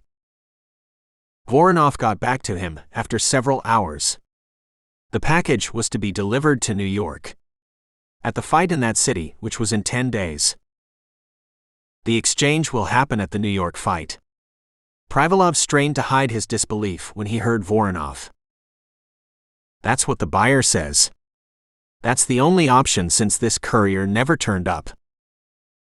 That will be dangerous. We don't know what's in those flasks. What he plans to do with them. As it is, a fight in New York. Don't I know it? Voronov snapped, his patience wearing out. We don't have a choice, however. You know what the buyer is capable of. The exchange will happen in New York. Make it happen, he hung up on Privalov. Miguel's conscience pricked him, 36 hours after he had dumped his phone. He had spent the first night of his freedom in a hostel, surrounded by tourists, and had enjoyed listening to their stories of far-off lands. Reality set in the next day, when he found he had time on his hands and nothing to do. Images of Maria and Juana being savaged by Hector haunted him. He ran back to where he had thrown his phone away. Had it been in front of that diner? Or near that convenience store? Nope, it had been at the diner. He rummaged desperately in the trash can, almost crying in anger at himself. How could he have been so stupid? How easily he had been seduced. His fingers touched the bottom. No phone. He quelled the rising panic in him and searched again. No phone the second time either. He sagged against a lamppost, fear swamping him. Hector would rape his wife and his daughter. Pico would join in. There was no hope left. He was alone in the world. His great crossing had been for nothing. He beat his chest once as tears spilled down his face, uncaring about the looks he got from passers-by. His knuckles struck something hard, something metallic, and that reminded him. The flasks. They were still with him. Pico wanted the flasks. Maybe the gang boss wouldn't have killed his family. But how to make contact with Pico? He didn't remember the phone number. He didn't know anyone in the gang. No, that wasn't right. He did know a man in Tennessee who was rumored to have joined the Crescents. Lopez, his neighbor, would have his number. Miguel wiped his face and fingered his bundle of notes in his pocket. He still had enough money with him. $75 left over from the money he had received from the Gringo Coyotes. Nearly $200 of his own money that he had kept secret from even Maria. He hurried inside the convenience store, bought a candy to make change, and searched for a payphone. He was tempted to eat the candy, the same brand that Juana liked, but admonished himself. He and Juana would have all the candy in the world when he was reunited with his family. Hector came running to Pico as the plaza chief was cleaning his gun. He's on the phone. Who? Pico didn't look up. He was in a savage mood and felt like plugging even Hector, his number 2. Miguel, Hector swallowed, recognizing Pico's tone. It was his killing voice. Pico hurled the gun away and stood upright. Where? Hector led him to the terrace of their house in Tuxtla and pointed to a grocery store on the corner of the street. Miguel called that store's number. Asked for you. He's still on the line. You're sure it's Miguel? See. I spoke to him myself. Ask him to hang up and call my cell from another payphone. Miguel, his fury broke when the cholo called. Where are you? Do you want me to kill Maria and your daughter? Where are the flasks? Where have you been? Miguel babbled, something about losing his head, losing the phone, and spending the night in a dormitory. Pico cut him short. Where are the flasks, cholo? Hector wants Maria badly. Shall I let him have her? Miguel still had the flasks. Pico gathered that from the man's inconsolable sobbing. For a moment he was tempted to tell the cholo how he and Hector had tortured his wife. No, he needed the cholo to deliver the package to a new destination. Buy a new cell. Call me twice a day. Twice a day, Pico emphasized to Miguel. Go to New York. Make the delivery in New York in 10 days. Add another fight. 10 days? Miguel squeaked. What will I do for so long? Can't I give them to someone here? I don't think I can carry them with me for so many days. What's in them? I am scared. Be scared, cholo, Pico hissed. Be very scared for your Maria and Juana. Chapter 18. Miguel's call to Pico got sucked in by that same satellite. It relayed the call to the office in Virginia. Werner got it seconds later. Werner went him when it had unpacked the call and spotted the keywords Miguel, flasks, fight. It ran a voice analysis on both callers. One voice was the same. Pico's. It traced the location of the calls using sophisticated algorithms and triangulating tools that not even the country's telecoms companies used. Miguel was still in Miami. At a downtown payphone. Pico was in Tuxtla. Where exactly in Tuxtla? Megan would ask Werner that question. Better to be prepared. It brought up a map of Tuxtla and overlaid coordinates on it. Werner was one of the most advanced supercomputers in the world. It had access to fancy software. Even with all that, it couldn't place Pico at a specific address. Pico was in a Tuxtla neighborhood, bound by 4 crossing streets. That particular block had 20 residences, all individual homes, well spaced out. 2 of those residences were large, had compound walls, and had swimming pools. That was the best Werner could do. Zeb was at Portland International Airport when Werner sent the information to him. A tall black man came down the Gulfstream's ladder, followed by a blonde, and the 2 moved purposefully to the airport building. They used the VIP exit, bypassing the normal border control channels, and pounded Zeb on his back when they met him. "How many do we have to kill?" Bwana asked him, hefting a large bag with ease. Life was simple for Bwana. You were either a threat or you weren't. He was 6'4" tall, as wide as a barn door, all of it muscle. He could look mean if he wanted to, but usually sported a wide smile that transformed his face. Roger was a few inches shorter, and looked as if he had stepped off a magazine cover.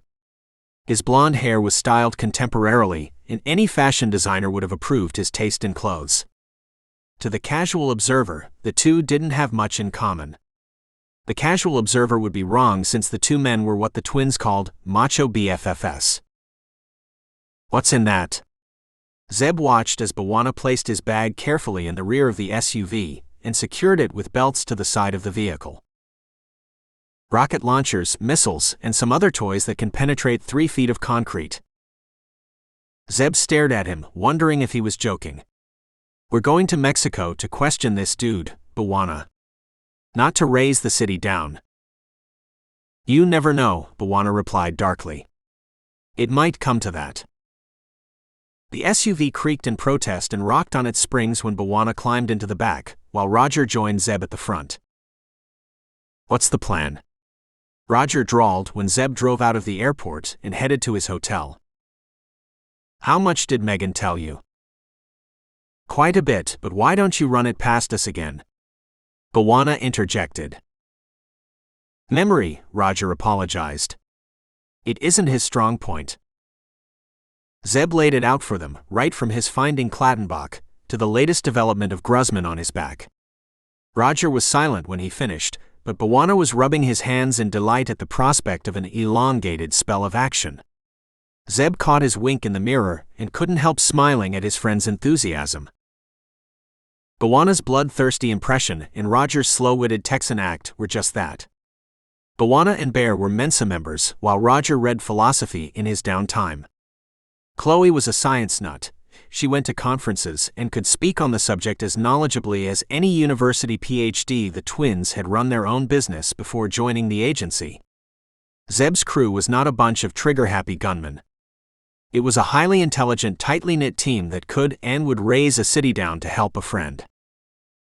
In that respect, Bwana wasn't joking. They spent the evening in Zeb's room, going through their plans and reviewing all that Megan and Werner had collated for them. There was an extensive dossier on Pico that Bwana read several times, and when he'd finished, he closed his screen and stood by the window. "We want him alive, Bwana," Zeb reminded him, knowing his friend well and also knowing what had riled him. Pico liked to torture women. The dossier had extensive witness and survivor accounts of such incidents. Bwana unclenched his fists, but didn't reply or turn around. The plan was threadbare, but it was what Zeb had come up with in 24 hours. Werner had zeroed in on Pico's neighborhood, as closely as it could. They would seek Cordova's help in identifying the Plaza Chief's residence. They would then either grab the gang boss on the outside, or penetrate the house and question him. Zeb had 5 questions to ask of Pico. Who was Miguel? What were the fights about? What was in the flasks? How was Clattenbach connected? Why was he killed? They checked out their gear and added more equipment from a sealed container in a storage yard. As with the garages, several such containers existed all over the country and abroad. Neither Zeb nor his team had diplomatic immunity, but a call to Urbina ensured their gear wouldn't be inspected by the Mexican authorities at the airport. "Oh, and Zeb." Urbina stopped Zeb from hanging up. "Yes, sir." "Don't wipe out my city. Don't give me headlines." "No, sir." They flew to Mexico International Airport the next day, an uneventful flight, and transferred their gear to a chartered aircraft, a Lear. Their Gulfstream would stay back in Mexico. The Lear would take them to Tuxtla. They landed in Tuxtla at 3 p.m., where it was hot, humid, and noisy. Cordova greeted them outside the airport, and at a snap of his fingers, 4 of his men rushed forward and loaded Zeb's gear into a vehicle. He gestured grandly at a large people carrier and ushered his visitors inside. "Welcome to Tuxtla, senors," he swiveled in his seat and addressed them once they were all seated. Cordova, a major in the Mexican Special Forces, was shorter than them by several inches, but bristled with energy and had keen eyes that seemed to miss no detail. His black hair was styled short, and the neat mustache moved whenever he smiled, which was often. "What's your interest in the Crescents, senor?" His eyes moved from Bwana to Roger before settling on Zeb. "Not in the Crescents but in Pico," Zeb answered. "We think he's planning something in our country." "Pico, senor?" "He's a thug. He deals in drugs and women. He's not into terrorism." "We don't know what he's planning. That's what we want to ask him." "Politely," deadpanned Bwana. Cordova looked at them for several moments before admitting, without any rancor, "I get it. You don't trust us. The Crescents have snitches everywhere. You fear your plans will leak." He looked away as if embarrassed. "They have some informers in our ranks. We deal with those rats very quickly when we find them." His professional mask came on. "General Valdez said I should give you all the help I can. Within reason. What can I do for you?" Zeb brought up the map Werner had honed in on. "Where does Pico stay?" Cordova pointed at the two largest houses. "Those two are the gang's houses. He stays in both. Some nights in one, some nights in another." "Buddy, if you know where he is, why don't you take him out?" Rogers chuckled to take the sting out of his words. "He's a businessman, senor. Big figure in the community. The Crescents are different to the other cartels. All their plaza chiefs are respected community members. They're thugs, those guys are different. They are criminals and we put them away. Permanently or in jail. But the heads are untouchable. Witnesses are scared. Or they disappear." He lifted his shoulders in a universal gesture of helplessness. "This is Mexico, senor. Things are different here." Werner and Megan had said just that. All the evidence against Pico or the other gang bosses was anecdotal. Even the women who had survived his torture had refused to give testimony in court. Rain started beating their windows, lightly at first and then harder, as water sluiced off the vehicle and reduced visibility. "This might complicate whatever you have planned, senors." Cordova gestured at the rain apologetically, as if the weather had disobeyed him. "It won't," Zeb replied, but didn't explain when all eyes swung to him. "Can you arrange something for me, Major?" He explained what he wanted when Cordova looked at him expectantly. "In this weather, senor? It'll be like this tomorrow too." Cordova's voice rose in amazement when Zeb had finished. "Especially in this weather." Zeb, Bwana and Roger mounted watch that night from 3 black Fords. Such vehicles were aplenty in Tuxtla and were scattered around the city. No one paid them any attention. Pico's 2 houses were similar in design. Large metal gate manned by 2 security guards, a 10-foot wall that went around the house, thick foliage that offered only partial views of the house. At least one visible camera at the front gate. The houses were white and had at least 2 floors from what they could make out. No building plans were available. The 2 houses were separated by a private road that was used for deliveries to both residences. That road went to rear entrances, which too were manned by security guards. The road that ran in front of both houses was a busy one and had residences on either side, with a long line of cars parked on it at night. The 3 of them split up, occupying a car each, and after a couple of hours' sleep, they flew their drones at 1 a.m. The drones were unlike any other commercially available. They had a very small visible footprint, were mounted with HD cameras, and were coated with radar-absorbent material. The frames were made of composites, the same materials that were used to build stealth aircraft. Each drone was equipped with thermal imaging, infrared cameras, and had Wi-Fi crackers and cell phone towers. The drones had robotic arms and could carry 5 pounds of deadweight. The drones fed the screens in their Fords, which in turn relayed the video to Werner. They flew the devices over the houses, moving front and back side to side, covered other nearby residences, and by 4 a.m. they had a better picture of the houses. One residence, the one on their left, had just the security guards and no other occupants. The one on the right had 10 occupants inside, 4 guards outside, who were replaced every 4 hours. 4 men protected the inside perimeter of the house, each one of them well armed, carrying what looked like HK MP5s and handguns. Of the 6 occupants inside, 2 were female, and 1 man fitted Pico's body mass.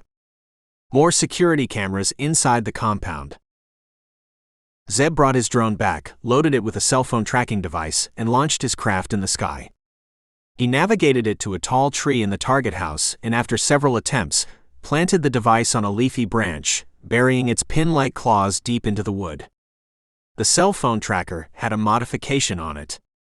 It had a camera that relayed data to a bird in the sky, which Werner talked to.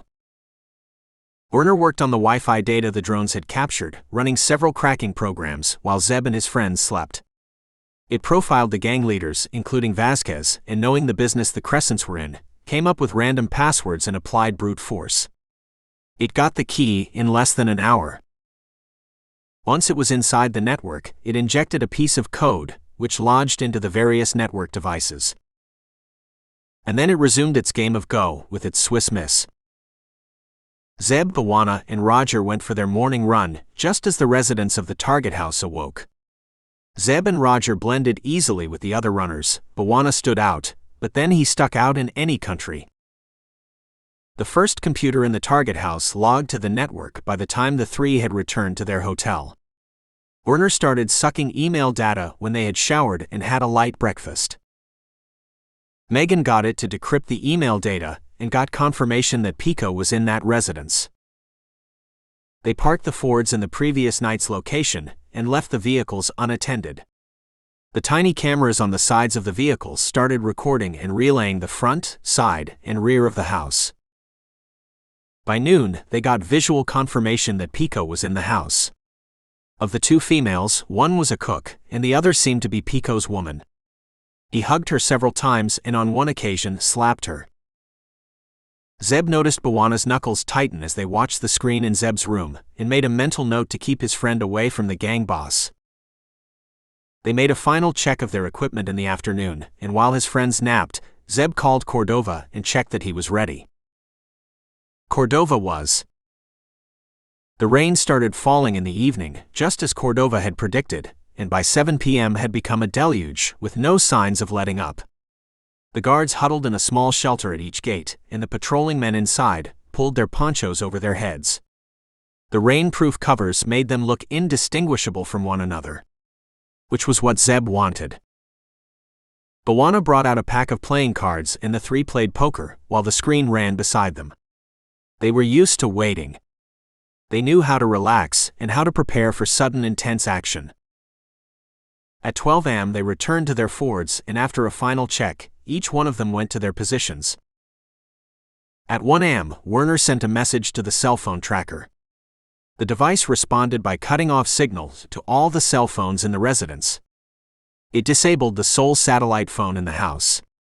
It stopped the security camera's feeds. At 1:15 a.m., the first fireworks blazed in the sky and exploded into white, red, and blue sparkles. A few lights turned on in some houses, and Zeb could sense what those residents were thinking.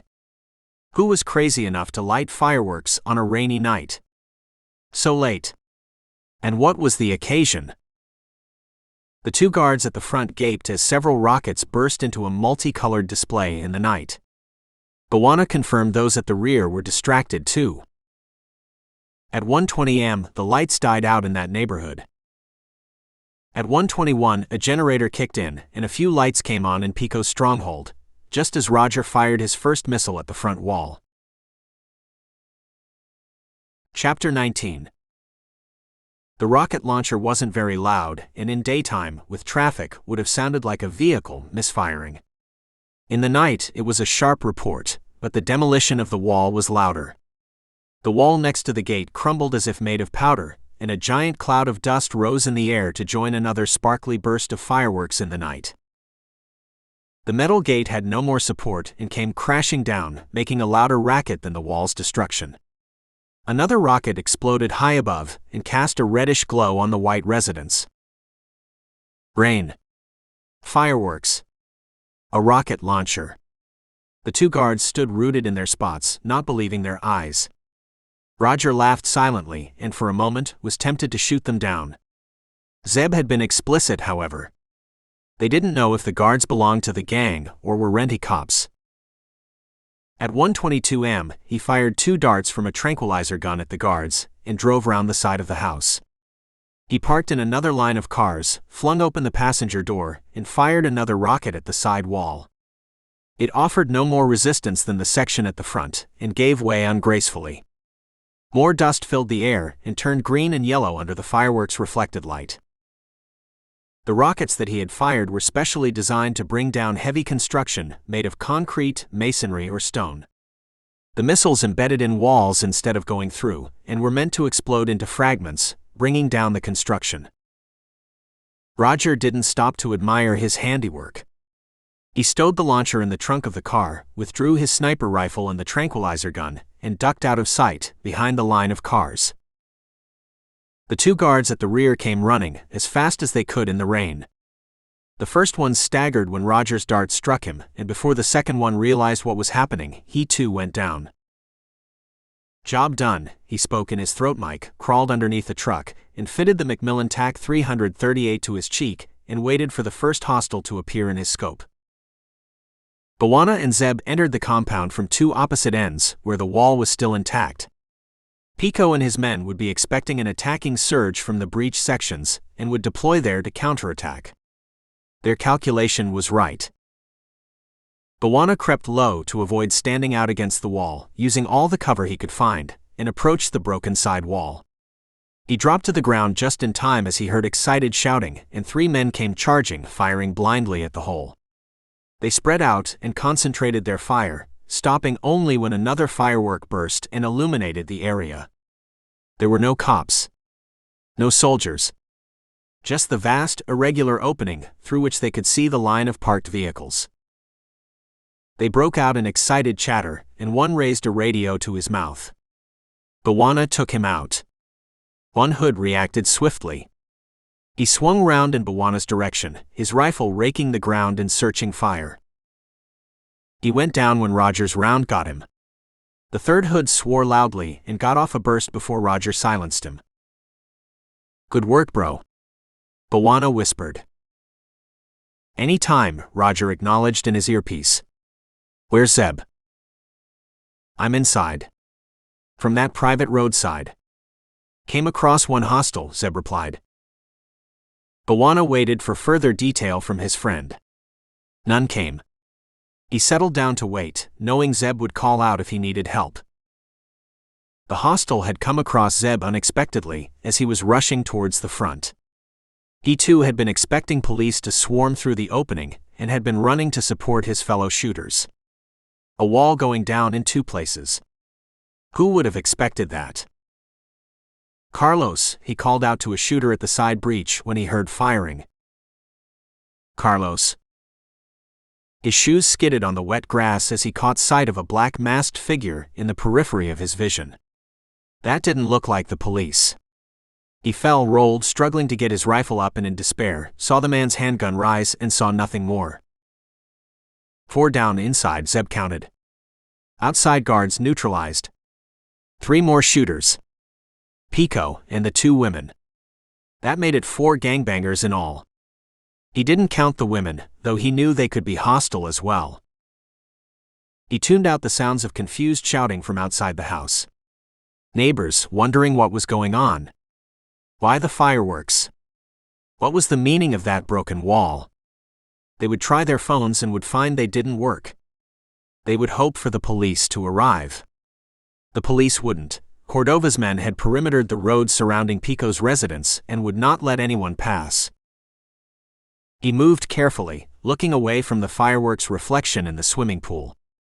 A starlight cracker burst in the sky, and more rockets exploded. They weren't needed, Zeb thought. I figured they would distract the guards. 8-hour breach. The rain and lights out were more than sufficient. He approached the wide columned patio to the front of the house, circled its side, and went to the rear, encountering no shooter. They will hole up inside. Protect Pico. A large garage was to one side of the compound, and behind it was what looked like a store. He checked them out swiftly and continued to the back of the house. The back was less grand than the front. A series of steps that went to large glass panel doors. A driveway that went from the steps to the rear gate. Any hitters at those gates? None, bro, Bwana seemed to read his mind. I'm there. All clear. Zeb thanked him and considered his options. He didn't have plans to the inside and would be going in blind, whichever entrance he took.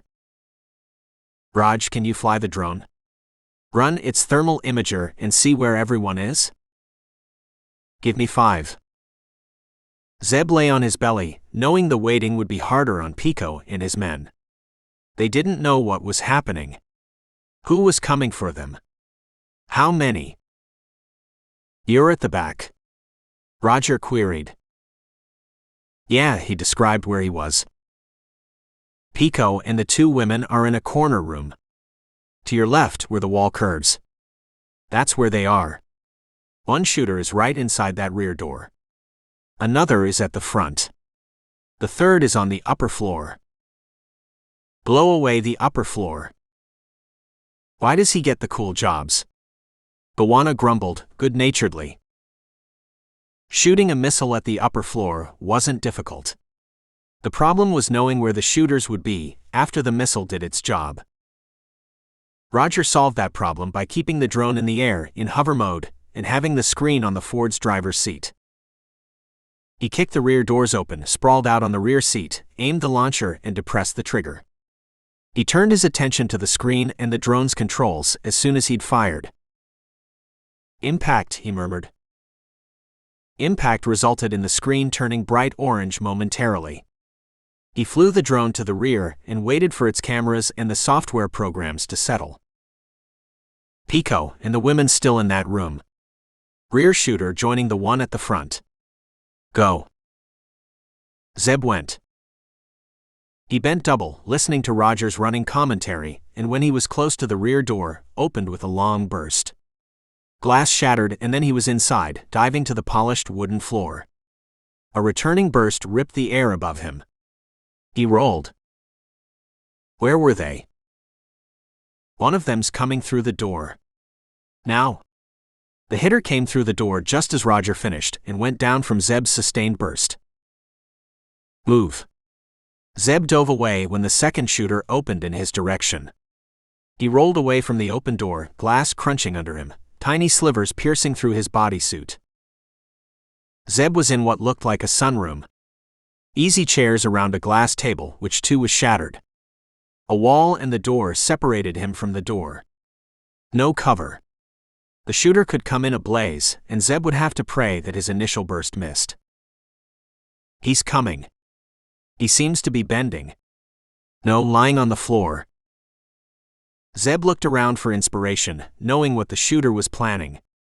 He would poke his gun through the door and rake left and right. No need to aim. No need to expose himself. Knee-high and chest-high bursts. 15 feet. That was the length of the sunroom. The door was 8 feet away from him, and the opposite wall was 4 feet from the door. He went to the far end of the wall and waited for his cue. He's coming. The first burst went into the wall, 4 feet ahead of him. The next burst came closer, but by then Zeb was in the air after taking a huge leap, sailing well above chest height, his body straight, his right hand extended, his Glock ready, his eyes seeking. The door came in his field of vision. Then the shooter, who was starting to look up, his weapon still firing. The shooter looked startled. His rifle started changing direction. Zeb's Glock had to move only a fraction of an inch. A 1-2. Then he was twisting, taking the impact on his right shoulder, falling, landing, recovering, and covering the open door. Clear, he panted, and heard Roger's sigh of relief.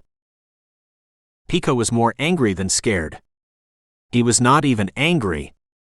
He was furious that his men couldn't contain whoever was attacking them. He was furious that all those cameras, all those informers in the police, all that he had at his command, hadn't alerted him to the attack. That first missile had felt like an earthquake to him. He hadn't paid it much attention since he was on top of the woman and was squeezing her throat. He liked that. Watching the panic in her eyes as she choked, letting go just before she lost consciousness. She was a good woman, did everything that he asked of her, but he knew he would have to replace her. She wasn't new anymore. Pico had experienced earthquakes before and knew they were safe. The house was strongly constructed and could withstand severe quakes. He knew something was wrong when the house shook again, a short time later. There wasn't the deep rumble that accompanied a quake. This was something different. Then the cook came running in. "Senor," she babbled. "The wall. Guns." She was so incoherent in her fear that he slapped her and buttoned himself up. He raised a hand to silence both women and listened keenly. He heard shouting, the generator running. Guns chattering. Guns? He swore and grasped his Colt from under the bed and grabbed his cell. No signal. He tried another phone in the room. It too was dead. "Felix," he called out. He heard no reply. He peered outside the room. It was dark, and he could smell something familiar. Heavy weaponry. Cordite. There was another cell phone in the outer room. He darted to it. No luck. He went to the command room, where monitors showed the camera feeds. The feeds were dead. "Hector," he yelled, rage flooding him. It could only be the Sinaloa cartel or the Los Zetas. No one else had this kind of capability. The police. They didn't go to the bathroom without Pico knowing about it. What was that? A step? Hector. Hector's dead. The man who answered in Spanish was masked and had a black bodysuit. Pico flung himself away, out of the field of fire, his Colt roaring, rounds propelled by his anger, punching through the darkness, heading toward the stranger. He scrabbled when he landed, sought cover behind a table, and peered cautiously around it. No body. How was that possible? The man had been standing there, lazily, his gun wasn't even up when Pico fired. No, the body would be there. He searched the floor. Was it there? The blow to his head was so hard that he blacked out for a second. When he came to, the man was crouching over him, his eyes so cold that they sent a shiver through Pico. Who is Miguel? Chapter 20. Miguel? This was about him. The stranger's head swam in and out of Pico's vision, and his words came as if from underwater. Pico shook his head to concentrate. Mistake. 1,000 hammers started in his head, furiously beating away, making him groan. Who is Miguel? The stranger repeated, his eyes unmoving, implacable. Are you from the Sinaloa? Pico howled the next moment when the stranger's gun crashed into his temple.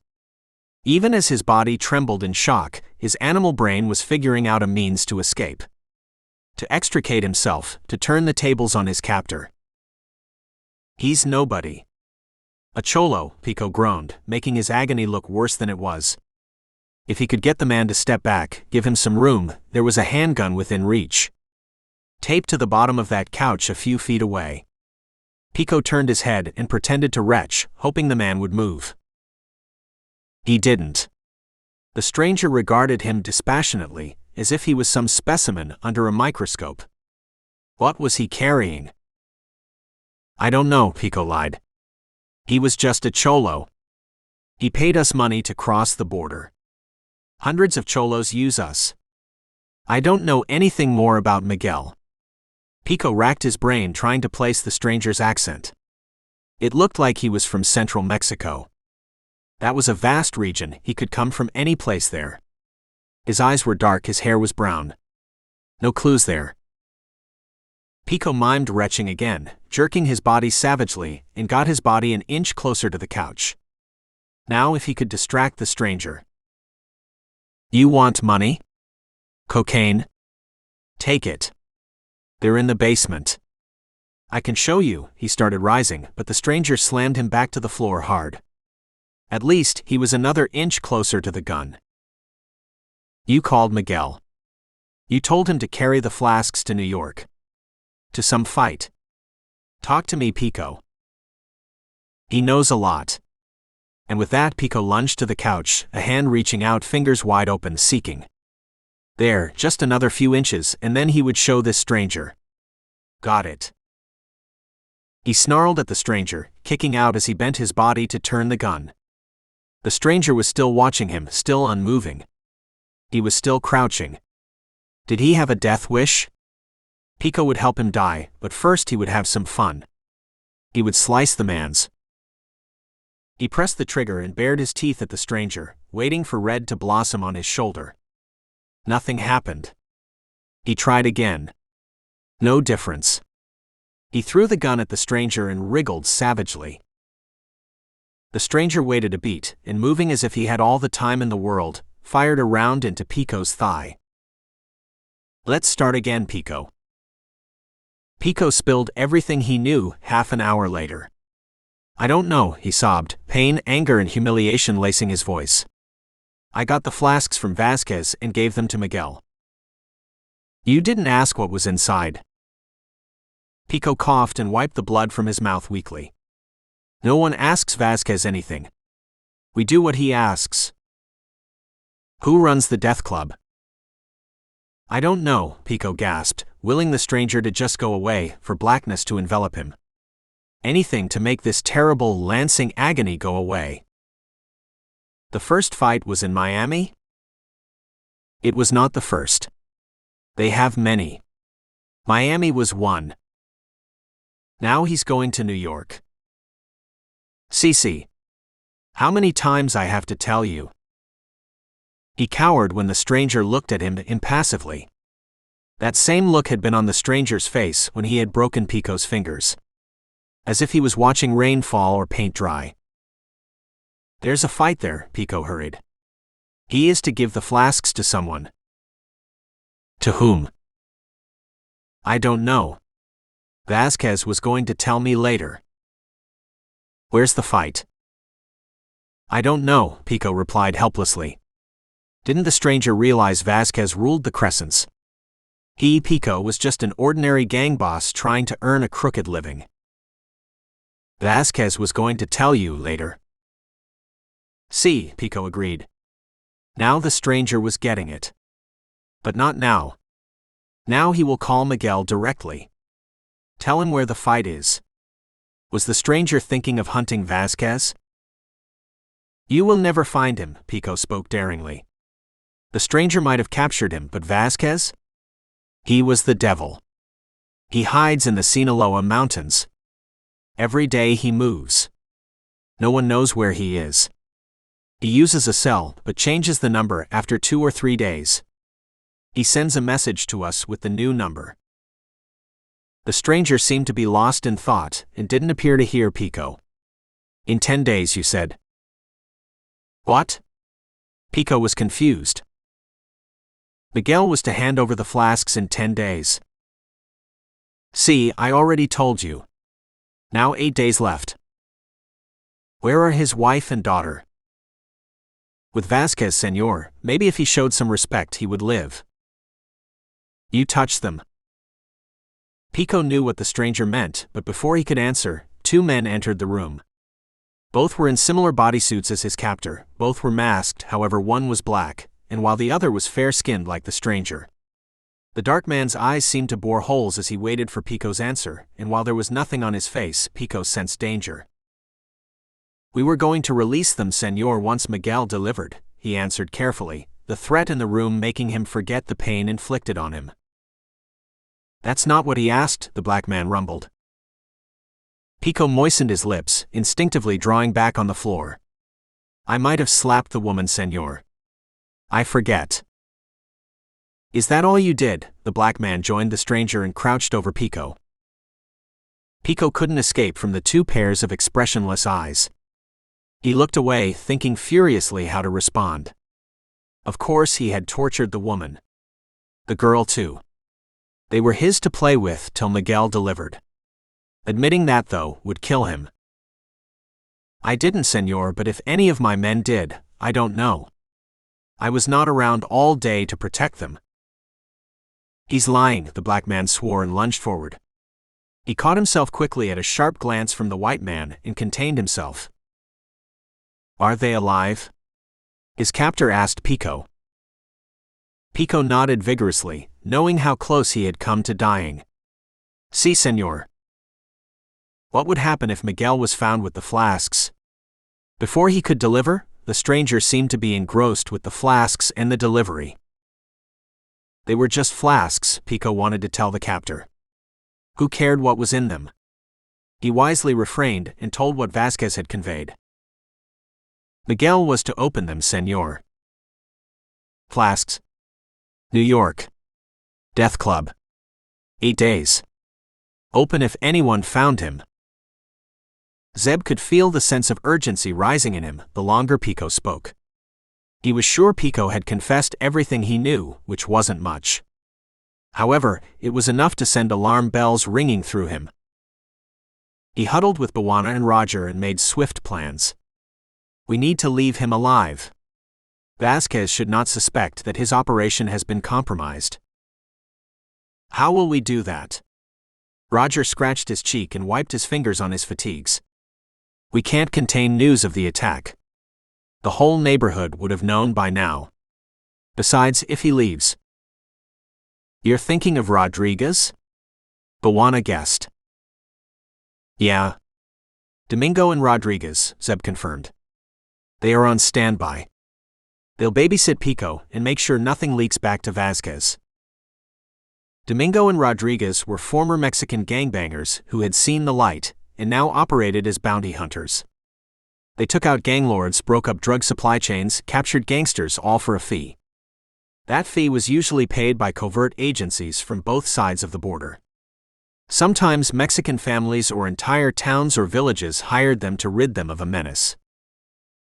All the cartels were gunning for the two men, but the two men were wily and had learnt from the cartels. They had their own networks in the gangs, snitches who they paid well. The two weren't alone, they had a trusted network of men they worked with and could call up at short notice. Zeb had done several favors for the men and knew he could count on them. They can be here in an hour's time. What about the coverage? Roger persisted. Cordova is taking care of that. Rumors will leak that the Tuxtla Crescents were attacked by the Sinaloa cartel. That's what the newspapers will report. The neighborhood won't know any better. What about the wife and daughter? The cook and the woman in the room, they are terrified. They didn't say a word. Not even when we said they would be protected. Bwana glowered at Pico, who was lying several feet away, bound, mouth taped shut. We could rescue them. Bwana, he said 8 days, Zeb cautioned his friend. We have to choose. We'll come back. We'll free them. We will, Zeb promised him. Domingo and Rodriguez arrived a couple of hours later, escorted by Cordova. Senor, these two are the men you mentioned. Yes, Cordova. Maybe you should forget you saw them, Zeb thanked him. I know them well, senor, Cordova cracked a smile. The police are hunting for them. The cartels too. They're friends? Domingo saved Zeb from answering. He roared in delight, grabbed Zeb and hugged him. He couldn't lift Bwana and settled for punching his shoulder. Rodriguez, heavily bearded, watched his friend Riley and resorted to a simple handshake with Zeb. Long time, my friend. Can you look after this guy, Pico? You know him? Very well, Domingo cast a glance in Pico's direction. We would have gone after him at some point. Domingo spoke with an American accent, courtesy of his spending several years with gangs in Los Angeles. What's the story?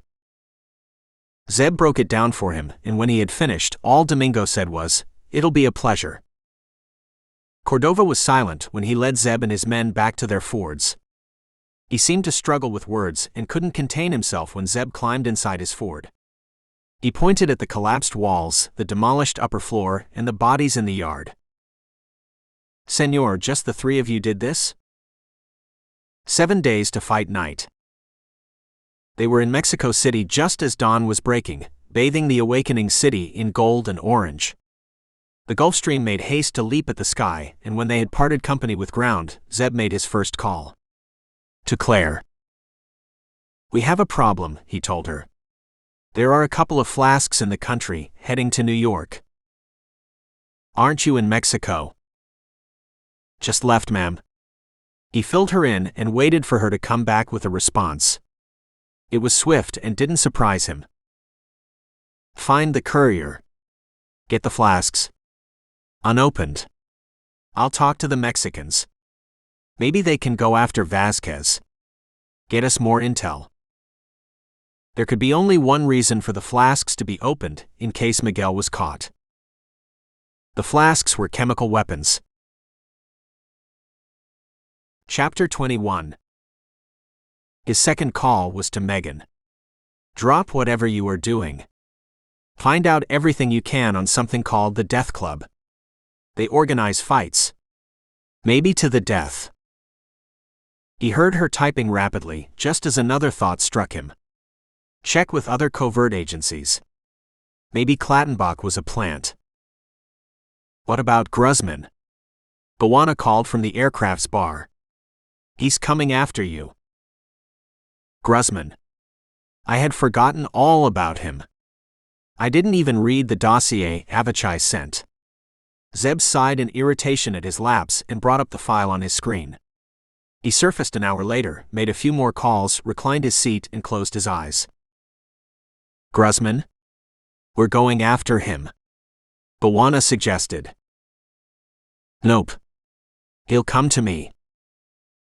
Gruzman had scoured Portland, Dalton, and Burns for Carter and found no trace of him. He visited the hotels Carter had checked in at Dalton, visited Tony's restaurant, and knew his target had been there, but they hadn't seen him recently. No forwarding address had been left. No more hits on his cards.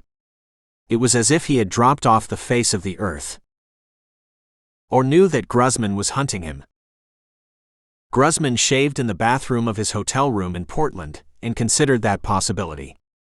He discarded any leak from Privalov's side. Nope, that didn't make any sense. Privalov had paid a hefty advance, and just that morning had inquired querulously about progress. That left Bevchik or enemies from his past. Most of his enemies were dead, Bevchik wasn't. However, Bevchik had only his description, and no record of the killer existed at any intelligence agency. Gruzman had seen to that. It had taken a lot of money and a lot of killing, but he was confident no Western intelligence agency knew what he looked like. He rinsed his razor, toweled his face dry, and studied his reflection. There must be a simpler explanation, but still, it wouldn't hurt to check on Bevchik again. Voronov was making his own checks. He called Vasquez and demanded an update. Vasquez, high up in the Mexican mountains, took his call as he was being massaged by a statuesque blonde. The courier's on the way, he replied irritably. The masseuse was good, and was loosening his body pleasurably.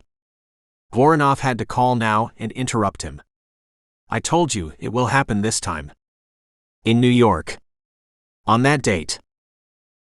How can you be sure? We have his wife and daughter. He wants them safe more than anything else. He hung up and sighed when fingers dug into his back and stroked along his spine. Running a gang wasn't easy work. A gang head needed to find relaxation wherever he could. Voronov wasn't relaxed. He was on another call, this time with the buyer. The buyer was cool, none of the usual bonhomie of the previous exchanges. For the first time, Voronov wondered if he was supping with the devil.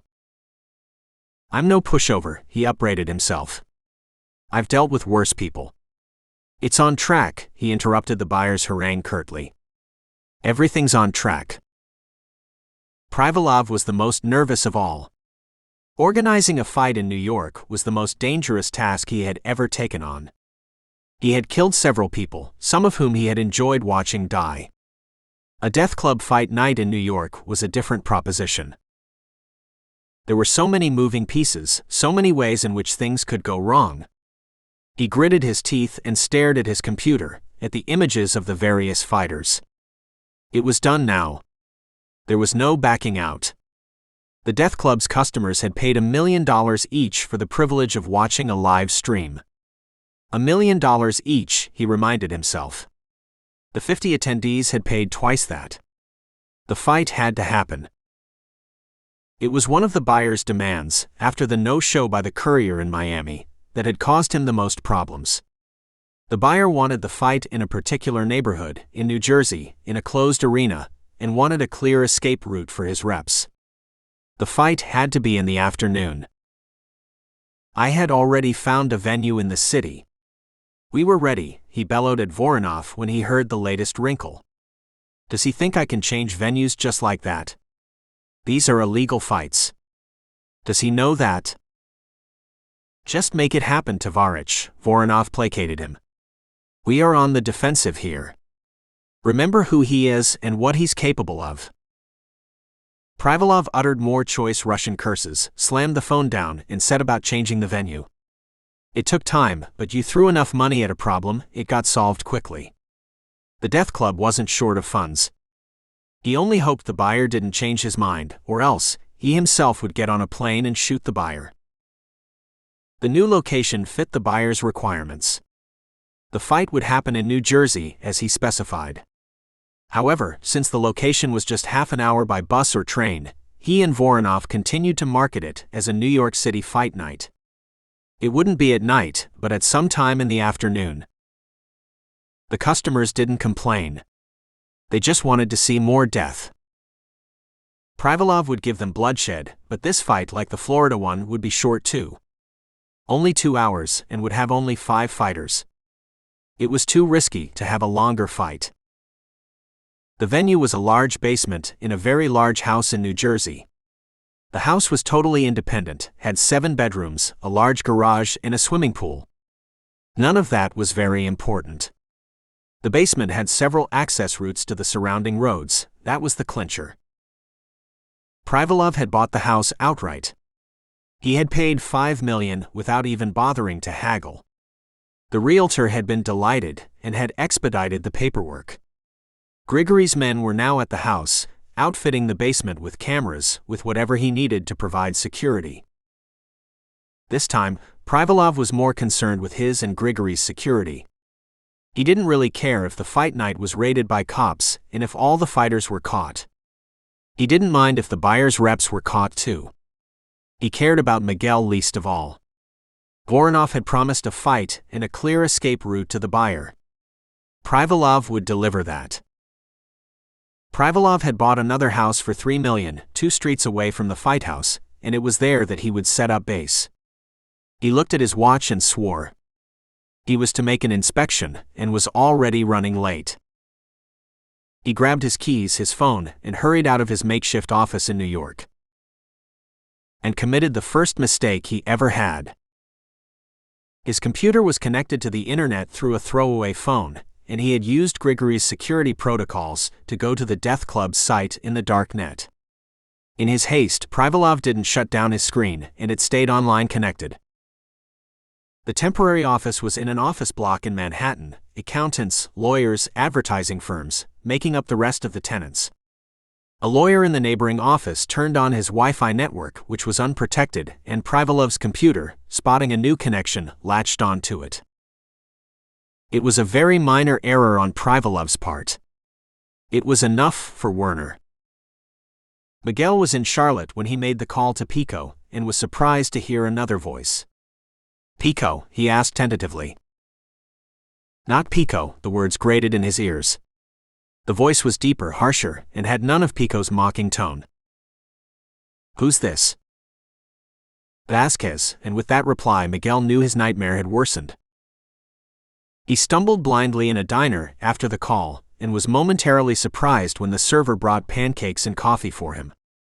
He didn't recollect ordering, but then he forgot a lot these days. He usually ate pancakes and honey with relish, however, now they tasted like ash. Vasquez. He had heard rumors of the cruel Crescence's leader, and on a few occasions, had seen the human heads on stakes in remote villages.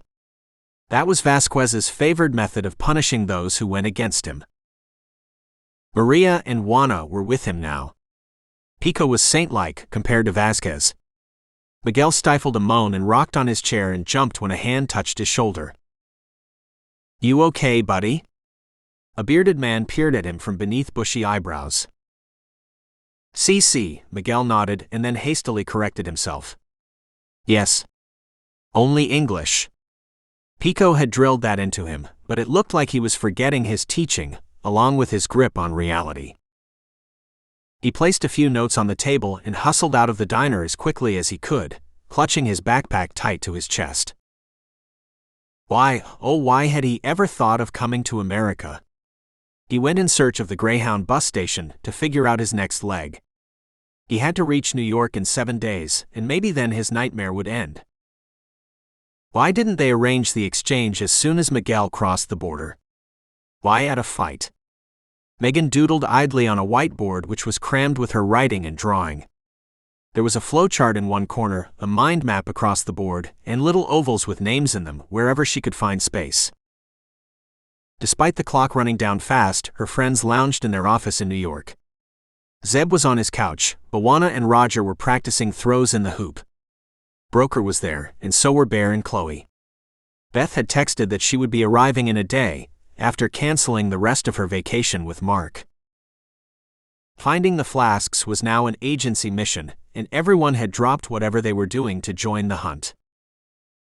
Claire had a brief call with General Daniel Klaus, the National Security Advisor, who agreed with her. The agency alone would lead the hunt. There was a risk that the investigation would become public knowledge if other investigative bodies were involved.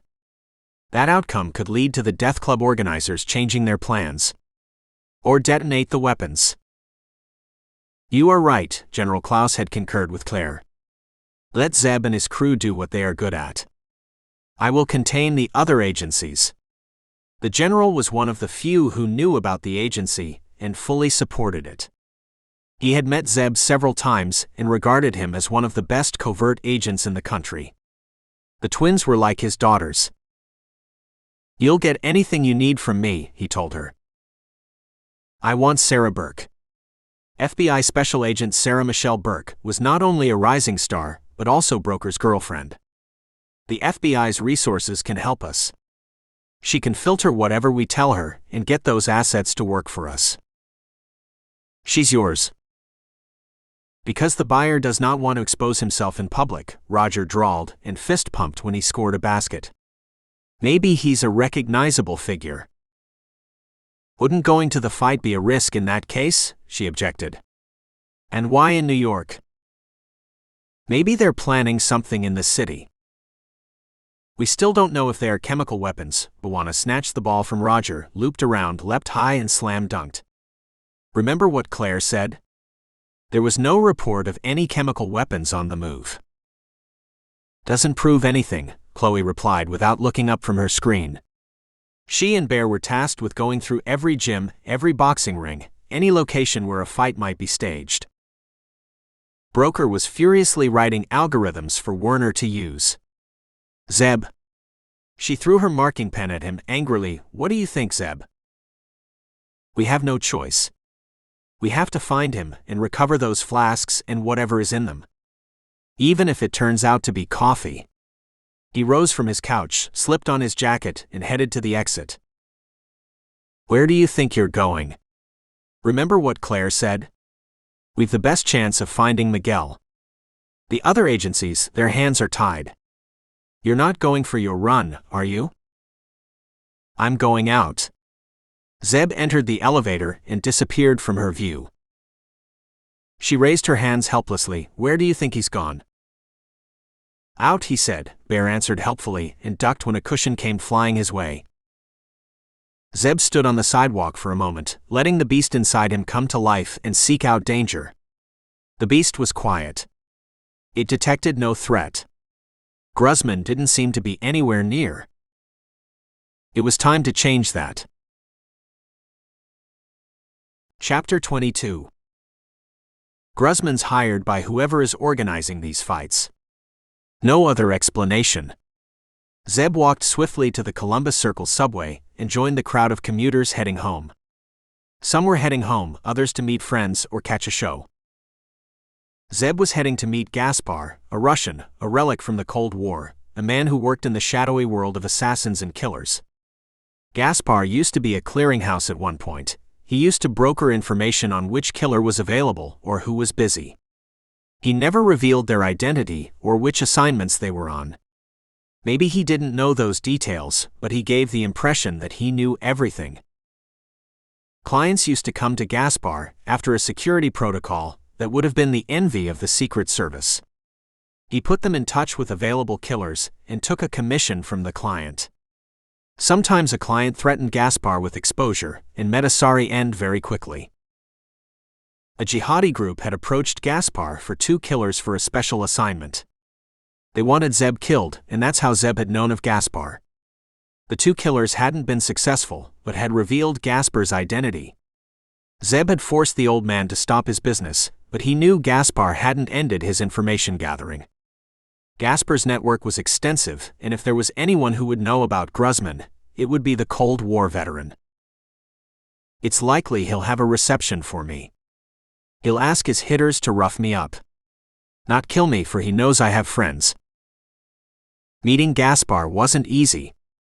He had several establishments that acted as fronts: a pawn shop in the Bronx, a Chinese takeaway in Soho, a dry cleaner in Queens. He was never present at those establishments. One had to mention a code at any of his establishments to be taken seriously. The code would ensure that Gaspar would hear of the caller. Sometimes Gaspar would send some heavies to verify the caller's identity. At other times, he would turn up at the caller's residence in the middle of the night. Gaspar didn't believe in phones or email. He had no use for fancy voice scanners or biometric fingerprint scanners. Everyone had to go to one of his establishments to set the ball rolling. Zeb went to the pawn shop in the Bronx and hung around till the server behind the long glass counter was free. Gaspar. I want to meet him. Urgently. This is a pawn shop, sir. Not a dating place. The server, who looked like he went to college, polished an expensive-looking watch and placed it back under the glass case. Tell him. Zeb presented his face at a security camera in the ceiling. I want to meet him in the next 2 hours. Tell him it's Zeb Carter.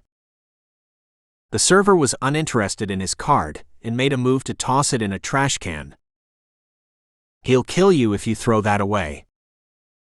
The server froze for a second, and when he jerked his head up, Zeb had gone. The call from Gaspar's heavy came at 10 p.m., as Zeb was cooling down after his run in Central Park. Jones Alley, 1 hour. Jones Alley, west of Lafayette Street, was private property and was gated. However, Gaspar had worked his magic, and the gate was unlocked when Zeb walked towards it. The street lighting was dim, and but for the graffiti on the walls showed no signs of human presence. He pushed the gate wider and went deeper into the darkness, alert, seeking out the old man. He heard a slight sound, cloth brushing against concrete. He didn't falter, and kept walking towards the closed end of the alley. The sound turned into a rush of wind, and Zeb fell to the ground just as a heavy loomed over him and swung a ham-like fist. Zeb rolled to his back and, rearing up, punched him in his belly. He kept rolling even as the heavy's breath left in a whoosh. Gaspar would have more than one hitter. He was proved right when another man appeared and stomped the ground Zeb had been lying on. Zeb got to his feet and weaved out of the way when the second man attacked. Mistake. The hitter feinted, drew a wicked-looking blade and slashed at Zeb. A horizontal slash that turned into a deadly upward swing. Zeb swung out of the way but came up against the first beefy assailant, who grabbed his hair and grasped his shoulder, trapping him. The second hitter saw his opportunity and rushed in, blade forward. The beast sped through Zeb's blood, powering his moves. No way was it going to lose to 2 hitters. Zeb stamped Beef's foot. His elbow jammed into the expansive abdomen. A twist of the body to offer the smallest target to the knifeman. An Aikido move to clasp Beef's right hand. His hips swiveled, his body gathered strength and flung Beefy at the second hitter. Beefy shouted out in panic as the blade pierced his belly, and the 2 men went down in a heap. You haven't lost your speed, Gaspar emerged from the darkness, clapping softly. These two were my better men. He hauled Beefy up easily and turned him around to inspect his wound. You'll be all right. You're lucky Carter didn't kill you. He flicked his fingers and turned to Zeb when the two men stumbled away. They weren't going to kill you, but why did you spare them? I thought you'd shoot them. Killing isn't the answer to everything. A muscle in Gaspar's cheek twitched as if in acknowledgement. Gaspar was in his 80s, but he moved as if he was a couple of decades younger. It was only his pockmarked face, deep sunken eyes, and the shock of white hair that gave his age away. Who are you after? His Russian accent was still strong despite years of living in New York. And why come to me? Gruzman. He's after me. Who hired him? Why? That muscle twitched again. Gaspar could have come back with a "Who's Gruzman" response. He didn't. He hadn't lived that long by playing petty games. You're sure? He asked finally. Yeah. Gruzman, Gaspar whispered to himself. After all this time. You know him? He killed one of my friends. I made it a mission to know all about him. He dropped off the radar a few years ago. Last I heard, he was working for one man. A Russian. I tried to find more, but no one knew. A Russian. Surely you'll have your contacts. I do, especially amongst my own people. However, this Russian is like a ghost. He has no shadow. I heard this rumor that he hired Gruzman on a retainer. That's all I know. Zeb had no reason to doubt Gaspar. If Gaspar had heard a whisper, it was true. These rumors weren't heard at bars in the city. They were whispered by men in private dining rooms where such men met, those who brokered for killers, who acted as their middlemen and fronted for them. I can ask, the old man offered and chuckled dryly at Zeb's expression. I don't like you, Carter, but I hate Gruzman more. The man he killed was like a brother to me. It can expose you. In Gaspar's business, no one asked questions directly. One dropped oblique hints and got vague replies. Only those in the know could figure out what the question was and what the answer meant. Everyone knew Gaspar was retired, and his surfacing, however discreetly, would raise flags. I've lived a long life, Gaspar understood Zeb's point. If it has to end like this, in finding this killer, so be it. Tell your network I run in Central Park. Every day. That'll make it easy for him. That's the point, Zeb replied dryly and parted company with the Cold War soldier. 6 days to fight night. Werner had snatched several bits and bytes from Privalov's computer just before it had shut down. There was a name. There was the word fight. More importantly, was the mention of New York. Equally significant was the profile behind that name. That profile was similar to Descadeo's. Werner sent a message to Beth, Broker, and Megan as Zeb's crew were running in Central Park, early in the morning. They ran in a single line, the twins at the front, Chloe behind them, Broker, Roger, Bawana, Bear, and lastly Zeb. No one cut across them, cyclists steered wide of them, and other runners made way for them. Bringing up the rear gave Zeb the opportunity to watch every other person they came across. Knowing Gaspar, the old man would have met some fellow shadowy men the previous night itself. He would have mentioned the name Carter. And something about a Central Park routine. That routine would get talked about. It would eventually reach Gruzman. Assuming he uses these networks. Zeb watched a dark-haired man standing several hundred feet away, observing them. Not him. Gruzman wouldn't be so obvious. Besides, it's not even 12 hours since I met Gaspar. Later in the office, Beth's shriek sent Bawana rolling over from his couch and grabbing for his gun. He relaxed when he saw she was waving a sheet of paper in the air. Navarro, she squealed. Werner's got the first fighter. They crowded around her as she read out from the sheet. Navarro. 38 years old. Colombian rapist. Killer. Drug dealer. MMA fighter, she tapped the sheet. He has taken part in several fights and killed an inmate in a Bogotá prison. How do you know he's a fighter? B'Wana demanded, and what's the connection to the club? She broke it down to them, slowing down as she got to the technicalities of Werner trawling the enormous network that was the internet. Several sniffing programs. Working in tandem with other supercomputers, in a grid. Looking for keywords, phrases, audio files. Finding this computer in Bronx, which was on a public network, for a few seconds. Extracting a page as it talked to the network. Finding Death Club mentioned in the page. Spotting Navarro's name. Tracking Navarro's identity, who was a wanted criminal in Colombia. I have simplified it for you, she waved a hand dismissively. You wouldn't understand the algorithms, how a supercomputer can suck such data. She stopped when Megan rolled her eyes.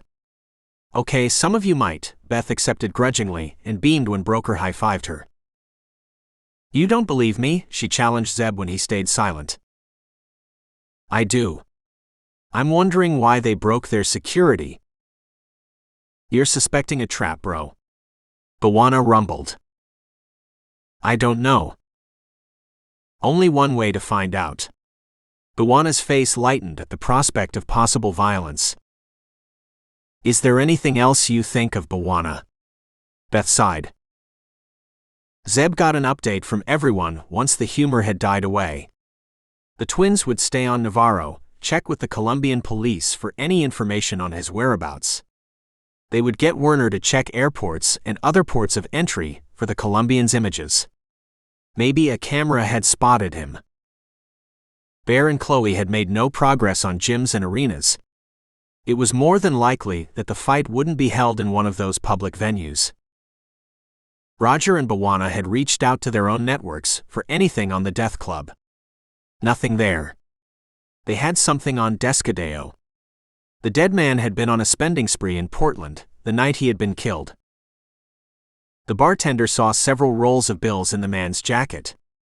He said Descadeo followed another man out of the bar and was never seen again. The bar didn't have any cameras and there were no descriptions for the other man. Broker. Nada, Broker spun his seat around in disgust. Nothing on cameras. No trace of Miguel. Getting Werner to search for a Miguel in a country of 350 million people is pointless. Broker had gotten Werner to run a security camera search at bus and train stations in Miami and New York. Any public transportation point that had cameras. The problem with that was there weren't that many cameras around. The few that existed were old and captured poor images. He could thumb lifts, Broker speculated, in which case he could avoid any detection. What about Cuthbert's insurance policy? Broker grimaced, rose tiredly, and ruffled Megan's hair. Zilch. The insurer has a listed address in the city, but its ownership will take time to unravel. Shell companies in offshore locations. He picked up a squeeze ball and played with it as he continued briefing them. I penetrated Cuthbert's systems. They have some other policies with that insurer. All of them are above board. I asked Sarah to investigate the insurer. And nothing, he grunted exasperatedly. It'll take time. She can't tip her hand lest they find out and word gets back to the club. No leads. Miguel could be anywhere. Navarro.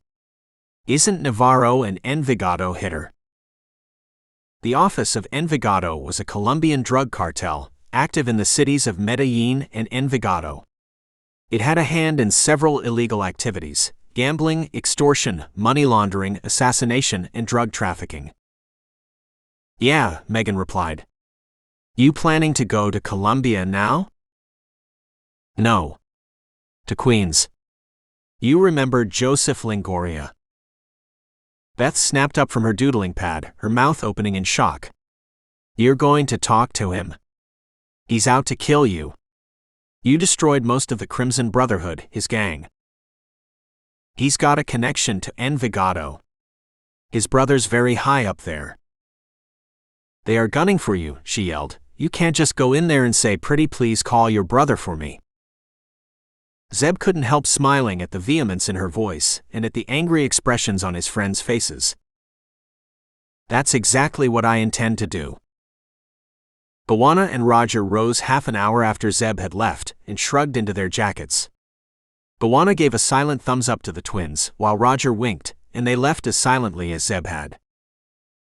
Zeb liked to work alone, especially if there was someone like Gruzman on his tail, to draw the threat away from his friends. What he didn't know was his friends had a rule. Zeb would be shadowed by two of them at all times. Bear and Chloe had been on his six when he had met Gaspar, ready to take out the two hitters if needed. It was B'Wana and Roger's turn this time. Zeb wasn't alone, even if he thought he was. He never would be. Chapter 23. The Crimson Brotherhood had been founded by Joseph Longoria and his brother Luis to smuggle narcotics from Colombia into New York. The gang had grown rapidly, its quality of powder drawing clients from all boroughs. Growth had been accompanied with violence when other gangs muscled in on them and tried to wrest back lost territory. The two Longoria brothers were no stranger to violence. They had been in the Envigado along with their eldest brother, Alphonse, and had started early in the killing game. Joseph had killed his first man, another gangbanger, when he was 13, and Luis had executed his first victim at 15. Alphonse had a head start on them. He had killed when he was 8. Joseph and Luis had come to America illegally when they were in their 20s, and had set up the Brotherhood. They had reached out to Alphonse, who supplied them with powder, and the Crimson Brotherhood became an extended arm of the Envigado. The Brotherhood was close to 100 gangbangers in Queens and Brooklyn when Zeb had busted them. Closing down gangs was something the agency left to the cops, but in this instance, the Crimson Brotherhood had rented out their warehouse to a terrorist cell. Zeb had been after the cell when the Brotherhood had gotten in the way. In the shootout that followed, Zeb had shot Luis in the leg and had wounded Joseph in the shoulder. The two brothers had escaped, but their gang was destroyed when the NYPD arrested most of their members. Word had filtered back to Zeb that the brothers had sworn vengeance on the man who had injured them. They knew him as Carter. Zeb's contacts in the NYPD told him they were rebuilding the gang and were currently 20 strong. Joseph and Luis own this Mexican eatery in Queens, the contact told Zeb as he went to the subway. It's a money laundering operation that we have raided several times, but the brothers have always escaped. They deal in crack now, buying it from Puerto Ricans, and also have a gambling and prostitution house. They are small time but can grow fast. You planning to kill them? The contact questioned, knowing some of Zeb's background. Nope. I need their help. And how do you plan to get that? By asking nicely. The Mexican restaurant was 2 streets away from the Van Wyck Expressway in South Jamaica, sandwiched between a boarded store and a liquor shop. Graffiti adorned the walls on the street, and a few street lamps were alight, even though it was the middle of the day. A couple of men were lounging in front of the restaurant when he got closer. One of them, his pants nearly to his knees, stared evilly at Zeb but made no effort to stop him. Zeb pushed open the door and occupied an empty table. The restaurant had a few other customers, a couple of families, but most of its tables were unoccupied, even though it was lunch hour. The servers were all male, and some of them had the gang's tats that they made no effort to conceal. Probably the gangbangers' families come here to feed. A server placed a stainless steel jug on his table, a couple of glasses, and took his order. I want to meet Joseph, he said. The server looked puzzled. What do you want to order, senor? Senor. Didn't expect that in a gangbanger restaurant. Zeb ordered a plate of taquitos and repeated his previous request. I want to meet Joseph. Tell him I am waiting. I am the Carter. I am the one who shot him in the warehouse. The server looked at him disbelievingly for a moment and hurried away when Zeb returned his stare. He joined a bunch of servers near a door, and furious whispering ensued. Several looks were darted his way. They're the B team. Or maybe the C team. The A team will be with Joseph. The families drifted out of the restaurant an hour later, the first sign that the A team was arriving. The second sign was the slamming of the front door. A sudden silence fell in the dining room. Zeb didn't turn.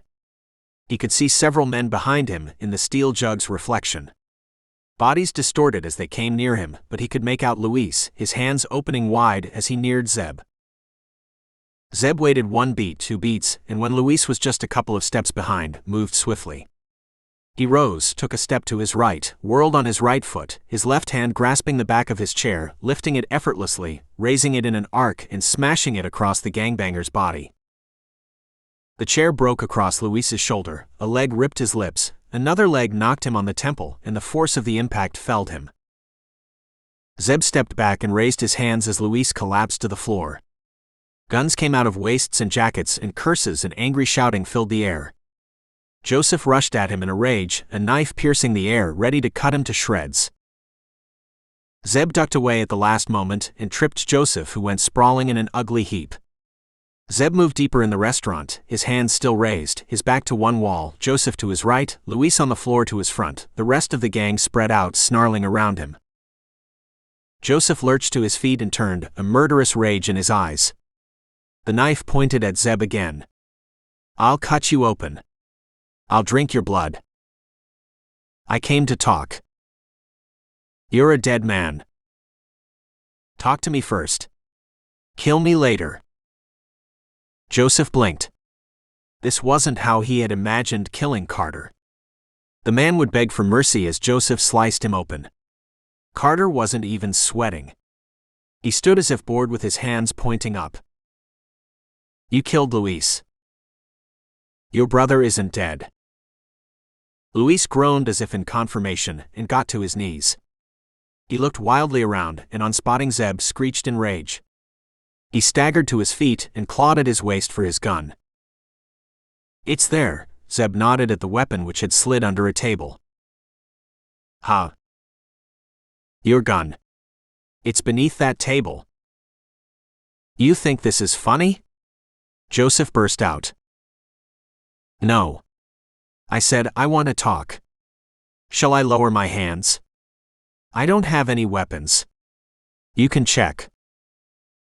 Joseph hesitated, suspecting a trap. He rapped out an order to a couple of henchmen who ran outside the restaurant and returned in a few minutes. "No cops in sight," they reported. Joseph gestured with his gun and another hood searched Zeb. "No weapons," the hood said. "Talk.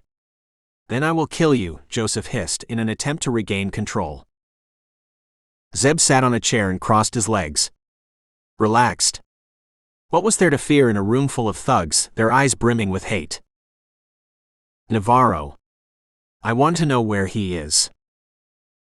Rage gave way to puzzlement on Joseph's face. "Who is Navarro?" His hood shrugged. There was no such man in their gang. "He's in the Envigado. In Colombia. In your brother's gang. Call Alphonse. Ask him where Navarro is." "You think I'm here to take your orders?" Joseph screamed, showering Zeb with spittle. He sprang forward, his knife heading for Zeb's throat. "You'll die." Joseph froze, his blade an inch away from Zeb's throat, his loud breathing filling the room. "You'll die if you kill me. You know I have friends. They'll reduce this place to rubble. They'll kill each one of you. When they're done, they'll go to Medellin and kill your brother. You think you're tough? You haven't met my friends. What do you want?" Warring expressions crossed Joseph's face before he adopted an impassive one. "I told you. I want to know where this Navarro is. Your brother will know." "Why? Who is this man?" "Right now Navarro is all that stands between your life and death. You are surrounded by my men. It's your life and death you should worry about," Joseph blazed. "What has this man done?" Zeb saw that the gangbanger wasn't going to give in easily. "Neither do I have time for lengthy explanations. Navarro has become a terrorist. He's heading to this country. Joseph's skin tightened, and several of his men sucked a breath sharply. A terrorist. They knew what associating with such a man meant. The U.S. intelligence forces, the cops, the FBI, all those bodies would blow them away. Just like that. All their rackets, the powder pushing, the women, all those were puny compared to an act of terrorism on domestic soil. Why should I believe you? Joseph put on a brave face. You could be lying. You are not even a cop. Don't, Zeb said indifferently and got up. See what happens in a few days. The gangbangers parted for him without protest as he moved to the exit. They started whispering among one another, and then more loudly, as more joined in and started arguing with Joseph. He was nearly at the door when Joseph stopped him. Wait. Yeah? Come back. I'll call Alphonse. Zeb went back to his chair and watched as Joseph called a number, and had a low-pitched conversation with the person at the other end. Some of his men had drifted away to lean against walls or sit around dining tables. A few were crowded around Joseph, trying to listen in to the call. Joseph hung up angrily, cursed, and tried another number. He didn't get to who he wanted, and tried a third number. This time his face lit up. Alphonse, he exclaimed and chattered rapidly. He hunched his shoulders and turned his back on Zeb when he felt the seated man's eyes on him. He ate a lot, gesticulated, and waved his knife in the air. See, a terrorist, he babbled and poured out a torrent of words. His listened, his head bobbing, and then his restraint broke. What if it's true, he fumed at his elder brother. He stiffened at what seemed to be a rebuke from Alphonse, nodded once more, and came to his captive. He thrust the phone to Zeb. Alphonse. He wants to talk to you. Who are you? What's this nonsense? Alphonse was abrupt. Who I am is immaterial. I came to Joseph's place, have busted Luis, and haven't even been scratched. That should show you what I can do. Joseph told you everything. Where is Navarro? Listen, you. Zeb cut off Alphonse in mid-bellow and tossed the phone to Joseph. What did you do? Joseph caught the phone instinctively, his face shocked. That's my brother. You can't talk to him like that. He's the most dangerous man I know. The phone rang. He accepted the call quickly, and more ceases followed. He handed the phone to Zeb silently and stepped back. Who do you think you are? Alphonse bayed from Medellin. Zeb hung up without replying. Tell him to be polite next time he calls, he threw the phone at Joseph. Joseph was used to being in command. He was a killer. People feared him. He had men and women at his beck and call. His gang was small, yet he was the king of it. He hadn't come across a man such as the one opposite him. Carter was calm, patient, slightly bored. He didn't seem to care that he was in Joseph's restaurant surrounded by armed men. He wasn't awed that he was talking to Alphonse, the most wanted man in Colombia. Joseph experienced a rare epiphany. Only someone who was so utterly powerful, so confident of himself, could sit there so calmly. He recalled how Carter had demolished his gang all those years back. What Carter said now must be true. Alphonse was an idiot. He told just that to his elder brother when Alphonse called, the first time ever he had rebuked his elder brother, and gave the phone to Carter. Don't hang up on me, Alphonse seethed through gritted teeth. I don't have time for your games, Zeb let impatience creep into his reply. Joseph told you. Navarro is a terrorist. I want to know where he is. How he can be contacted. Why should I believe you? Don't. I'll promise you this. If you don't tell me now, in 1 week's time, you will not exist. Zeb left the restaurant half an hour later with the news that Navarro was already in the USA. He had gotten into the country 2 days ago, crossing the Mexican border illegally, and had called his gang from a throwaway phone. He had said something about a fight in New York.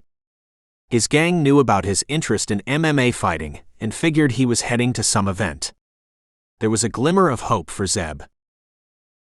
Navarro had said he would contact Joseph in a day or two. Chapter 24. 5 Days to Fight Night. Gruzman got the call from Privalov very early in the morning, as he was heading out of his nondescript hotel in Brooklyn. He had finally traced Carter back to New York and was heading to mount a watch outside Carter's office when his phone had rung. "When will you finish the job?" Privalov demanded. "When I can. The timetable has changed. You need to finish it in 5 days or else the job's gone." 5 days. Gruzman didn't like being rushed. Still, 5 days was enough time, especially with this new information he had received the previous night. Gruzman no longer used middlemen since all his jobs now came from Privalov. However, he still maintained his network, and that network had reached out to him. There was this guy in Manhattan, the old man whispered when he met Privalov in a restaurant. They were the only 2 customers in the restaurant, yet the old man whispered. Habits of a lifetime. Many people want him dead. The old man's skin was like wrinkled parchment. Pale and translucent, with blue veins standing out. Whoever gets him will get paid. Handsomely. Even if there's no job out on him. Gruzman listened. It was one of the many skills he had. He could listen without interruption. He owed the old man a few favors. The least he could do was listen. He has an office in Manhattan. On Columbus Avenue. Gruzman was pleased that his fingers didn't tremble or that his face didn't twitch. Even his involuntary muscles were trained to do his bidding. His name is Carter. He has become lazy. He has fallen into a routine. A morning run in Central Park, every day. I can't take other jobs. I'm quite busy. Gruzman let the old man down as gently as he could. Just because Gruzman was a killer didn't mean he didn't have social graces. That's good. Busy is good, the old man whispered. I hadn't heard from you for a long time. I thought this might interest you. I'm sorry, Gruzman was genuinely apologetic. In his business, friendships and relationships were impossible to maintain. The old man wasn't a friend, but he had come through good for Gruzman several times. Gruzman drove the white van he had rented and joined the early morning lines of vehicles on Brooklyn Bridge heading to Manhattan. Some vehicles peeled off and headed deeper downtown. That wasn't Gruzman's direction. He headed up towards Central Park. He knew where Carter's office was. It wasn't far from Columbus Circle. He figured Carter would use one of the entrances to Central Park on the east side. Gruzman planned to park near Columbus Circle and watch the exits from the interior of his van. Mount surveillance. Learn Carter's routine. Confirm that routine the next day. Take the shot the day after. Several miles to Gruzman's south, Miguel hopped off the truck when it rolled to a stop and thanked the Mexican driver. Enjoy New York, the driver raised a gloved hand in parting and drove away in a cloud of fumes. Miguel stretched and stifled a yawn. He was in New York. Near JFK. His ordeal was nearly ending. He was in a neighborhood called Springfield Gardens in Queens. That's what the trucker had said. Miguel went to search for a diner to have an early breakfast and plan the rest of his day. Plan the rest of the 5 days, he told himself. Luck favored Gruzman. He found a parking space that gave him a good view of the exits. He could also see the side of the glass-fronted building that was Carter's office if he craned his head. He didn't plan to crane his head or draw attention to himself in any way. Not that anyone from the outside could see him. The van's rear doors had dark windows which were one way only. He settled in a bunk, drew out a pair of binos, set up a camera, kept a notepad ready, and waited. Joseph's phone rang at 7 a.m. It rang twice before Joseph's hand reached out from under the duvet and grabbed it. He was tempted to ignore the phone, but remembered Carter's warning. He stuck his head out and squinted blearily at the screen. He didn't recognize the number. Very few people had his number. The caller must have got it from one of those few. Joseph, he stifled a yawn and then bolted upright, sleep disappearing when the caller identified himself. Navarro. Alphonse might have told you about me. It was 8 a.m. when Gruzman saw the group coming out of the exit. A large black man and an equally large bearded man were at the head of the group. An older man, handsome, followed them, laughing at something. 3 women. Another man, blonde, good-looking. And lastly, Carter. Carter was a step behind the group. Privalov's notes had mentioned that Carter worked with a team. Those were his team members. Gruzman recognized some of the faces from the photographs on the company's website.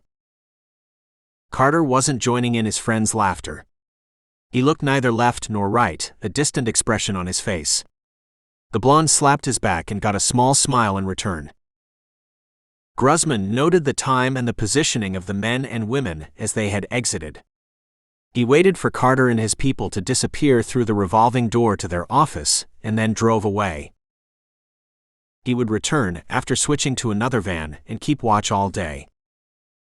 What did he want? Zeb asked Joseph when the gangbanger called him at 9 a.m. and relayed the news. Nothing. He asked me to tell Alphonse that he had reached America. Why couldn't he do that himself? He didn't have enough credit on his phone. He said he would not be making any more contact now. Did he say where he was staying? Or where he was heading? He said nothing else. Zeb hung up and held up a notepad to the twins. On it was Navarro's number. Werner tracked the phone to Vinegar Hill in Brooklyn and narrowed its location down to a block. Megan brought up a map of the area when Zeb leaned over her shoulder. Low-rent apartment buildings, convenience stores, a car wash. We can't zero in on the exact building? Nope. She superimposed the phone's possible location on the block. It looked like the phone could be anywhere in one of 2 buildings, each of which had 3 floors. It's a supercomputer, isn't it? It's not a magician, she replied, straight-faced. He moved to the glass front overlooking Columbus Avenue and gazed blindly at the traffic far down below. A brown-colored truck crawled forward, its trailer bending, almost curving, resembling an earthworm. An earthworm burrows. Something lurked at the edge of his mind. Why did I think of that? An earthworm? No. Burrows is significant. He was moving to the elevator even before his mind had made the connection, snapping his fingers. Roger. His friend got to his feet and joined him without uttering a word. They all knew that tone of his. Where? Megan wrapped her headset around her ears. Something was going to happen. She didn't know what, but if Zeb spoke like that and moved like that, headsets were needed. To Wakehill. To grab Navarro, he replied. Gruzman spotted them as soon they exited the building. Carter and his friend. Moving purposefully. There were a few vehicles parked in front of the building, all of them delivery vehicles or cabs dropping or picking up people. The 2 men headed to a SUV that was next to a parking meter. Gruzman had noticed that vehicle and had run its plates against a website in the dark net. He had run the plates of all parked vehicles. It was what he did. Careful. Methodical. Prepared. It was why he was so successful. And alive. That particular SUV was registered to a security consulting firm in the building. The same firm that Carter ran. They probably park that vehicle in that same spot every day. They can drive out easily without any reversing or maneuvering. Gruzman was on the opposite side of the avenue, at an angle behind them. Avenues were 100 feet wide in New York. There were some exceptions. Lexington was 75 feet wide, while some sections of Madison Avenue had differing width. Columbus Avenue wasn't an exception. 100-foot width. Gruzman was 120 feet behind them. A distance at which he could take out a target's head. A plan started forming. He could either take out Carter as he left Central Park after his run, or when he emerged from the building during the day. Carter would be full of endorphins once he left the park. He would be alert. He would have his friends with him. Later in the day, when he came out of the office, was the better option. Grossman would have getaway vehicles stashed all across the city. He would have 4 vehicles in the immediate vicinity of the office. One on West 60th Street, another on West 58th Street, a third on 10th Avenue, and the fourth on 8th Avenue. He would have more on other blocks. Take the shot from another van. That was easy to set up. The van mounted on the sidewalk, bearing the logo of some utility company. Cones around the van to cut off any foot traffic. A bench in the rear of the van. The door slightly open, just wide enough to give him a clear sight line to the front of the office. 2 silence rounds. Maybe 3 if Carter wasn't alone. 3 seconds to exit from the other side of the van. Shout gunman and point in a random direction. Yell shooter and flee as if panicked. That was sure to get everyone on the street fleeing and adding to the chaos. Leave everything behind. The weapons, the brass. They didn't matter. Each getaway vehicle would be half a minute away at full run. Keep babbling, there's a shooter. Wear a wig. Get to the first getaway vehicle and drive away. Change in the next getaway vehicle and drive away. Another wardrobe and vehicle change. This time dress up in a pinstripe suit. Carry a briefcase and wear clear glasses. Drive to Penn and take a train to New Jersey and he would be free. It was doable. Grossman would do it. Most killers got caught not because they were bad shooters. It was because they didn't plan well. Grossman wasn't most shooters. This particular job was rushed. But even so, it was feasible. Grossman had killed a soldier in another city, in similar conditions. He watched Carter climb into his SUV, blissfully unaware of how close death lurked. He waited till the vehicle disappeared, and then he moved out. He didn't make the mistake of following Carter. That would be a rookie mistake. Grossman's rookie days were long past. He would watch one more day and take the shot the following day. Chapter 25. What's the hurry? Roger eyed a passing brunette. So what if he had a girlfriend and was serious about her? He was merely appreciating beauty in the same way that women eyed him. Zeb wove around a slower-moving cab which sounded its horn in protest before replying. Navarro will go to the ground soon. Or he will be asked to. You know this how? That's the only way they can maintain radio and online silence. The fighters stop using their usual phones. Maybe they are surrounded by watchers or are given secure phones. At some predetermined time, they set out to the venue. Maybe there's a code there too. It's how I would set the fights up. So why are we hot-footing it to Vinegar Hill? He's already gone to ground. I figure we have time. A few hours. Joseph was very quick to call us. Navarro would have called him first. Ties to the gang and all that. Only then he would call the death club. And if we are wrong? Roger flashed a wide smile at a woman in a car while they waited at a light. We'll have to find some other way to get to Navarro. They reached Vinegar Hill an hour later, and he slowed as he entered the neighborhood, near the corner on Hudson and Plymouth. Straight ahead, to the left, was an industrial unit. Vapor curled up from a vent on top of the building. To their right, ahead, a couple of concrete chimneys rose high in the sky. Remnants of a time when the city was a manufacturing hub. The target buildings were to their immediate left. Shuttered stores at street level. Red brick walls. Screened windows facing the street. No heads at the windows. No one on the street. Hardly any traffic, Roger commented. It's not really a residential area. Neat. If anyone was looking for him, this wouldn't be first choice. Zeb didn't reply. There were a few vehicles parked on the street. A truck. A van. A Chevy. A Nissan. It was the Chevy that had attracted his attention. It had darkened windows and appeared to be uninhabited, but for the almost undetectable trembling of its exhaust pipe. Its engine was running. That meant occupants. He pointed a thumb at the vehicle as they drove past, while Roger pulled out his phone and laughed uproariously at some unsaid joke. "Watchers?" he asked when Zeb had turned a corner. "I guess so. Megan." "Yeah." "Call Navarro's number." Zeb parked a block away, and the two of them returned on foot, their jacket collars rolled up, ball caps pulled low over their heads, hands jammed in pockets. Zeb on one side of the street, Roger on the other. They walked without haste, just two men loitering. Their sneakers were scuffed. Roger's jeans were stained. They wore shades. No self-respecting loiterer was without shades. Their shades couldn't be bought in a store, however. The stems had nano cameras fitted in them, and they projected the rear view onto the lens. They could broadcast the feed to Werner.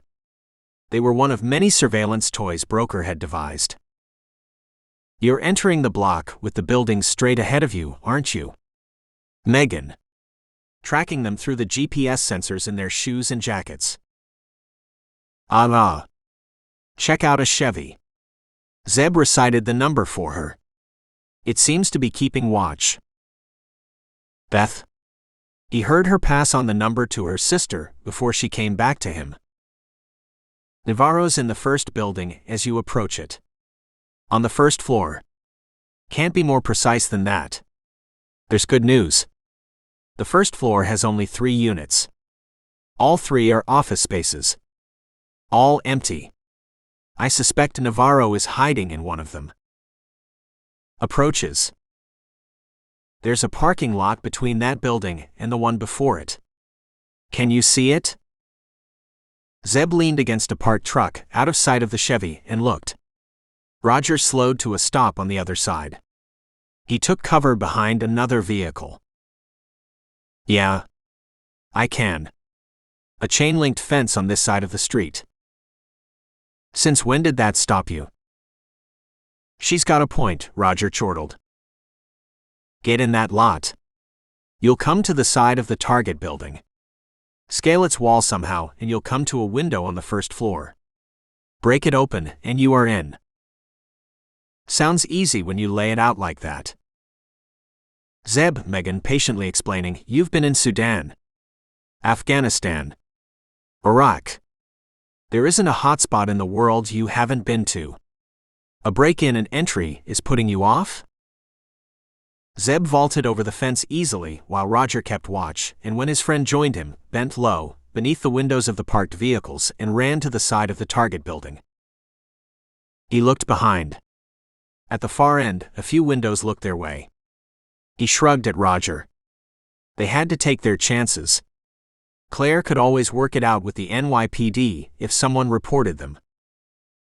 The Target window was 15 feet high. A narrow alley separated its wall from the parking lot. The alley was empty. Nothing to offer any height. "There's a door," Roger murmured and jerked his head at the far end. There was a door. It was the same red color as the bricks, which was why Zeb hadn't spotted it. It was locked from the inside. Roger sighed when Zeb looked quizzically at him. "Why does it have to be me?" He went to the bottom of the window and bent as if tying his shoelaces. Zeb sprinted towards him, levered himself off Roger's back, and leapt high in the air. His left elbow smashed into the window. His wrist clamped on the ledge, and for a second he hung in the air. He wriggled his body inside and entered the building, block out, eyes seeking. No alarms, was his first thought. No movement. He was in a vast hall which had scattered furniture. Desks. Broken chairs. A whiteboard. No people. He moved deeper into the hall, to a door which opened into a hallway and led to more office units. A staircase ran down to the ground floor. Concrete steps. Metal handrail. No cameras. He went down the hallway, to the ground floor, and to the door that separated Roger and him. It was locked. His toolkit came out, and a few minutes later, the door opened. "Took you long enough," Roger complained, but his eyes were alert, his gun was out too. They climbed to the first floor and looked at the various units. Time was important. They didn't know what would happen next. What the Death Club had planned for Navarro. Whether he was even here. "Call that number again," Zeb whispered to Megan and held his finger up to hush Roger. They listened, and at the far end, they heard a faint ringing. A shuffling from an office unit that overlooked the street. The office unit had a number on its wooden door to identify itself. The door was locked. Zeb held 2 fingers up. Folded one. Folded the second, and the 2 of them crashed their shoulders against the door. The door splintered and gave way. Zeb started sectioning automatically. Wide room. Another inner room. Nothing towards the street side. No furniture. No person. To the rear. A bed. A man. Whirling around. Diving towards something. His hand coming up. A gun. His face catching the light. Navarro. Navarro. Zeb confronted him authoritatively. A shadow in the inner room. Zeb jerked his head. Roger walloped the bearded stranger who was rushing out, brought him down and subdued him. Navarro's gun hand slowed, his head whipping from side to side. Who? Zeb's knife buried deep inside Navarro's shoulder. Roger strode to the window and peered out carefully. Those dudes haven't moved. Forget about them. Chloe and I have eyes on them. We are parked way down the street and have a drone in the air. They haven't moved from the Chevy. Nor have they reported anything. We have eyes and ears on them, Bear said. All their drones had audio surveillance gear that canceled out ambient noise and could hone in on a specific building. Or a vehicle. You were following us? Roger moved to the other side of the window and searched for Bear's vehicle. Yeah. The thermal imager lit when you came near the window. Get back to Navarro. Leave those watchers to us. Navarro was a wanted criminal in Colombia. He was considered one of the most dangerous men to cross in that country. His toughness didn't last long. He began squealing the moment Zeb buried his knife deep in his thigh. His howls were muffled by the tape across his mouth, his body thrashed in a desperate attempt to get away. His companion was still out, knocked out by Roger. I thought he was a hard man, Roger crouched next to Zeb, his bearing contemptuous. He is. When he has a gun or knife in his hand. When his gang is behind him. You think he's ready to talk? You ready, Navarro? Roger asked the gangbanger solicitously. You'll shout if I remove your tape. Navarro shook his head, his eyes pleading, sweat streaming down his face and disappearing under his tee. Looks like he's ready. Navarro didn't know who was behind the Death Club. He knew its IP address, however, a server on the dark net that the twins immediately accessed, using Navarro's credentials. The Colombian had heard of the underground club from another gang, and he had joined it a year back. He spoke of the verification process for fighters, the organization of the fights, and the online betting portal and the video feeds. The office had been arranged for him by the club, and it communicated with the Colombian via messages on the website. Stop using your phone. Don't make contact with anyone. Stay in the office for further instructions. Use the phone in your room. You will get the address on it. The club's commands were all there, on the Colombian's page. What happens if you don't follow them? Zeb asked him. They kill us, Navarro winced as he tried to ease his wounded thigh. Those 2 men, he pointed his elbow at the window, are from the club. There's always someone watching or following. They know everything that happens. Anyone who ignores instructions, he dies. Zeb inspected the phone the club had left for Navarro, a basic model with a keypad and a small screen. There was no call history. No stored numbers. No messages. How do they know what happens here? Inside. There's a listening device in that phone. They know everything. It's not working, Chloe spoke in their earpieces. We jammed the signal as soon as you entered the parking lot. Smart, Roger acknowledged. Smarter than you for sure, she sniggered. Who's that guy? Zeb asked Navarro, pointing at the unconscious man. That's Loya.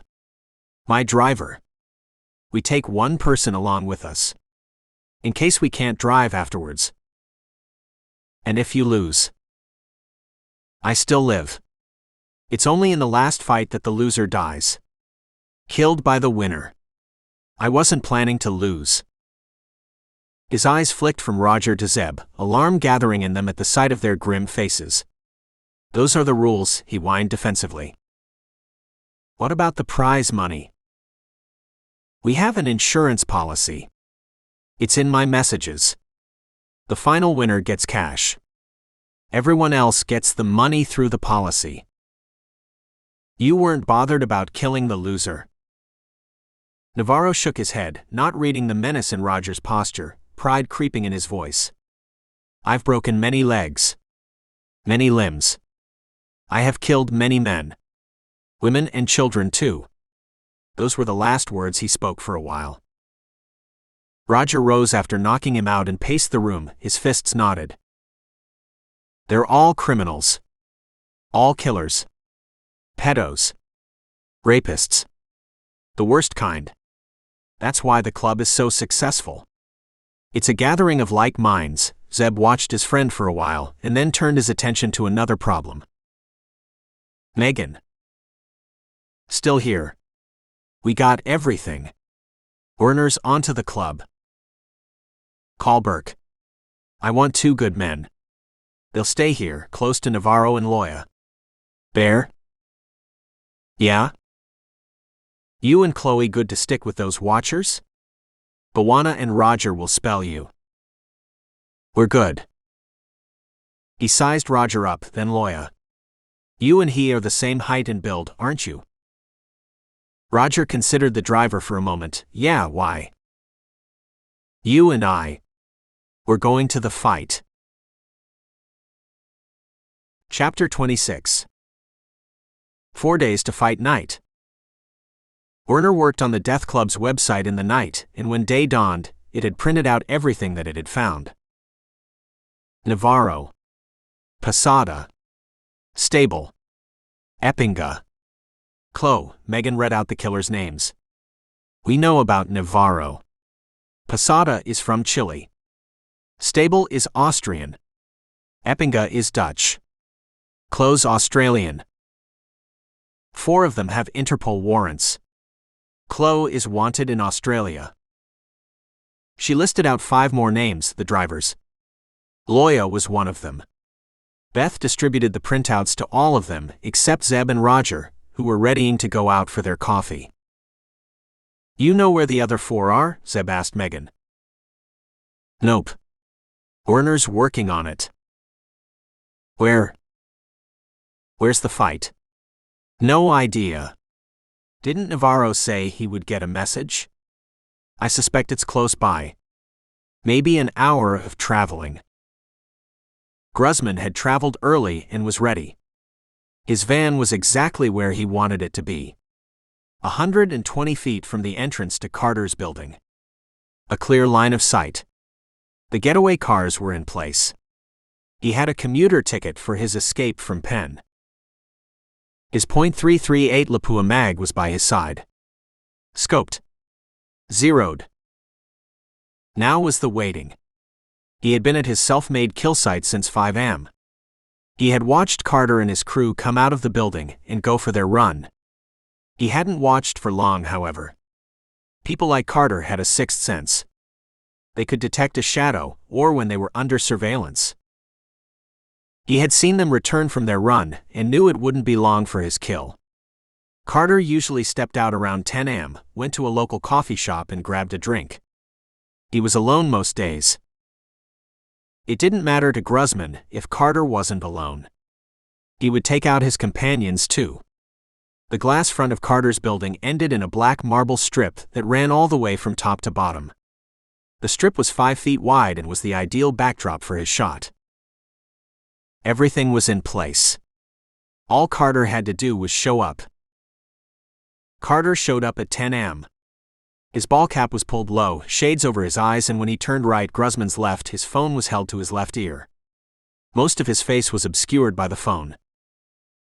Gruzman made an expression of distaste. The old man was right. Carter had let himself go. He had fallen into a routine.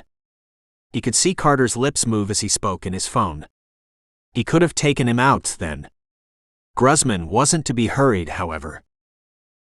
Carter was 2 feet away from the marble strip. There was no other traffic on Columbus Avenue. No pedestrians. No school kids. No joggers. No moms pushing baby strollers. It was all clear. 1 foot away from the strip. Gruzman's finger curled around the trigger. His breathing was low, even. His pulse was steady. He was alert. Carter took the first step and was inside the marble strip. Gruzman would take the shot at the next step. Carter took another step, and his next move flummoxed Gruzman. Carter turned, presenting his full body to the killer, raised his right hand, and made a gun with his fingers. Pow! Gruzman lip-read him. That's not Carter. Trap. Gruzman whirled as his van's rear door was flung open. His right hand snaked away from the rifle and sped towards his handgun. A shadow appeared in the doorway and shone a bright light at him. Gruzman squinted, blinded by the flashlight. His gun, a Smith & Wesson, started rising. He could still get away. Pump at the figure. Ditch the van. Get to one of the escape vehicles. Don't. Gruzman could swear the shadow sounded amused. It was Carter. Who else could it be? You should have taken the shot the first day. When you saw us. I wasn't armed. You were in a white van, weren't you? He knows. Gruzman brought his gun up, but it was too late. Gruzman didn't die. Zeb shot him in both shoulders before the killer could fire. Gruzman's round went wide, and that was the only shot he got. Zeb drove him away in his van to an abandoned warehouse in Brooklyn, and with no one around to witness him, started interrogating the killer. No one could withstand aggressive questioning. Everyone gave in, Zeb too. He had held out once for 3 days, and had eventually confessed. Gruzman, to his credit, held out longer than Navarro, but in a calculated way. The South African realized there was no escape, and figured whatever he told might help in his sentencing. He didn't have much to reveal, however. All he had was a name. He communicated with that name through a secure site. He had never met the client, didn't know what he looked like or what he sounded like. In his business, people rarely met anyone. It was only the foolish or the amateurs who met their clients. He was paid through an offshore account from another offshore account. Carter's dossier had been mailed to him from a one-time email account. Death Club. What was that? Gruzman was genuinely confused. He hadn't heard of it. Gruzman drank gratefully from a bottle of water that Zeb held to his mouth. How did you know? He asked his captor. Zeb smiled with no humor in it. I knew for a long time. He didn't give any details. Gruzman's urgency had played into Zeb's hands. He knew the killer had to take the shot before the fight. He surmised the killer would make his move with 3 or 4 days remaining. That would give enough time for surveillance, make plans, and have a buffer of a second day if the first day failed. Once he guessed the likely days, the rest was relatively easy. Their office building had hidden cameras that watched Columbus Avenue. One of those cameras had captured the white van, and Werner had automatically run its plates. There was a hazy image of the van's driver. Hazy was an easy challenge for the supercomputer. It had sharpened the image and had presented Gruzman to Zeb's crew. Falling into a routine, setting up a kill spot, getting the lights on the avenue to malfunction and stay red, erecting temporary barriers to foot access, all those had followed once Zeb guessed a likely day. He hadn't wanted to involve Roger, but his crew had been adamant. A reluctant smile tugged his lips. That man Roger. Only he could pull off such a play. What happens now? Gruzman asked him hoarsely. Zeb dragged him into the yard in front of the warehouse. Look up. Gruzman looked up at the blue sky and at the fleecy clouds. An airplane blazed a lonely trail as it carried people in its aluminum body. You won't see that sight for many years, Zeb told him, and hauled the killer back into shade. He dialed another number, and when he got Burke said simply, "He's yours." He made another call to Megan, "Set it up." And with that, a news item went out that a former Special Forces operative had been gunned down by an unknown assailant in New York.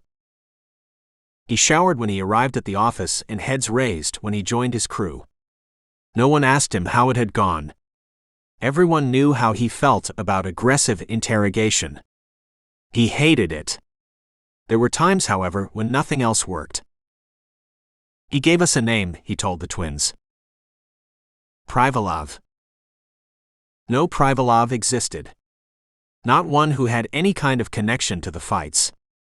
It wasn't that common a name, and Werner quickly unearthed the holders of that name. There were 15 males in North America, 80 in Russia, and a handful scattered across the rest of the globe. The twins made calls all day, each call drawing a blank. Not one of them fits our profile, Megan cracked her knuckles and fluffed her hair tiredly. Privalov, that's probably not his real name. No trace of Miguel either. I have better news than Miss Gloom, her sister cracked. Those watchers, they are from a midtown pie firm. Divorce, missing people, bounty hunting, inheritance claims, they do it all. Wait one, she held a finger when Bawana made to interrupt her. Werner snooped in their systems. They were hired by a law firm, and there the trail ends. Law firm does not exist. Maybe we should call on those PIs, Bawana suggested. Read them the riot act. Nope, she shot him down. That would tip our hand. Let them watch. We are watching them. I can't have a word with them. Politely. Just a friendly tap on the shoulder, he begged. Nope, she glanced at Zeb and raised an eyebrow at Megan, who shrugged. Zeb hadn't said a word after mentioning Privalov's name. He lay on his couch playing with a softball, lost in thought. He had stirred just once to make a call which hadn't lasted long. Zeb. Zeb. Beth roused him. Yeah? You're with us. We get it that officially you are dead, but that doesn't mean you have to act the part. I heard everything. And I've been thinking of Navarro and Loya. What of them? They're out of the picture. Nope. They're going to the fight. She gawked at him as he rose and stood next to Roger. You're looking at Navarro and Loya. Chapter 27. 3 days to fight night. Privalov spent the next 3 days getting all details right. All the fighters were in the city holed up in secure locations the Russian had arranged. All 5 had PIs on them. None of the fighters had broken any rules. The attendees required less vetting. They were well known to Privalov from previous fights. They would be making their own accommodation arrangements. Grigory was putting in final touches at the 2 houses. The basement of the fight house had been cleared, and the escape route, which was nothing but a tunnel from the basement to a neighboring car park, had been widened. Privalov had made arrangements for the car park to be temporarily owned by the Russian Culture Center on the day of the fight, not directly, but through various shell companies. His masterstroke was in putting up discreet signs in the upscale neighborhoods, posters that said there would be a reception at the fight house and there would be increased traffic. Now no one would bat an eyelid at the vehicles rolling in. Grigory had gotten the network working to his satisfaction, with layers of secure code and proxies, and automatic switching of proxies. technical terms that Privalov didn't know and didn't care. All he was interested in knowing was that the feed worked. Grigory was there to take care of the security. Privalov was feeling more upbeat, even though he knew he wouldn't be running another fight night anytime soon. There was too much risk in the New York one, and he wanted to lie low for a while. Voronov agreed with him, which was a surprise. On reflection, he figured he shouldn't have been surprised. This buyer and his demands in getting Miguel to do the switch at the fight had made Voronov tetchy. His boss, too, wanted to get the fight over and done with. No, the reason Privalov was feeling upbeat was because one problem had been taken care of. Gruzman had taken out Carter. The South African had contacted Privalov the evening of the kill and had asked him to check out a 2-line news item on a mainstream news website. Carter was dead. One major thorn was out of the way. Miguel was on his way to see the Statue of Liberty. He had found a cheap hostel in Manhattan that catered to students and backpackers and had faithfully followed Vasquez's instructions. Keep a low profile. Keep his head down. Report in every day. Carry the flasks with him wherever he went. He had a brush with the cops on the second day of his arrival in the city. Not a brush exactly, but it had been unnerving. Miguel had been sitting on a park bench chewing through a burrito when the cop had approached and had accosted a drunk next to him. The cop had wished him a good day, but his very proximity had made Miguel retch as soon as the cop had been out of sight. He had checked to see if any police were around before he boarded the ferry and had breathed in relief when he didn't see any uniforms. He had seen the other sights, and now it was only the statue that remained to be visited. As the wind blew in his face and as the glorious lady came closer, he wished Maria and Juana were with him. Soon, he promised himself. Very soon. Not many days left. Zeb and Roger went under the knife 3 days before the fight. A surgeon implanted a surveillance device in their molars. It had a miniature microphone that would relay the audio signal back to their office via a network of relays and amplifiers. It was also a listening device. 2 days before the fight, Bawana and Bear took a man along with them to where Navarro and Loya were held captive. The man, one of Hollywood's best makeup and disguise artists, made plaster casts of the captured men's faces. He measured their limbs, shoulder width, and fingers. He recorded them as they walked in the hallway, under Bawana's supervision. He spent the entire day before the fight with Zeb and Roger, getting them accustomed to the prosthetic facial parts he had made for them. He inked various tats on the 2 men and got them to walk like the captured gangsters. He dyed them the same color as Navarro and Loya's skins, with a pigment that would wash away in a week's time. He styled their hair like the criminal and his driver. He made them practice their facial tics and accents all day long, and as he was leaving, shook his head mournfully. "That's the best I can do," he said to Zeb. "It may not be enough," and left them on that cheerful note. Broker had been busy while Zeb and Roger were being coached. The 2 men would be wearing Navarro and Loya's clothes with minute alterations, and Broker was overseeing the changes to the driver's shirt. They had buttons made of resin, billions of their kind found on shirts all over the world. Broker removed the buttons and hand-sewed similar-looking buttons. These new ones looked identical, except that they were larger and thicker by a fraction of an inch. That size was required to accommodate the nano cameras embedded in them. The cameras were powered by a long strip of lithium-ion battery that looked like woven fabric and felt like cloth. Broker sewed the battery to the inside of the shirt and completed the circuit. He inspected his handiwork after testing it with various detectors. "I really am a genius," he mumbled to himself when he had finished. He watched Roger wear the shirt and check the feeds. The cameras worked, and so did the battery. Bear and Chloe drove Zeb and Roger to the office unit late at night, and there the 2 waited for the Death Club's instructions. Fight night. Bright sunshine streamed through the office on the day of the fight. Zeb and Roger didn't peer out to see if the watchers were still in place. They were. The rest of their crew, spread out discreetly in different vehicles, had confirmed their presence. There had been no calls, no alarms raised from the Chevy, Megan whispered in their ears. Of course, we have a drone in the air, she snorted in an unladylike manner. Yeah, the FBI agents, the ones who had been guarding the trussed-up Navarro and Loya, had left without detection, she confirmed. No sign of Miguel. No record on Privalov, she replied to a query from Roger. It's down to you, Raj. You have to save the world.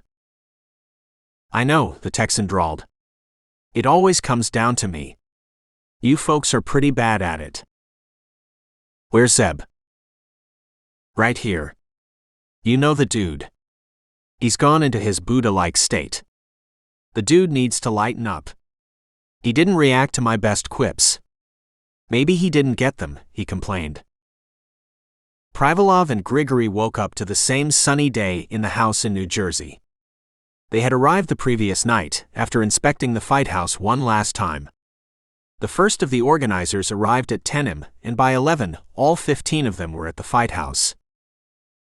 6 of them wore the uniforms of a private security firm. 3 of them manned the entrance at the front. They would be responsible for verifying the attendees and the fighters. 3 security personnel went to the rear entrance, which overlooked a curving street.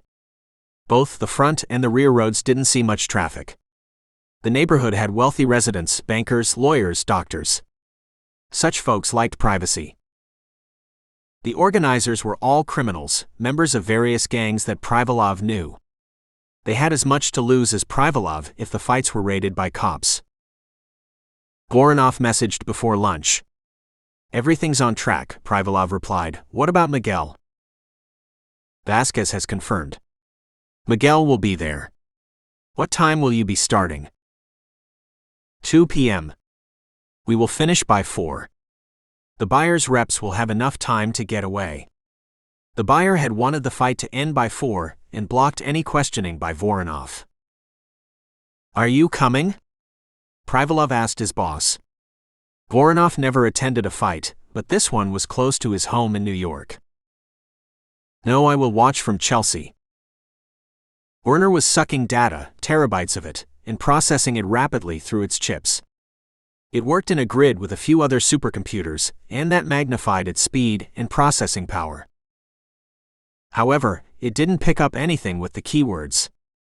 Nothing flagged it. There was another algorithm, however, that the twins had written the night before. That algorithm got it to flag any event that was unusual, even if it wasn't connected to the mission. That particular algorithm made it send 2 photographs to Megan, Beth, and Broker at 12 p.m. The images were from a security camera in Shinjuku, a Tokyo district. One image showed 2 diners at a table, their sides to the camera, and another had the 2 men emerging, their faces clear and sharp. Werner wouldn't have bothered with the images, but for the identity of one of the men. Broker and Beth were in one SUV, Bear and Chloe in another, and Megan was with Bawana in a third one. All 3 vehicles loosely circled the office building and had screens in them that connected to Werner. Broker was the first to spot the images, and he stilled when he recognized the figure. What? Beth leaned over his shoulder and looked at the images. Who are they? You recognize them, don't you? One of them, Broker answered slowly, his mind whirling. That was taken 8 months ago. In Japan. I can see that, she exclaimed impatiently and punched his shoulder. Who is whoever you recognized? Broker pointed to the figure on the left in one of the photographs. That is General Yun-ju. Korean? He is North Korea's military chief. Who's the other one? No clue. Broker fired a command and got Werner to identify the second man. Beth looked out of the window, trying to connect the pictures to the mission. I don't get it, she said. How's this important? It might not be, Broker replied heavily. Not to this mission. But General Yun-ju never steps out of North Korea. Never. He forwarded the pictures to Claire, tried to think a connection, and then broke off when Roger spoke in their earpieces. We have got the address. It's a residence in Rutherford, New Jersey. Chapter 28. Zeb headed out of the office building, with Roger following him a step behind. He didn't look in the Chevy's direction. He went purposefully to their beat-up sedan and set off when Roger climbed in. It was 1 p.m. The Death Club's site had ordered him to be at the fight location at 1:45 p.m.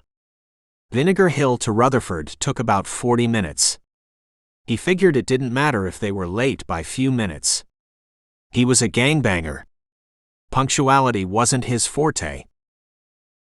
He took the Brooklyn Bridge, cut across the lower part of the city, and entered the Lincoln Tunnel. He noticed the watchers made no attempt to hide themselves and followed him just a car length behind. Brokers on your tail. Far behind. The rest of us are taking other routes, Megan informed them through their implanted devices. Neither Zeb nor Roger responded. Their car could be bugged. They reached Rutherford at 1:40 p.m. and 10 minutes later were outside the gated house. Two men approached their vehicle, one of them gesturing at Zeb to lower his window. Name, the man demanded. Navarro, Zeb replied grouchily. Loya, my driver, he pointed at Roger. The man checked a list of names on a page and flipped to another sheet. He brought out a security device from a pocket and turned it on. Code.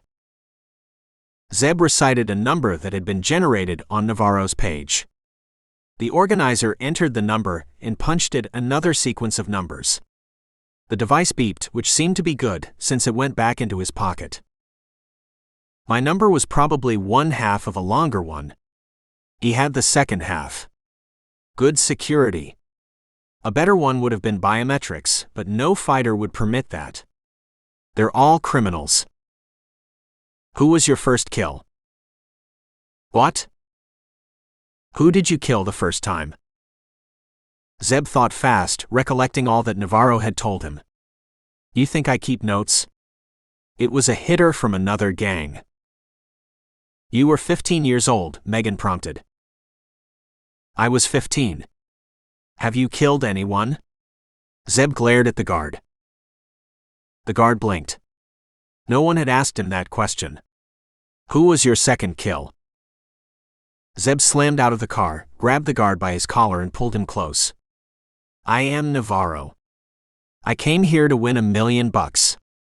If you don't let me through that door, you will be dead. The second guard came rushing up and swerved quickly when Zeb shoved the first man in his direction. The two guards had a whispered conversation and consulted the pad in the first man's hand. Go through, the second man announced and pressed a button that opened the gates. Another organizer searched them for weapons and took them inside the house and down to the basement. That's the arena, the organizer pointed to the large open space. You will fight whoever is drawn against you. Draws are by computer. I know, Zeb brushed past him and went to the side of the arena, Roger beside him. Large was Zeb's first impression. Crowded was his second. There were about 60 people in the basement that ran the entire length of the house. All of them hung around the open space. 10 of those present wore the uniform of the organizers. They alone were armed and had guns. A couple of them had knives. He spotted Posada, Eppinga, and Klo, scattered around the periphery of the arena. Each of the fighters had a man next to them, their drivers. Stables just arrived. He's at the gate, Megan murmured. How do you know? Roger asked her without moving his lips. There are quite a few drones high above. Ours, the FBI's. Even the NYPD's. Any sign of Miguel? No. Roger, turn around once in a while so that we can capture the entire room. Werner's running facial recognition programs on the feed. A lot of the people out there are wanted criminals. The basement was white-walled, well-lit, and had several cameras on its ceiling. Zeb searched for any other exits but couldn't spot them. He was pushed back to the arena when he tried to move through the crowd. Stay here, an organizer remonstrated him. You really going to fight? Roger again, not looking at him. Not if I can help it, Zeb whispered. I hope Miguel will turn up soon. The plan was simple. He and Roger would try to locate Miguel in the crowd, supported by Werner's efforts. They would grab Miguel before he handed off the flasks, at which point the FBI and the NYPD, who had surrounded the house, would come flooding in. The challenge was the size of the crowd and the fact that the basement was a closed space. Anything could go wrong in such a congested area. The organizers could cut loose with their guns. They might never spot Miguel. The NYPD had suggested going into the house before Miguel arrived. They had backtracked when Beth had pointed out that there was bound to be surveillance by the organizers. They could inform Miguel, who would never turn up, and the flasks wouldn't be recovered. This is the only way, however flawed it is. A whistle blew, hushing the crowd. One of the organizers came forward and held up a hand to further quieten it. First fight starts now. Between Navarro and Chloe. Zeb didn't know who gasped in his ear. Whether it was Megan, Beth, or Chloe. He didn't have time to figure it out. A hand on his back propelled him to the center of the arena, at the opposite end of which stood Chloe. "Remove your shirts," the organizer called out. "Zeb, we are coming in," Megan strained urgent. "No," he managed to be firm without moving his lips as he stripped to his waist and flung his shirt at Roger. "Miguel. First priority." The Australian was 6 feet 5 inches tall. As tall as Bwana and Bear. Not as heavily built as them. He was punching his right fist into his left palm as he walked slowly to the center, giving Zeb the evil eye. Zeb joined him at the center. Kept going. Saw the flicker in the Australian's eye. And struck before Chloe or even the watching crowd grasped what was happening. He punched the Australian in the throat with his knuckles bunched together. Followed it up with a wicked hook to Chloe's temple. Chloe fell without a sound. His body twitched once as it lay motionless, face down. His driver came running and felt for a pulse. "He's alive." "You didn't give any warning," the driver yelled at Zeb. "Warning?" Zeb scoffed. He faced the crowd, which was still in shock at the suddenness of the fight. He wants a warning. Doesn't he know this is the Death Club? There is no warning. There are no rules. He pounded his chest in emphasis. Navarro came here to win. Navarro came here to kill. The crowd roared in approval. "Very good," Beth wisecracked. "That'll get you the badass role in a B-grade Hollywood movie." "BORONOFF." Megan whooped before Zeb or Roger could retort. Zeb covered up his wince by flexing an arm as if relieving a twinge. He went to Roger, who turned halfway, his cameras still covering the spectators. "What or who is Voronov?" "He's the man who met General Yun-ju in Tokyo. He's North Korea's military chief. And this is important because..." Roger gestured with his hands to mime a killing blow in case anyone was paying attention to them. "Because Voronov is suspected of being one of the world's foremost arms dealer. And North Korea has chemical weapons and Yun-ju would control them. And lastly, because Voronov is CEO of something called the Russian Cultural Center, which employs one PR Ivalov." The second fight started, between Posada and Eppinga. There was still no sign of Miguel. "Has Miguel arrived?" Voronov messaged Privalov angrily. "No. The buyer's reps are here. I'll arrange the exchange as soon as the courier comes," Privalov replied and focused on the fight. He too had been taken aback by Navarro's abruptness. The Colombian had strolled towards Chloe and had fooled everyone by his casual approach. There was something about Navarro that nagged Privalov, but he couldn't be certain what it was. He kept an eye on the gangbanger as he stood on the sidelines, talking to his driver and watching the second fight. Posada and Eppinga fought brutally, both men being more or less equally matched. Eppinga was the taller of the two and had reach, whereas Posada had speed. Eppinga rained blows whenever he could, and Posada returned the favor whenever he could dart away and attack from behind.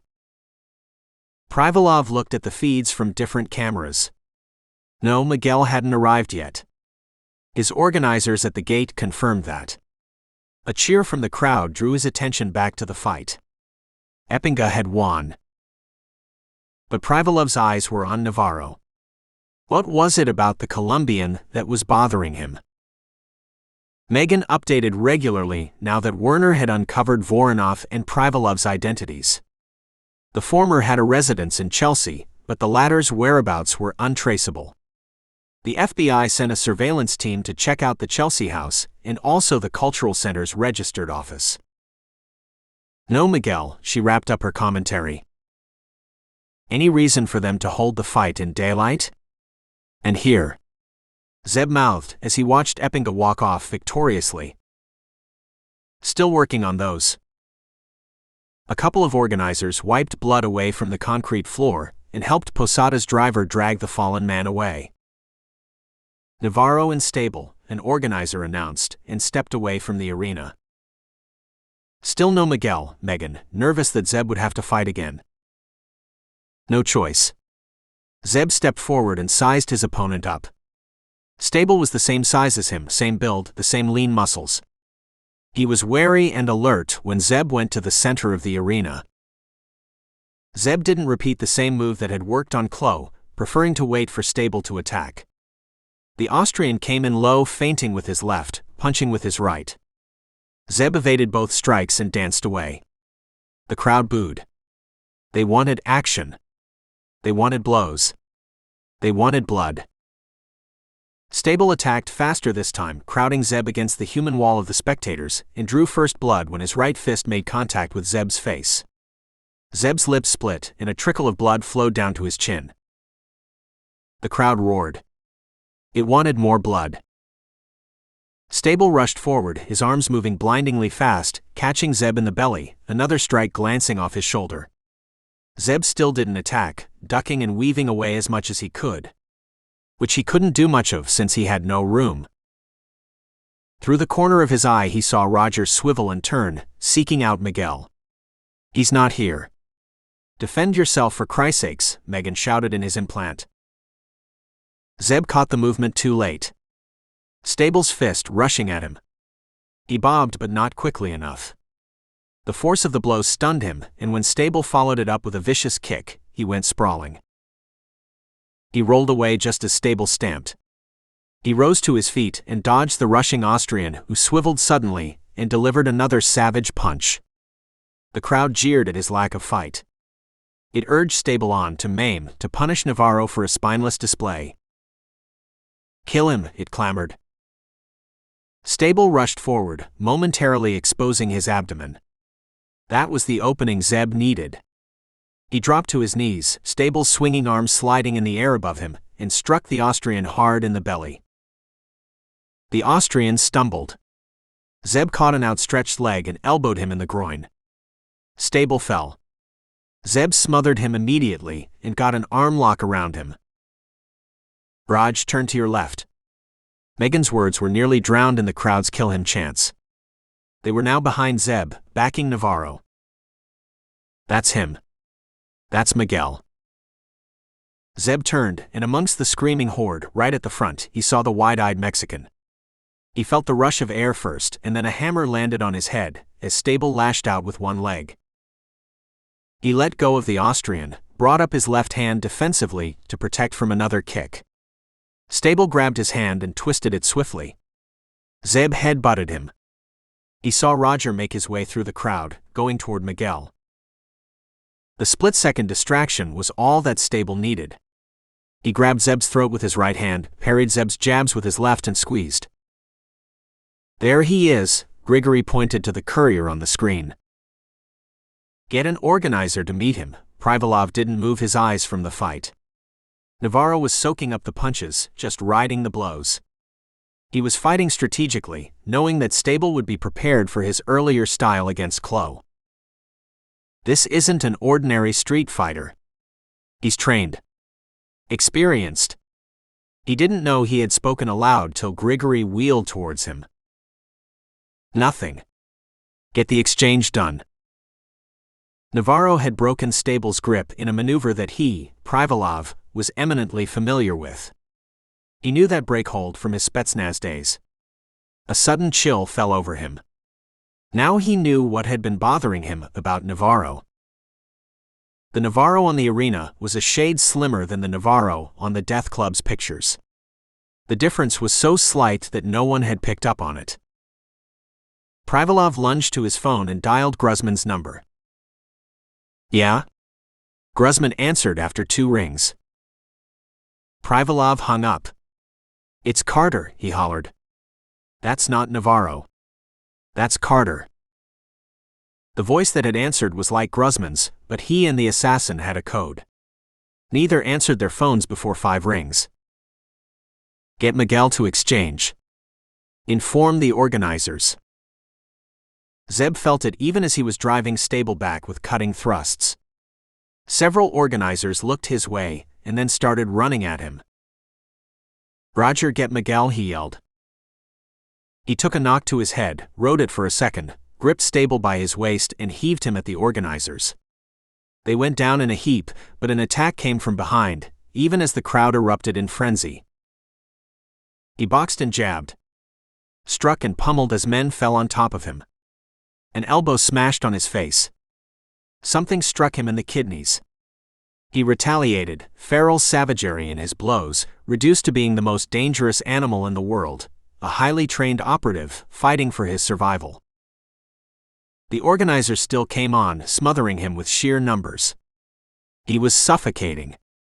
He had no room to move. From the far distance he thought he heard firing, but he didn't dwell on it. I won't die like this. He bit an ear, gnawed at a shoulder. Someone cried out. A tortuous shriek rang out. He thought the weight on top of him lessened. He got more room to use his elbows. More space, yes. There was more oxygen. Then there was more light as the bodies on top of him disappeared. Then there was Bwana, leaning over him, his eyes angry and concerned. Zeb? Zeb didn't reply, gulping in sweet oxygen. He swiveled his head and saw FBI agents and cops. Spectators on their knees, hands in the air. The organizers, those who Bwana and Bear hadn't tossed away like confetti, bunched together, surrounded by more cops. In the distance he saw what he didn't want to see. Roger bending over Miguel, who was spread out on the floor. The satchel around his neck gaping wide enough for Zeb to see inside. It was empty. Chapter 29. Is he alive? Zeb asked as he limped over to his team. Yes. Unconscious, Megan rose, her face pale as she inspected him. You. The flasks are gone? Raj, did you see who he gave them to? No, he didn't. The cops, the FBI, they are questioning everyone. Werner is running through the tapes again, her face said it all, it's not looking good. An idea struck Zeb when his eyes caught a camera. The house is clear. Yeah. No Privalov or Voronov. No one but these guys who call themselves the organizers. They don't know where those two are. Broker.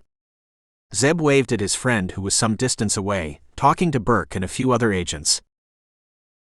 Broker trotted over to them, his grim face lightening for a moment. There are easier ways to earn a mill, Zeb. Zeb pointed to the cameras. Those are connected to a wireless router, right? Yeah, Broker's face tightened when he got Zeb's drift. He pulled out his screen from his pocket and punched keys furiously. The control house or office will be close by, well within the router's reach. Zeb went outside, Bear and Chloe following him. Outside were more cops and FBI agents, a couple of them who looked askance but didn't stop them. He went out of the drive, through the gates, and onto the street. 2 neighboring houses, both gated. No gawkers on the street. It wasn't that kind of neighborhood. Residents didn't rush out of houses to see what had happened. They made calls to the cops. That was what the police were for. The street curved out of sight from where Zeb stood. No traffic. Would Voronov or Privalov want eyes on the house? No. Why would they? They had cameras. Megan, he tested the implant. Yep. Broker's got some results. First house on your left is a banker's. Beth's calling him up. Second is a lawyer's. I'm awaiting a call. There are some offices, but here's the deal. There's a house bought by some company, at the same time as this one. 2 streets away. Zeb took off with a loping run, Bear following, Chloe overtaking both of them. She had climbed the iron gate by the time they reached it, and opened it from the inside for them. Zeb motioned to them to spread out, Chloe to the rear, Bear to one side, while he approached from the front with his hands raised in the air. You don't have your gun. Chloe paused from running behind the house and headed back to him. No, he motioned her back. Get in from the rear. I'm in, Bear grunted. Doesn't look like anyone's here. Bear was right. The house was empty. No signs of anyone living. Its enormous bedrooms were cold, a fine layer of dust over the beds. Zeb? Bear? Chloe called out from the ground floor. They tracked her to a utility room near the kitchen and stopped short when they entered. It was the control room, its screen still active, showing the fight house. He's coming to, a medic motioned Burke over, who hurried over to Miguel and bent over him. The Mexican's eyes fluttered a few times and looked blank when he stared back at the FBI agent and the twins behind her. Miguel? Burke spoke softly, not wishing to alarm him. You are safe. I am FBI Special Agent in charge, Sarah Burke. Miguel?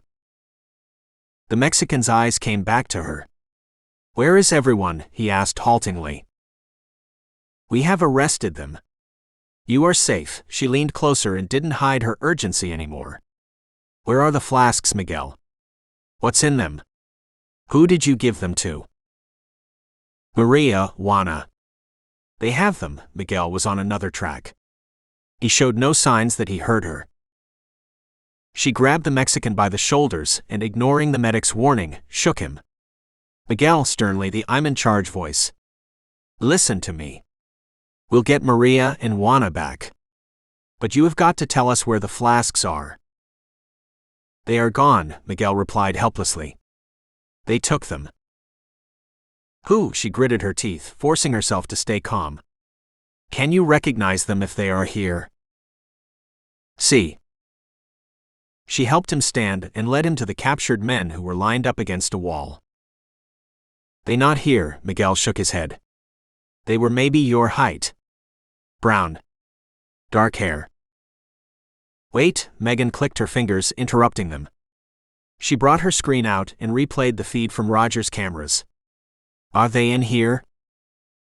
Zeb was still at the second house, searching through the rest of it, while Chloe worked on the computers. Bear went through drawers and desks and flinging them away as if they were paperweights. This is all encrypted, Zeb, Chloe shouted from the utility room. Maybe the twins or broker, they could do something. Where's your ride? Zeb asked Bear when his friend approached. 5 minutes away. Why? We're going to New York. To the Russian Cultural Center. Him, Miguel pointed to a blurry face in the crowd. He was one of them. There were 2. He fell silent as the feed started rolling again. No, not him, no. He fell silent when the video started looping again. His eyes were guilty, as if he was at fault for not spotting the second man. Here, Beth thrust her screen in front of his face. Is this the man? She had stripped out the rest of the crowd, removed the noise, and had sharpened the image he had identified. See, Miguel said more confidently. That's him. The second one looked same. Same? Realization dawned on her, and she grabbed Megan's shoulder and got her sister to stand next to her. Same like us. No. Not so same.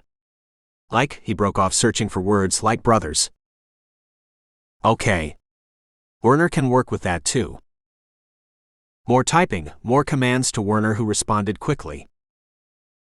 Like any of these, she presented her screen on which were several variations of the man Miguel had identified. Werner had run several programs on the image, an aging program, a facial variation one, minor changes to hair, major changes to produce pictures of possible siblings. Miguel flicked through the first set, past the second set, and at the third set, his finger stopped. That one. Exactly like that one. The second image was of a slightly older brother, but with the same recognizable features, except for longer hair and thicker lips. Meg. On it. Werner's identifying. Burke patted Miguel on the shoulder. Did they say anything? Did you talk to them? See. I asked what was inside the flasks. I was so scared for so many days. I was so happy to give it to them.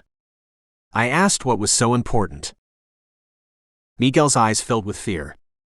He grabbed Burke's arm. He said, "We will know. In about an hour's time." His eyes scudded to the left, to the right, seeking a clock. It's 4:15 p.m., Burke told him. Did they say anything else? No. They went. Then the fighting started. Burke rose, her face pinched, stopped and turned when Miguel called her. He said something to his brother when going. He scrunched his face to recollect the exact words. It sounded like jihad. Zeb listened without interruption while Megan unpacked it for the three of them. Bear was speeding towards the Cultural Center's office in Chelsea. He's positive? Yes, she affirmed. We played back the word to him in several accents and several ways. Accent was American. The word was jihad. Bear slowed as he neared the Lincoln Tunnel. I can still turn around. Keep going. Megan, give our plates to Burke. Ask her to inform the cops. They are not to stop us. The SUV surged forward at that as Bear cut through lanes, sounding his horn continually, his lights flashing. An hour. Where? Don't know, she was eerily calm, going into a state Zeb had trained them into. Keep emotions in check. Box up panic and throw it away. If you can't influence events, fear will not change anything. What's in an hour's travel? New York. JFK. Many places. Take your pick. They won't repeat the venue. Zeb didn't question whether they were terrorists. He and his crew had to go on what was available. All signs pointed to terrorists. Islamic terrorists. A billboard flashed past, announcing a football game. One high school playing another. Vehicles fell behind as Bear continued his controlled, aggressive driving. Something floated at the edge of Zeb's mind. He didn't chase it. It would come to him eventually. It was when they were in the tunnel, its lights streaming past, casting reflections on their windscreen, that it came to him. Billboard. Game. Megan. Still here, she spoke through his implant. Burke's nearby? She's with me. Wait one. I'll put it on speaker. Burke. Listening. Miguel said an hour, didn't he? Yes. The exchange happened at 4. So around 5 p.m. A game started. 10 minutes back. 2 high schools. Sold out crowds. Oh my God, Chloe from the rear, loud enough for Burke and the twins to hear. I saw that billboard. It's 15 minutes away from you. At the MetLife Stadium. Chapter 30. MetLife Stadium. Home of the New York Giants and the New York Jets. The second largest stadium in the NFL, with a seating capacity of 82,500. It was also where the New Jersey High School Football Championships were held, a game that had started 10 minutes earlier. Burke got a swift rundown from one of her agents as she issued orders in a rapid staccato. Choppers. Drones. Get anything and everything airborne. Organize the SWAT teams. Snipers on the roof. Photographs with every security person in the stadium. All get over there now. Someone call the stadium. We don't have an identity. We don't know who those two are, an agent objected. We do now. Megan read out from her screen. Kareem Shamoon. That's the older one. Janitor at the stadium. Been employed a few years now. Model employee. I've forwarded everything to you. Don't ask me how I got those details. The younger one? Burke asked Megan as they hustled to various vehicles and set off to the stadium. Werner's looking. A phone was thrust into Burke's hand and she blanched as she had a short call. That was the director of security. There are over 50,000 people inside. Moms. Dads. Kids. The players. He says evacuating will take half an hour. They could open those flasks anytime. We can't do anything, her pallor turned gray. All those people. Burke. Zeb cut in, his voice strong over the phone that Megan held in one hand while an agent drove them to the stadium. We won't reach it in time, she carried on. Burke. Megan gripped Burke's shoulder. Hard. To get her to compose herself. To listen to Zeb. You can't think of what might happen, Zeb was emphatic. It's possible they may release whatever's in that flask before we stop them. But they were planning to do that in any case. Do what you were trained to do. Stop them. Burke closed her eyes for a second, and when she opened them, they were decisive. Her game face was back. We have some good news, she replied. She didn't thank Zeb for the shoring up her self-belief. It wasn't the time or the place. The game was supposed to start at 4:30. There were delays. It's kicked off only just now. Now was 4:40 p.m. How long's the first quarter? Zeb asked. It's a high school game. 12 minutes. First quarter break is 2 minutes long. Why? It will happen sometime in the second or third quarter. How can you be so sure? First quarter is too early. People will be late. Second or third quarter is when the stadium will have maximum occupancy. They want a spectacle. They reached the stadium in 5 minutes, traffic giving way to the stream of law enforcement vehicles. Bawana and Roger, along with the FBI sniper team, got out and ran to the maintenance entrance. A guard took them swiftly inside and pointed out the approach to the solar ring, which was a network of photovoltaic panels that rimmed the stadium. The sniper team leader paused from briefing his team when Bawana and Roger reached the top of the rim and looked at them silently. You never told us who you were. Nope, Bawana replied, hefted his Remington M24 SWS and hurried to one side of the oval while Roger headed to the other. They both moved in controlled haste since the solar panels were slippery. All you need to know is we are on your side. Are you two any good? Despite the urgency, Bawana stopped and turned. Who's your best shot? That would be Patterson. The team leader jerked a thumb at a sniper who was following Roger, running over the panels, to the opposite side of the stadium. We are both better than him. Middle of the oval, because of the spectacle element. Middle of the oval at either end would be where the brothers would be. Bawana lay down on one panel, its smooth surface reflecting him in the sky, swiftly assembled his bipod, on which went his rifle. He removed his phone, placed it beside him, and thumbed it to show the feed from Werner. Far below, deep down below, was the stadium, in which ant-like figures ran, the players. The sound of the crowd was like the crash of waves on a beach. An ebb and flow, a rising and falling as the play changed.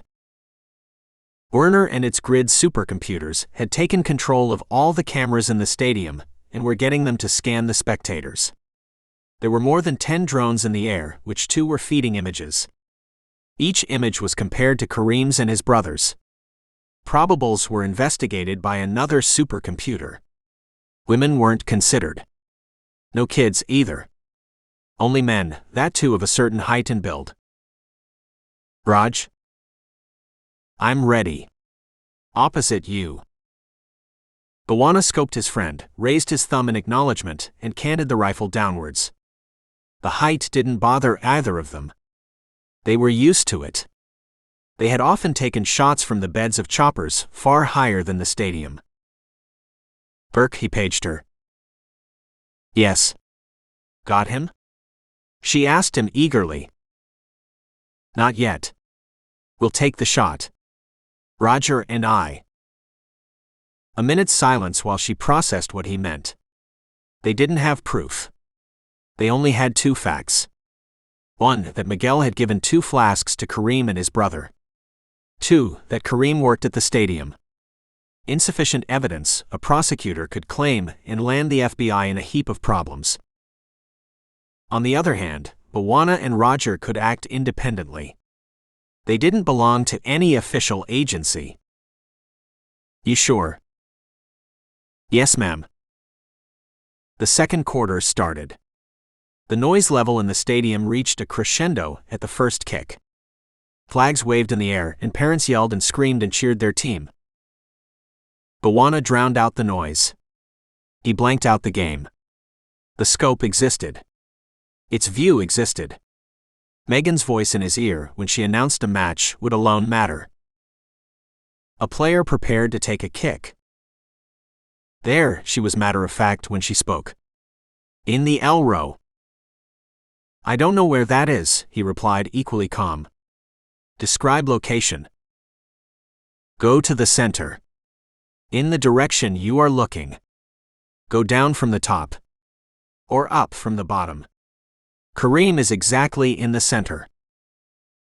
Bawana scoped, sped past red-faced parents and kids eating popcorn and drinking soda. He overshot Kareem, backtracked, and then found him. He double-checked with the image on his phone. It was him. The same hair. The same eyes. The same features. Kareem was sitting while those around him were standing and swaying. He had a pair of binos in his hand that he raised to his eyes frequently. His face was beaded with sweat, and he appeared nervous as he brushed his hair repeatedly. Or is that a signal? Roger? You got your man? Yeah. He's got binos and he's brushing his hair. So is mine. Take the shot. The ball sailed in the air, its oval shape spinning, aerodynamic lift propelling it to its apogee, before gravity came into play and ordered the ball to return to Earth. The bullet left Bawana's rifle at close to 2,600 feet a second. It too did not fly in a straight line. It rose high to traverse the distance and then started dropping from its height. It started losing speed, though not as noticeably or as significantly as the ball. It was just drag at work. The reduction in speed didn't matter. Thousands of hours of workmanship and design had gone into the M24 SWS and its 7.62 mm round. The bullet carried more than sufficient destructive power on impact. It nullified any further threat from Kareem. Tango's down. Nothing released in the air. No explosions. Agents are heading to the body. The game's called off. The stadium is being evacuated. Megan called out. No triumph in her voice. There was time for that too, not just then. Where are you? Not far, Bear, angry, impatient, frustrated. We're on 9th Avenue but stuck in traffic. Turn around and get to Madison Avenue. Voronov's on the move. A couple of agents spotted him. He's heading north. What's north? I will ask him when I meet him, she replied acidly. Bear peered at his mirrors and swung in the path of a rushing cab. He stuck his finger out when it honked in protest. He cut through a red light, narrowly missing a truck. He punched his horn and sped. I've got you now on my screen. You're on West 57th. If you head straight through and then get onto Madison Avenue, you'll be behind him by a car length or so, going by your speed and his. What about cops? The FBI agents? Zeb asked. They're following.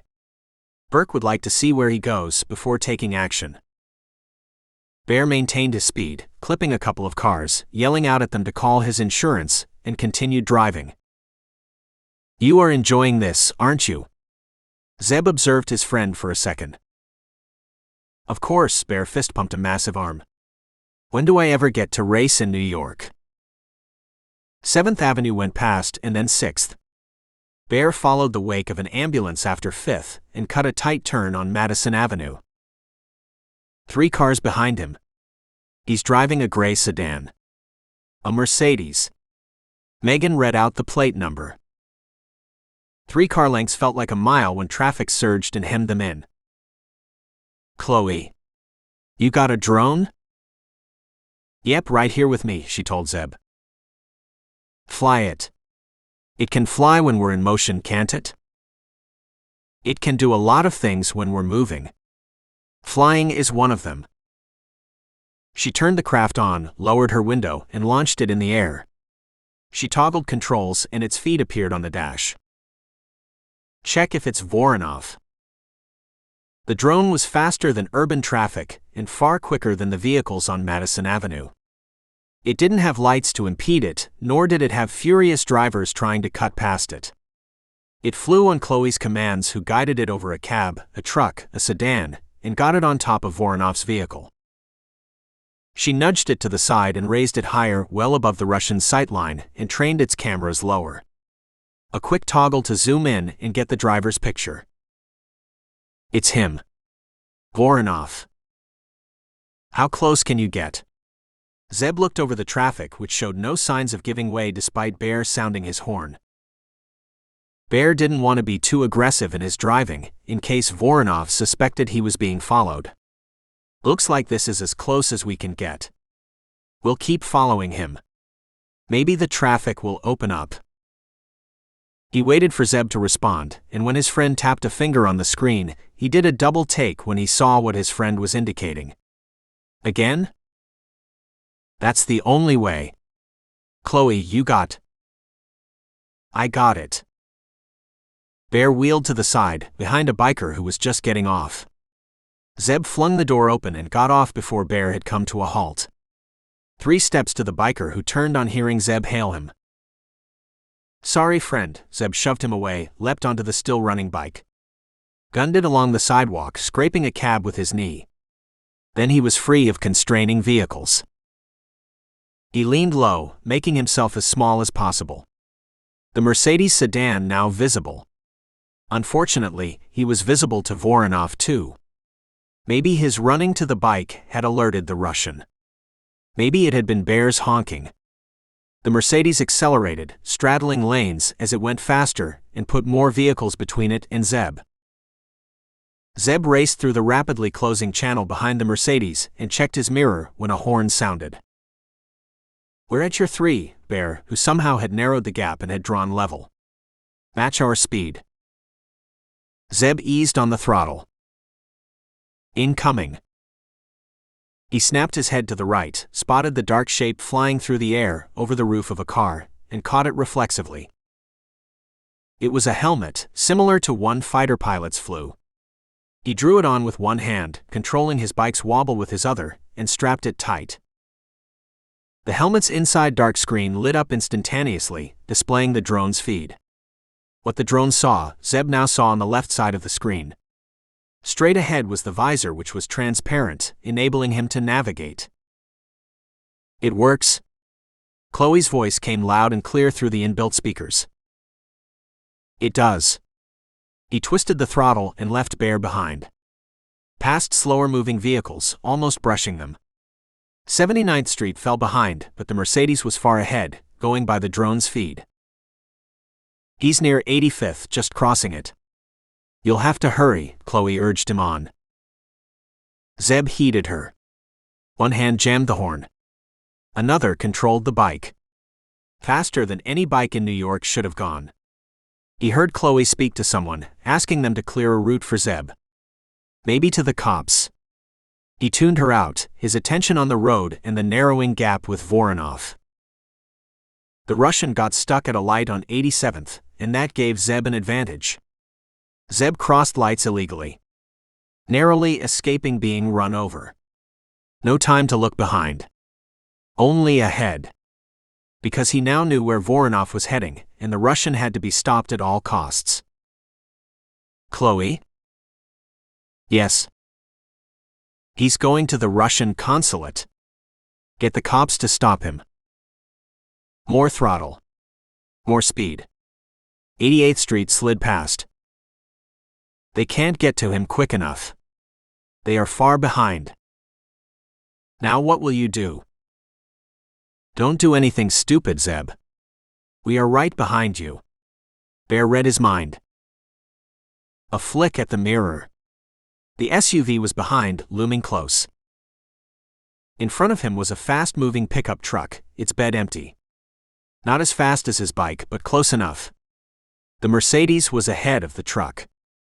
90th Street was coming up. Once past it, the Mercedes would be home, free, since the Russian consulate was just off 92nd Street, and there was no way Zeb could overtake the truck and still stop Voronov. Lightning-quick calculations done almost unconsciously. Angles and speeds being measured. Thought became action. Action resulted in his bike revving. Closing down on the truck. A heave on the handle. A delicate maneuver that a stuntman had made him practice a lifetime ago. The bike went flying over the truck. Coming down fast on the bed. Crashing into the rear of the cab. The impact throwing Zeb forward, over the cab, into the air. Over the Mercedes. His body loosening, guiding itself to the side of Voronov's car. Bear's Glock sliding into his hand. Right arm extended. The Glock's barrel becoming another finger. Falling fast. Drawing level with the Mercedes's roof. Just a few seconds to impact with hard concrete. Make them count. I'll die. So what? Banishing further thought as the window came into view. Then Voronov's head. Whirling around to stare at him in amazement. The astonishment turning to alarm. To fright when he recognized what the round dark hole was. The Russian braked. Hard. Too late. Zeb took the shot.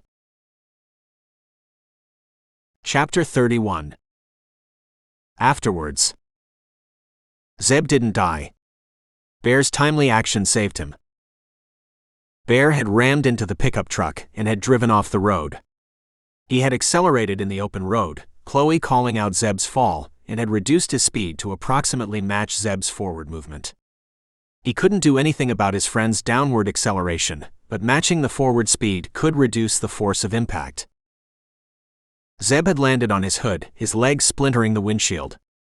He had bounced once and would have fallen off. Chloe had jumped out to grab him and with Bear's help had hauled him inside the SUV. Zeb had a dislocated shoulder. A concussion. A sprained ankle. 2 broken ribs. Numerous scrapes and bruises. But he was alive. It took 3 months for him to recover, time during which the twins, Broker and Burke, cracked open the rest of the case. Voronov also hadn't died. Zeb's round had gone through his chest, narrowly missing his heart or lungs. He survived to admit his involvement in everything that he knew, the North Korean general approaching him with the flasks, his using the crescents to transport the weapons. The Shamoon brothers, jihadists who had been groomed by the Hof, the Hand of Fire, a Middle Eastern terrorist group. Zeb and the agency knew the group well. Zeb had killed a few of their key leaders. The Shamoons had never come to the notice of any of the law enforcement authorities. They lived ordinary lives in a small town in New Jersey, but when the Hof called, they answered. The flasks contained a deadly strain of an airborne virus that could have killed a quarter of the stadium. Victims died slowly and horribly, the kind of spectacle that the Hof and the Shamoons wanted. The entire plan had been the general's. He had wanted to strike a blow on the one country North Korea saw as its foremost enemy, the USA. At the same time, he wanted no fingerprints on the mission. He had reached out to the Hof through several intermediaries, had asked them if they would be interested in delivering a spectacular blow to the great Satan. The Hoff had salivated at the prospect. They loved the idea of a chemical weapon, but they were a severely diminished organization. What if you got weapons in country? The Hoff became animated. That made it easy. All that remained then was to find martyrs and a date and a location. The Hoff had been aware of the Shamoons for a while and had been saving them for a special occasion. Location and date fell into place when Kareem Shamoon suggested the game in the MetLife Stadium. There remained the problem of getting the flasks to the Hoff. Voronov was an obvious choice. He had dealt with both the general as well as the Hoff. A senior commander of the Hoff had been to some of the Death Club fight nights. That commander took ownership of the mission. Then it came down to execution. General Yun-ju emptied his glass of rice wine and went to the window of his apartment in Pyongyang. The city was gray, devoid of color. In a park was a giant statue of the supreme leader, visible to the general. He brooded for a long time. He had come close, so close. He had followed the news reports from America. Not a lot had been revealed to the public. It looked like some female FBI agent had busted the mission. He watched her interviews a few times on TV. He got access to that channel because of who he was. Very few of the vast population of North Korea even had a TV. The FBI agent hadn't revealed much. A terrorist attack had been foiled and investigations had been ongoing. 3 months after the incident, not much more had been revealed. The general knew details would never be revealed. He wasn't worried about his safety. He was secure in Pyongyang, and he knew his role as the master planner would never be known. Even if it became known, who was foolhardy enough to come after him? General Yun-ju didn't know that his name had been scrawled on a whiteboard in an office on Columbus Avenue in New York. He didn't know that his time was running out. Vasquez didn't leave his Sinaloa mountain hideout for 3 months after the mission had turned into a disaster. His role had been to only provide transport for the flasks, but he knew the Americans well. They wouldn't forget. They were patient, they would bide their time, and then they would strike. His Crescent's gang was in disarray. After Pico had been busted, which he came to know of very late, the Sinaloa cartel and the other gangs had taken over large parts of his operation. Many of his people had either been killed or had defected to other gangs. The Reaction Special Forces had destroyed many other branches of the Crescents. Vasquez had a few trustworthy men with him in his mountain abode, surrounding him at all times. There he stayed, occasionally enjoying the company of a prostitute, waiting for the heat to die down. The Cholo's women, his wife and daughter, were still with Vasquez. He was tempted to hand them to his men, but they might come useful as hostages. And hence Vasquez let them live unharmed. He burped and slapped the prostitute's bottom. She giggled and burrowed into his neck and let her hands wander. A good dinner, a warm wench, his men outside his room, what more did a gang leader want? Vasquez dozed, hanging in that state between wakefulness and deep sleep. His peace was disturbed when his bedroom door crashed open and 4 masked men rushed in. They grabbed him from the bed and dragged him outside before he could shout or get to the gun beneath his pillow. His men lay scattered outside dead. He screamed for help. None of the masked men stopped him. One of them shoved him in a chair, and Vasquez noted they made no attempt to bind him. For the first time in his life, he felt fear. One of the men came closer and removed his mask. Vasquez started. The man was a gringo. His fear deepened. The man sat on his haunches, silent, looking as if he could read Vasquez's mind. The gang leader stirred uneasily and wondered if he could make a break. His eyes darted to the men behind. They were armed. Relaxed. The way only supremely confident men were. No, there was no escape. His eyes came back to the gringo who broke his silence. Where are Maria and Juana? Werner had simulated various approaches to Vasquez after taking into account several factors. The topography of the mountains, the remoteness of the location, the size of the crescents, their weaponry, the informer network they had. All those went into Werner's model, and out came a plan. Zeb, Bwana, Roger, and Bear executed that plan. They trekked for 3 weeks through thick jungles with their gear on their backs. They avoided all roads and didn't go to any village or city. They closed down smaller gangs wherever they met them, and when they got to Vasquez's hideout, a palace-like mansion in a small village, they waited and watched. And when the time was right, they attacked. Exactly as Werner had suggested. 3 days later, they were in Mexico City, witnessing the tearful reunion between Miguel and his family. They were in Lope Cordova's office, who had made it a point not to ask them where they had been, and how Maria and Juana had come with them. All Cordova knew was that one day Miguel came to his office, and behind him were the 4 Americans. Keep him safe, Zeb had told Cordova before disappearing. He had reappeared days later, with the wife and daughter in tow, and the major knew enough not to ask any questions. He'll be safe? Zeb asked Cordova as they watched the family. Yes, senor. I think he has had enough of your country. As it happens, there is an opening in my office. I need someone who I can trust. It's a clerical position, but I think Miguel will do a great job. And he will be surrounded by my people. They will be safe. It will be a new life for them. Bwana fingered the locket around his neck as Zeb drove them to the airport. Maria had given it to him, with a kiss on his cheek. Whatever we say won't be enough. That will keep you safe. It will ward off evil.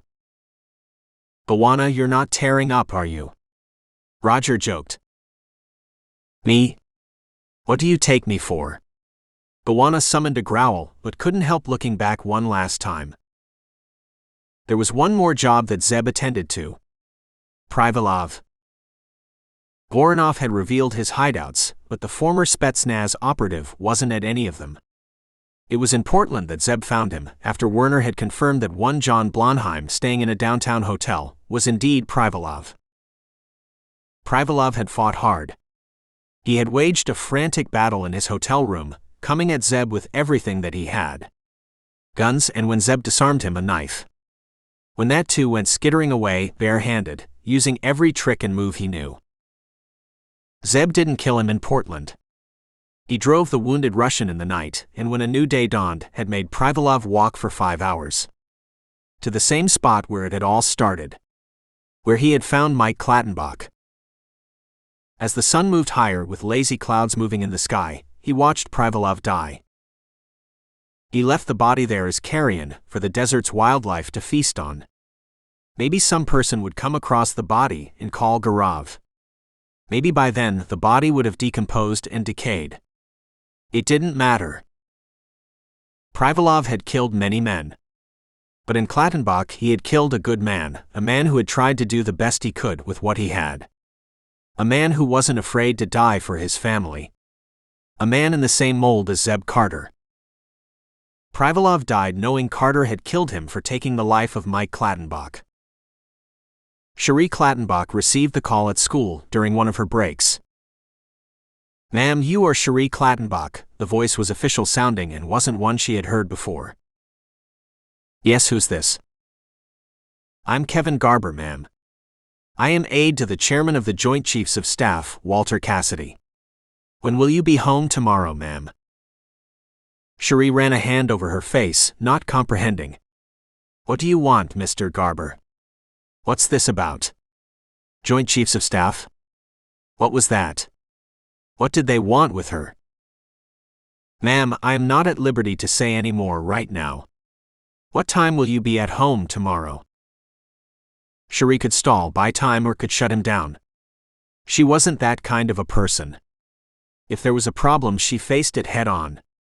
No ducking. No postponing. After school. 5 p.m. I'll be at home.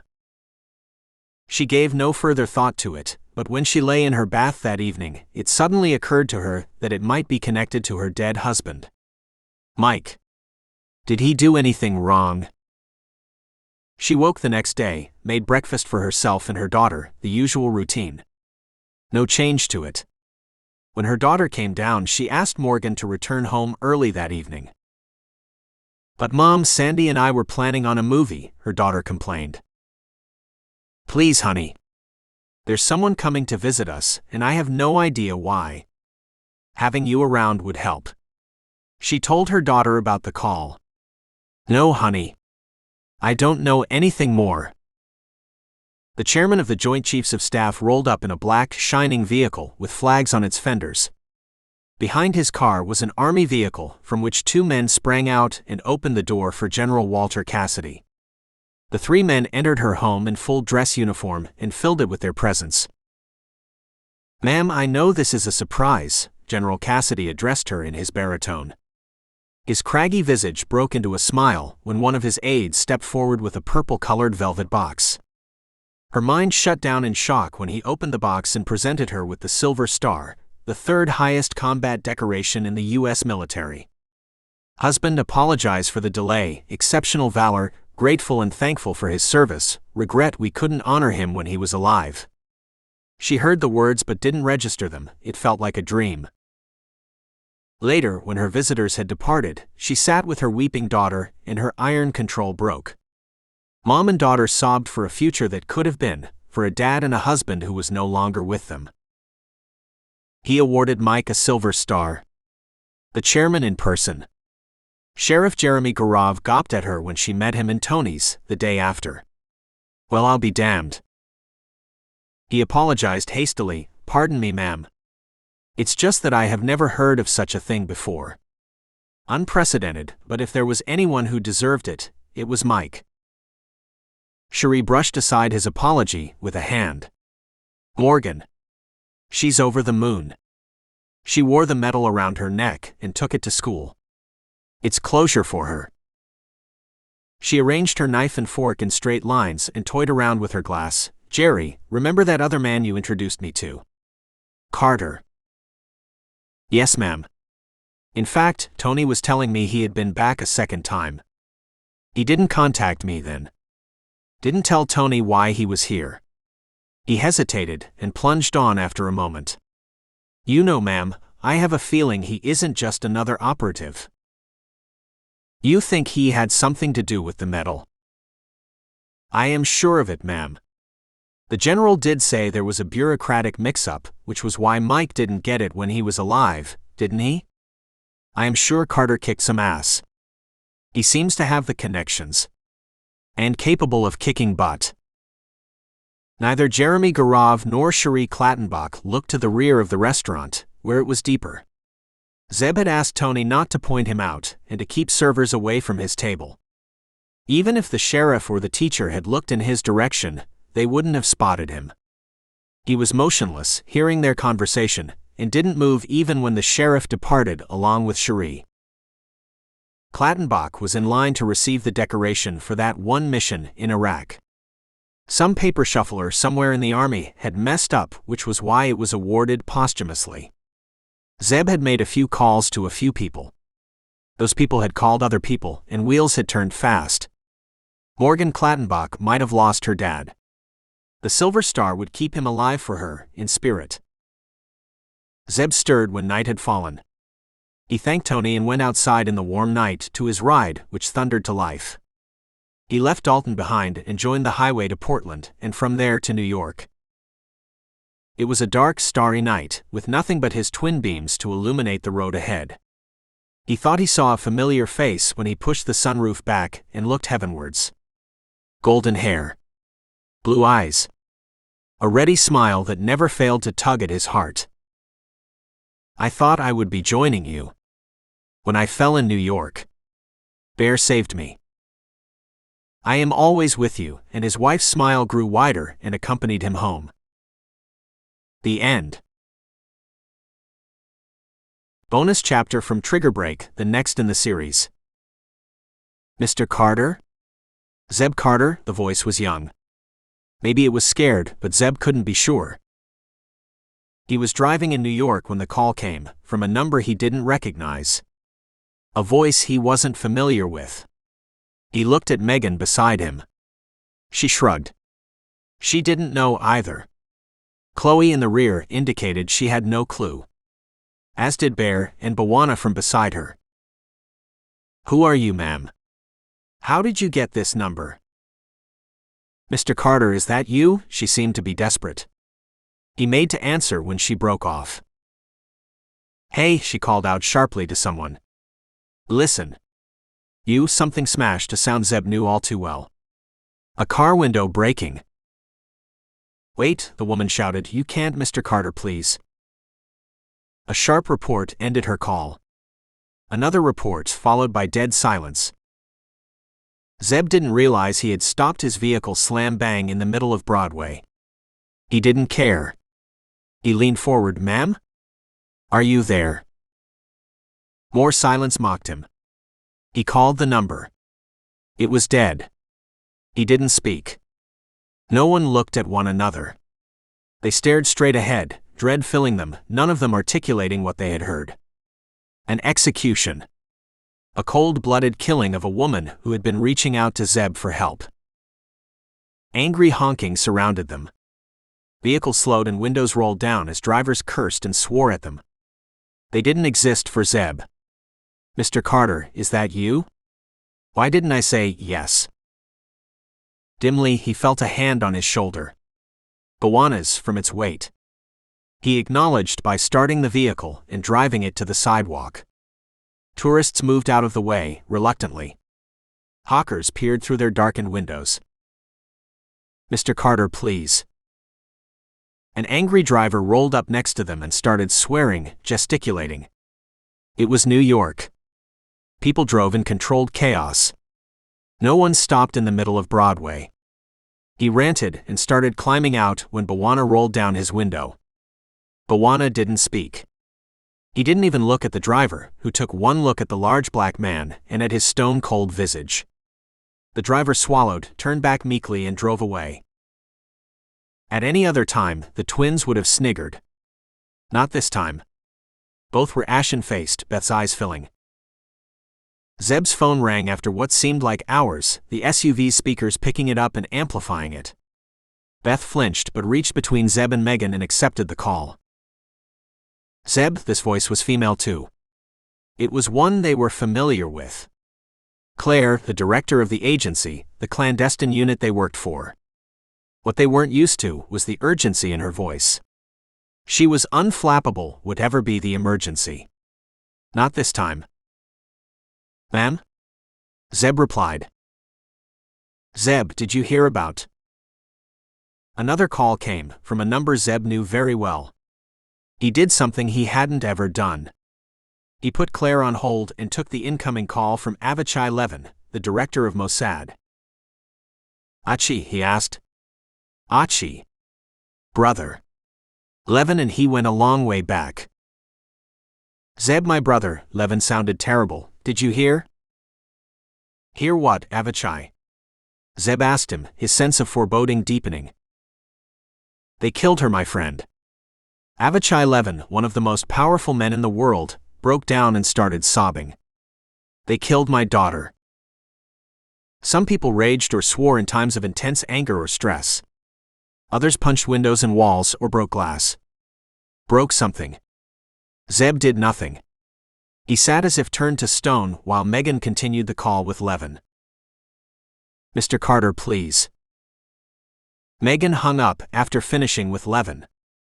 Apologized to the waiting Claire, who brushed her apology away. They all knew Zeb. He wouldn't have kept anyone on hold without reason. The vicious killing of Avichai Levin's daughter was reason enough. Megan ended the call and turned to Zeb.